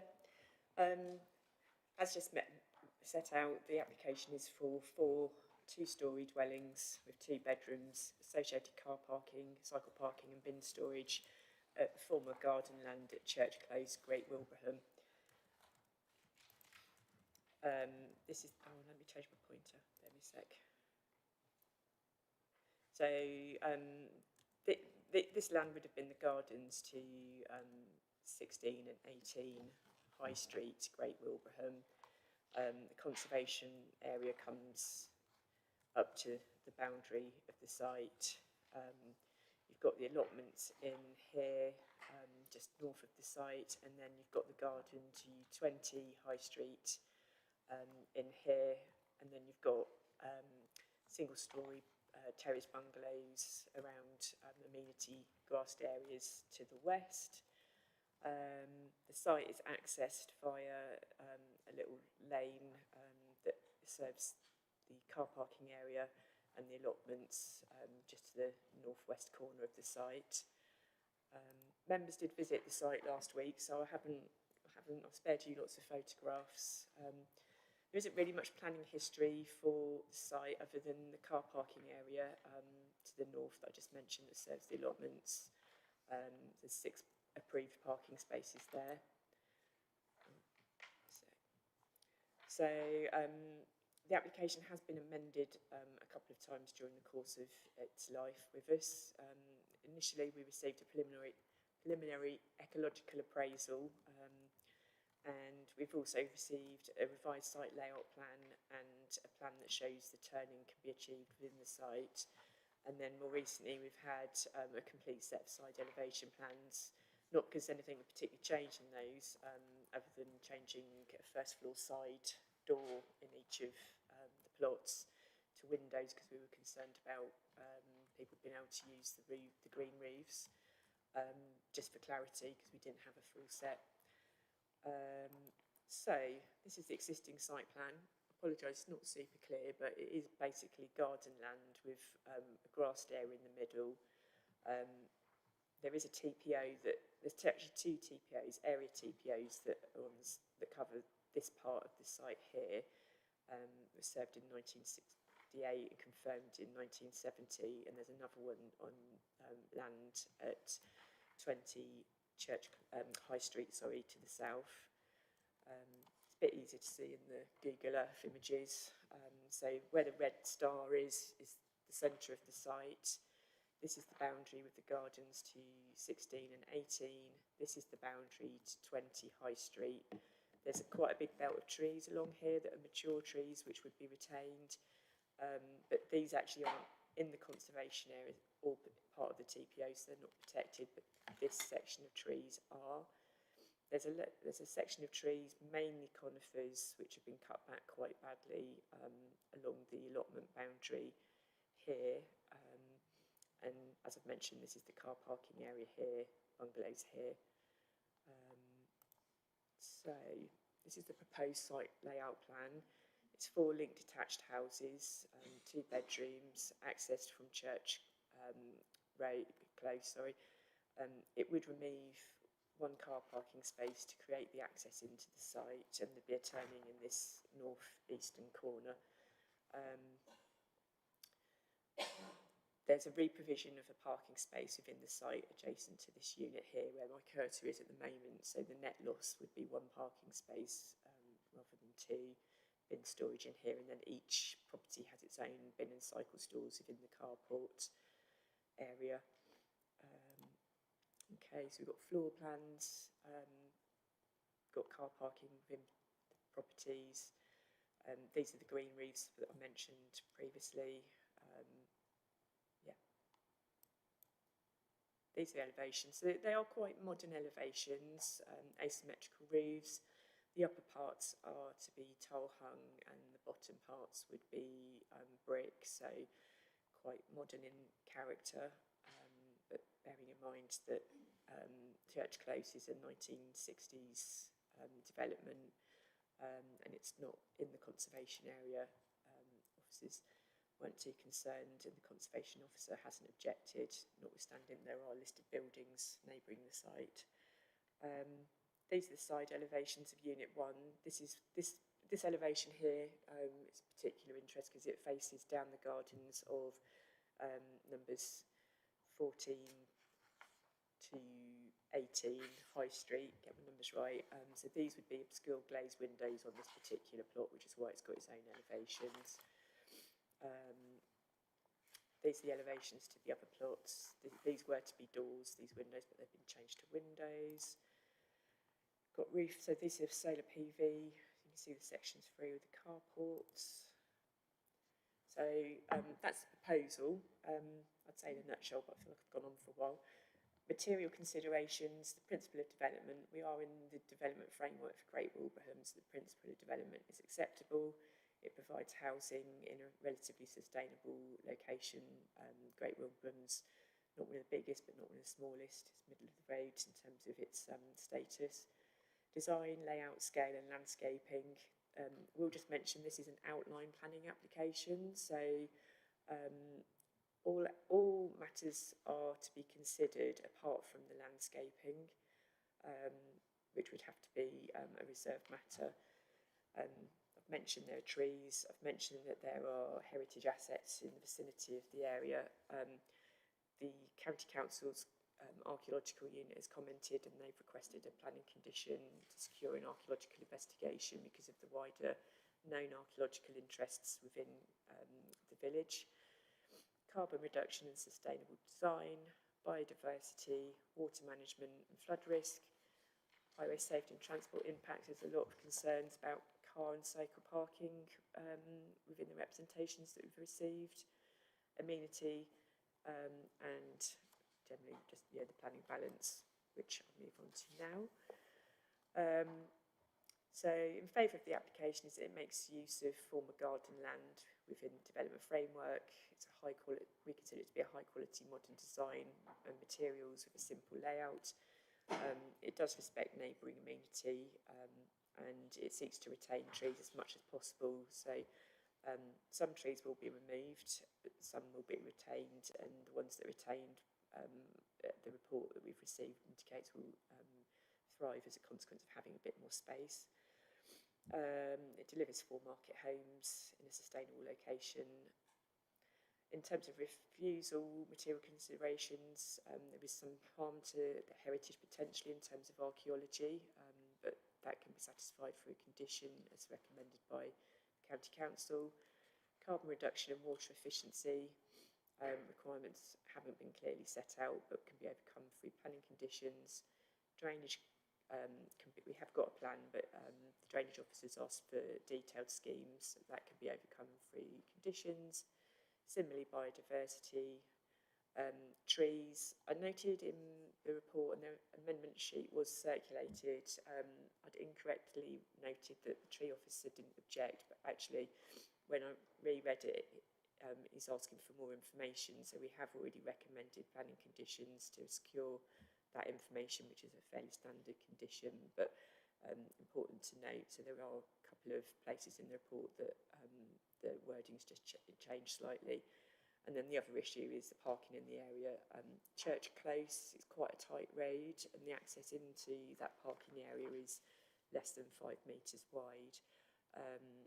The council's Church Close is actually owned by South Cambs District Council, and they've the housing services objected to the loss of parking, although the loss of parking is actually owned by the parish council, who support the application. So we are recommending a section 106 be secured to make sure that that replacement parking space is secured for the allotments, and we're recommending approval.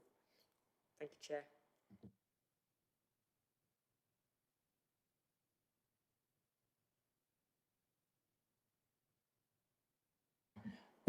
Yes, it's just about the turning circle for vans and visiting the site.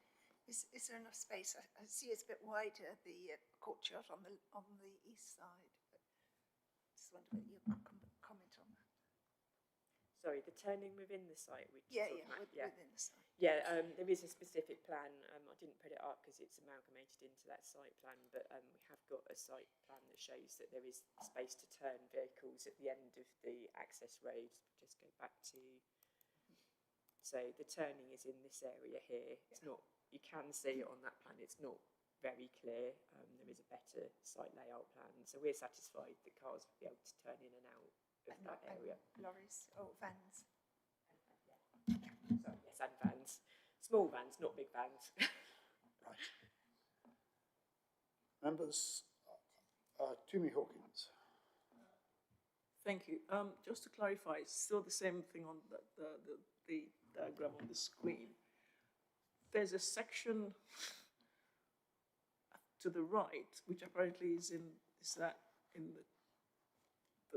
between the proposed houses and the next door neighbor. There was a strip, we were told when we did the site visit, which is in the conservation area, or and also the second point I was going to clarify is the parking that's going to be missing from the current parking area. Where will that be located within the development site?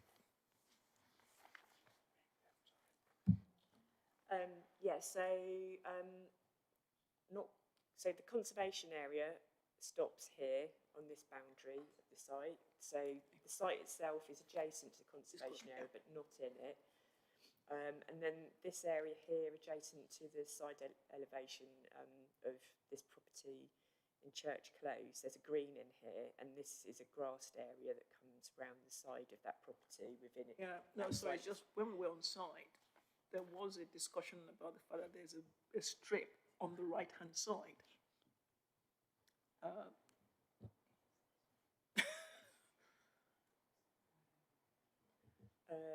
Yeah, I did have a plan of the conservation area. Bear me a sec. Unless I got that completely wrong, because I remember I was discussing it at the time, saying it was a bit odd. I think it's the way it's drawn, but okay. It's not clear from the plan. It slightly overlaps, but it's not clear. It's a slightly odd line. I've got a plan of it somewhere. Okay, well, not to worry. So the second point, though, which is where will the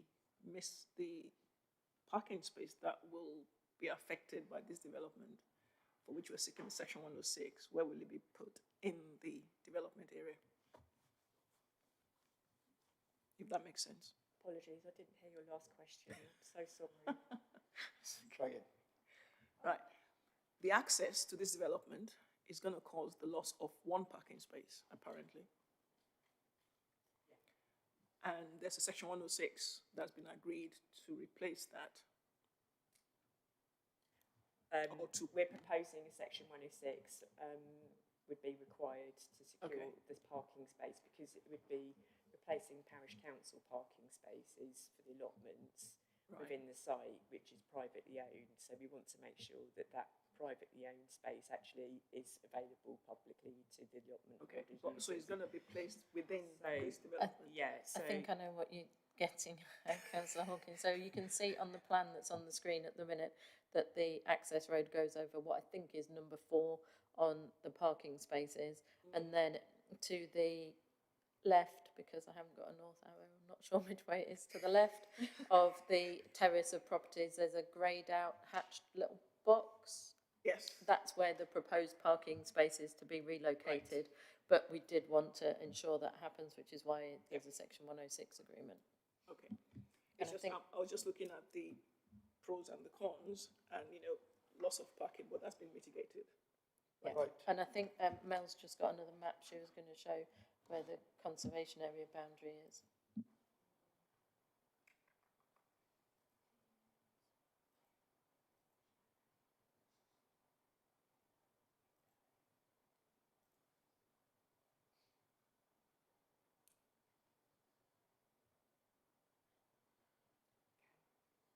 So this is the site in here. If I zoom in, thank you. If I zoom in a bit more on here, this is the end of the garden to number 18, and this is the garden to number 14 to 16. And you can see that the conservation area comes along here. But I'm not clear whether it's just how it's been mapped or whether it actually just cuts across there. So this is the site in here. I personally think, look, it's just one of those anomalies where down to mapping, but I can't say categorically that boundary is or isn't in the conservation area, but my feeling is not.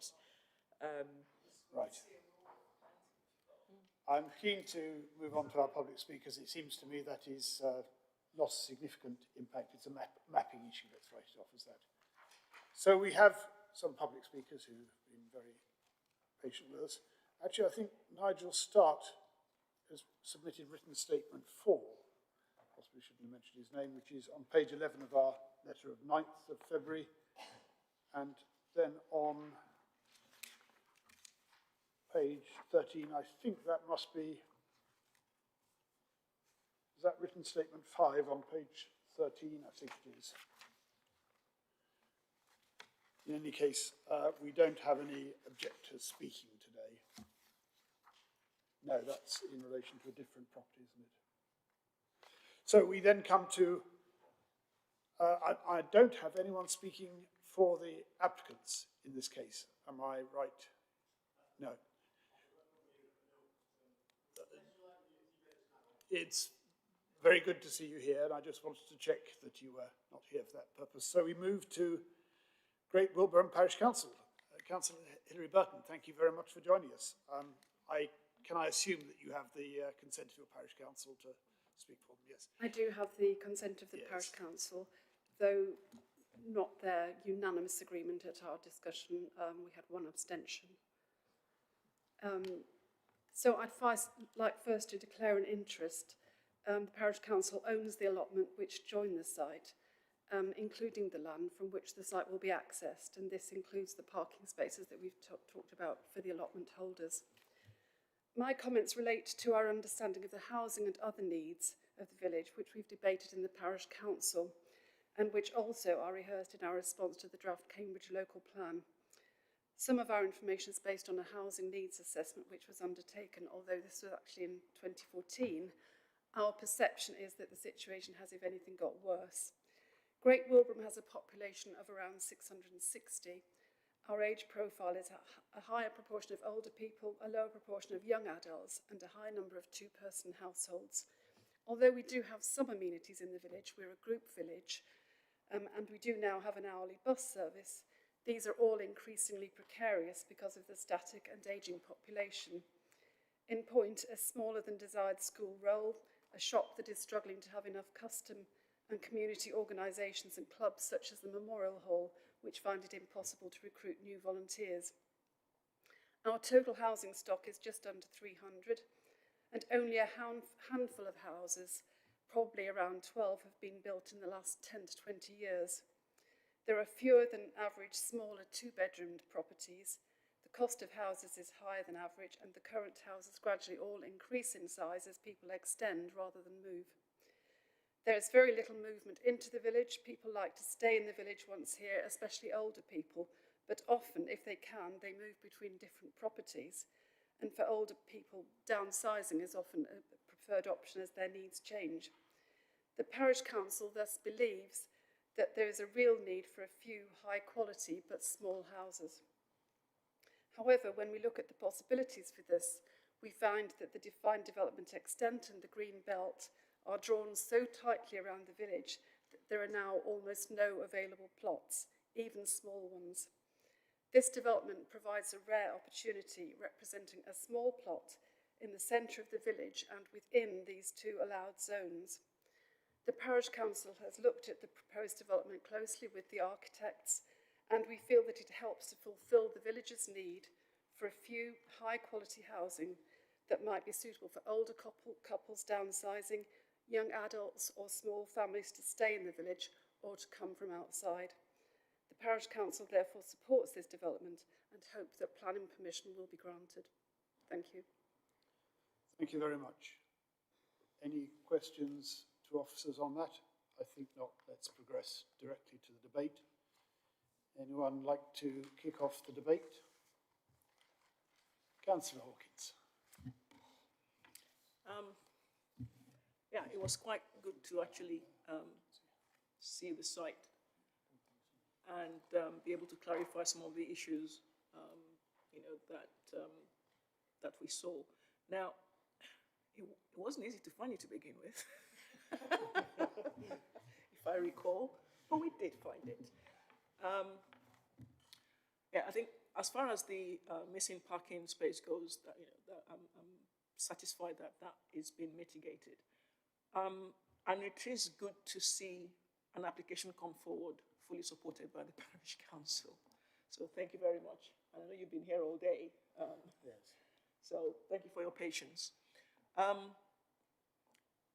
mean, I can't even add more to that, to be honest, because it seems to provide, a much needed housing for the village. And it's interesting to hear that nothing's been built for about 12 years, considering how much housing and the types of housing that we need. And looking at the balance up there in front of us, all I'll say is I'm happy to support this. Thank you. Members, I don't see others wishing to speak. I don't think I need to say anything myself because I entirely support what Councillor Jimmy Hawkins has just said. So I therefore suggest we progress to ask our case officer to... Oh, sorry, Rebecca. It's the message. I'm leaving. To present the recommendation, and then we can move to a vote. Thank you, Chair. Officer recommendation is set out on page 241 of your agenda. The recommendation is to approve, subject to the conditions set out in the report, with any minor amendments delegated to officers. Again, subject to the satisfactory completion of the Section 106 agreement, as set out in the report, with minor amendments delegated to officers, and for the deadline for completion of the Section 106 to be 6th of May, and if not completed within this period, delegated authority given to officers to refuse on the basis of lacking to secure the mitigation. Thank you, Chair. Thank you very much, Rebecca. Can I have a proposal for Councillor Toomey Hawkins, which, to save time, I will second myself. Sorry, Councillor Garvey, got there first, but let's move straight to the vote. And we will do it as usual, electronically. So if you support the officer's recommendation to approve, you press green. I think that is right. There are only 4 of us left, aren't there? 5 of us. Have you voted? Okay. And 5 have voted, so that's lucky. Yes, Chair. So that's 5 votes in favour of the officer recommendation to approve, no votes against, no abstentions. So that application is approved. Thank you very much. And as was said earlier, thank you very much to both of you for staying all that time to bear with us until we finally got to that point. So we'll move on to our last application of today, which is item 12, application 2504, and you should have put my glasses on, 04603, full. Oh, there they are, thank you. I got it right. 04603, full. The green Pathfinder Way, Northstowe, pages 259 onwards in your printed pages. Got it.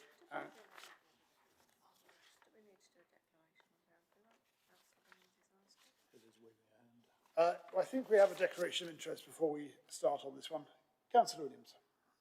I think, to be consistent, previously when we've had applications in for the council, particularly in relation to Northstowe, we have declared a sort of an interest as councillors because it does impact on council finances.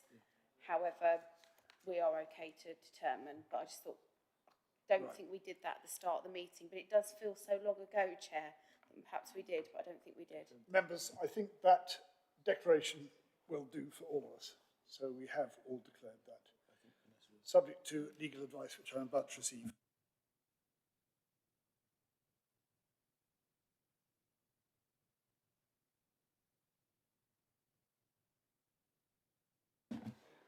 Members and members of the public too, we're now going to return to consideration of item 12. And case officer in this case present this is Akenya Onyewumbu. Akenya, forgive me, you knew I was going to mispronounce your name, so feel free to put me right. Thank you, Chair. So this application is for a short-term extension to retain and continue operating the existing community centre until the 30th of September 2026. There are no physical changes proposed to the building layout, access, landscaping or drainage. So the building sits within phase 1 of Northstowe, and it's located on the green with housing to the east and south immediately. The temporary facility is proposed to remain open to act as a bridge with provision, waiting for the opening of the permanent centre, which is anticipated in spring. So this is the site plan.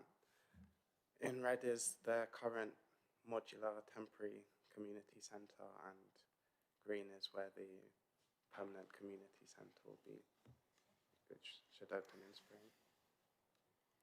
And these are the current and proposed elevations of the proposed community centre.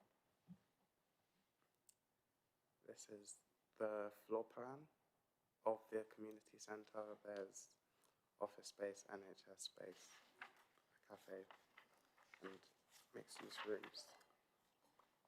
And in summary, there are no material reasons to refuse the application. The application supports a extension and continuity of community services in Northstowe until the permanent opening of the new permanent community centre. And yeah, thank you. Kenya, thank you very much. I don't see any need for questions on that. It seems to me very straightforward. I don't think we have any public speakers on this. So, and I'm not sure that we need a lot of debate for a time-noted continuation for continued provision of an established community facility when there are no reasons for refusal which have been identified. Is that the view of others in the committee? Councillor Heather Williams. Yes, pretty much. I just had one clarification, which might need to be answered outside the meeting, I don't know. The extension of this, from my understanding, is to give time to sort of pack it all away. That doesn't mean there's a delay to the permanent. Is that correct? That's correct, yeah. Yeah, that's all, because they're different. Do you know what I mean? Is this going to be a creeping thing? But if we are sure that now that's the right time frame. So if there were to be another delay, that would require a separate application. This can't be extended further. Okay, I'm happy to support the application, Chair. Thank you. Then Councillor Korangavi. Sorry, I just wondered whether it was time limited, the temporary. Yeah, so this will be limited until the 30th of September 2026. Okay, well, I think we then come back to Rebecca to sum up the recommendations on page 276. Thank you, Chair. As you've said, the officer recommendation is on page 276 of your agenda. The recommendations to approve, subject to the conditions set out with minor amendments to those conditions, and there are only 2 approved plans and the time limit. Thank you, Chair. Thank you. And I think we do need to have a formal vote on this. So if members would, so kindly set that up. We'll, there we go. Do you need someone to propose the vote? What, proposal and second? Yeah, second. I'm sorry, I thought you had, but there we are. Anyway, we now have a seconder as well. Vice Chair is seconding it, and we can then proceed to the vote, which we will all immediately do. All 5. Sorry, Sarah, do you want to announce the result?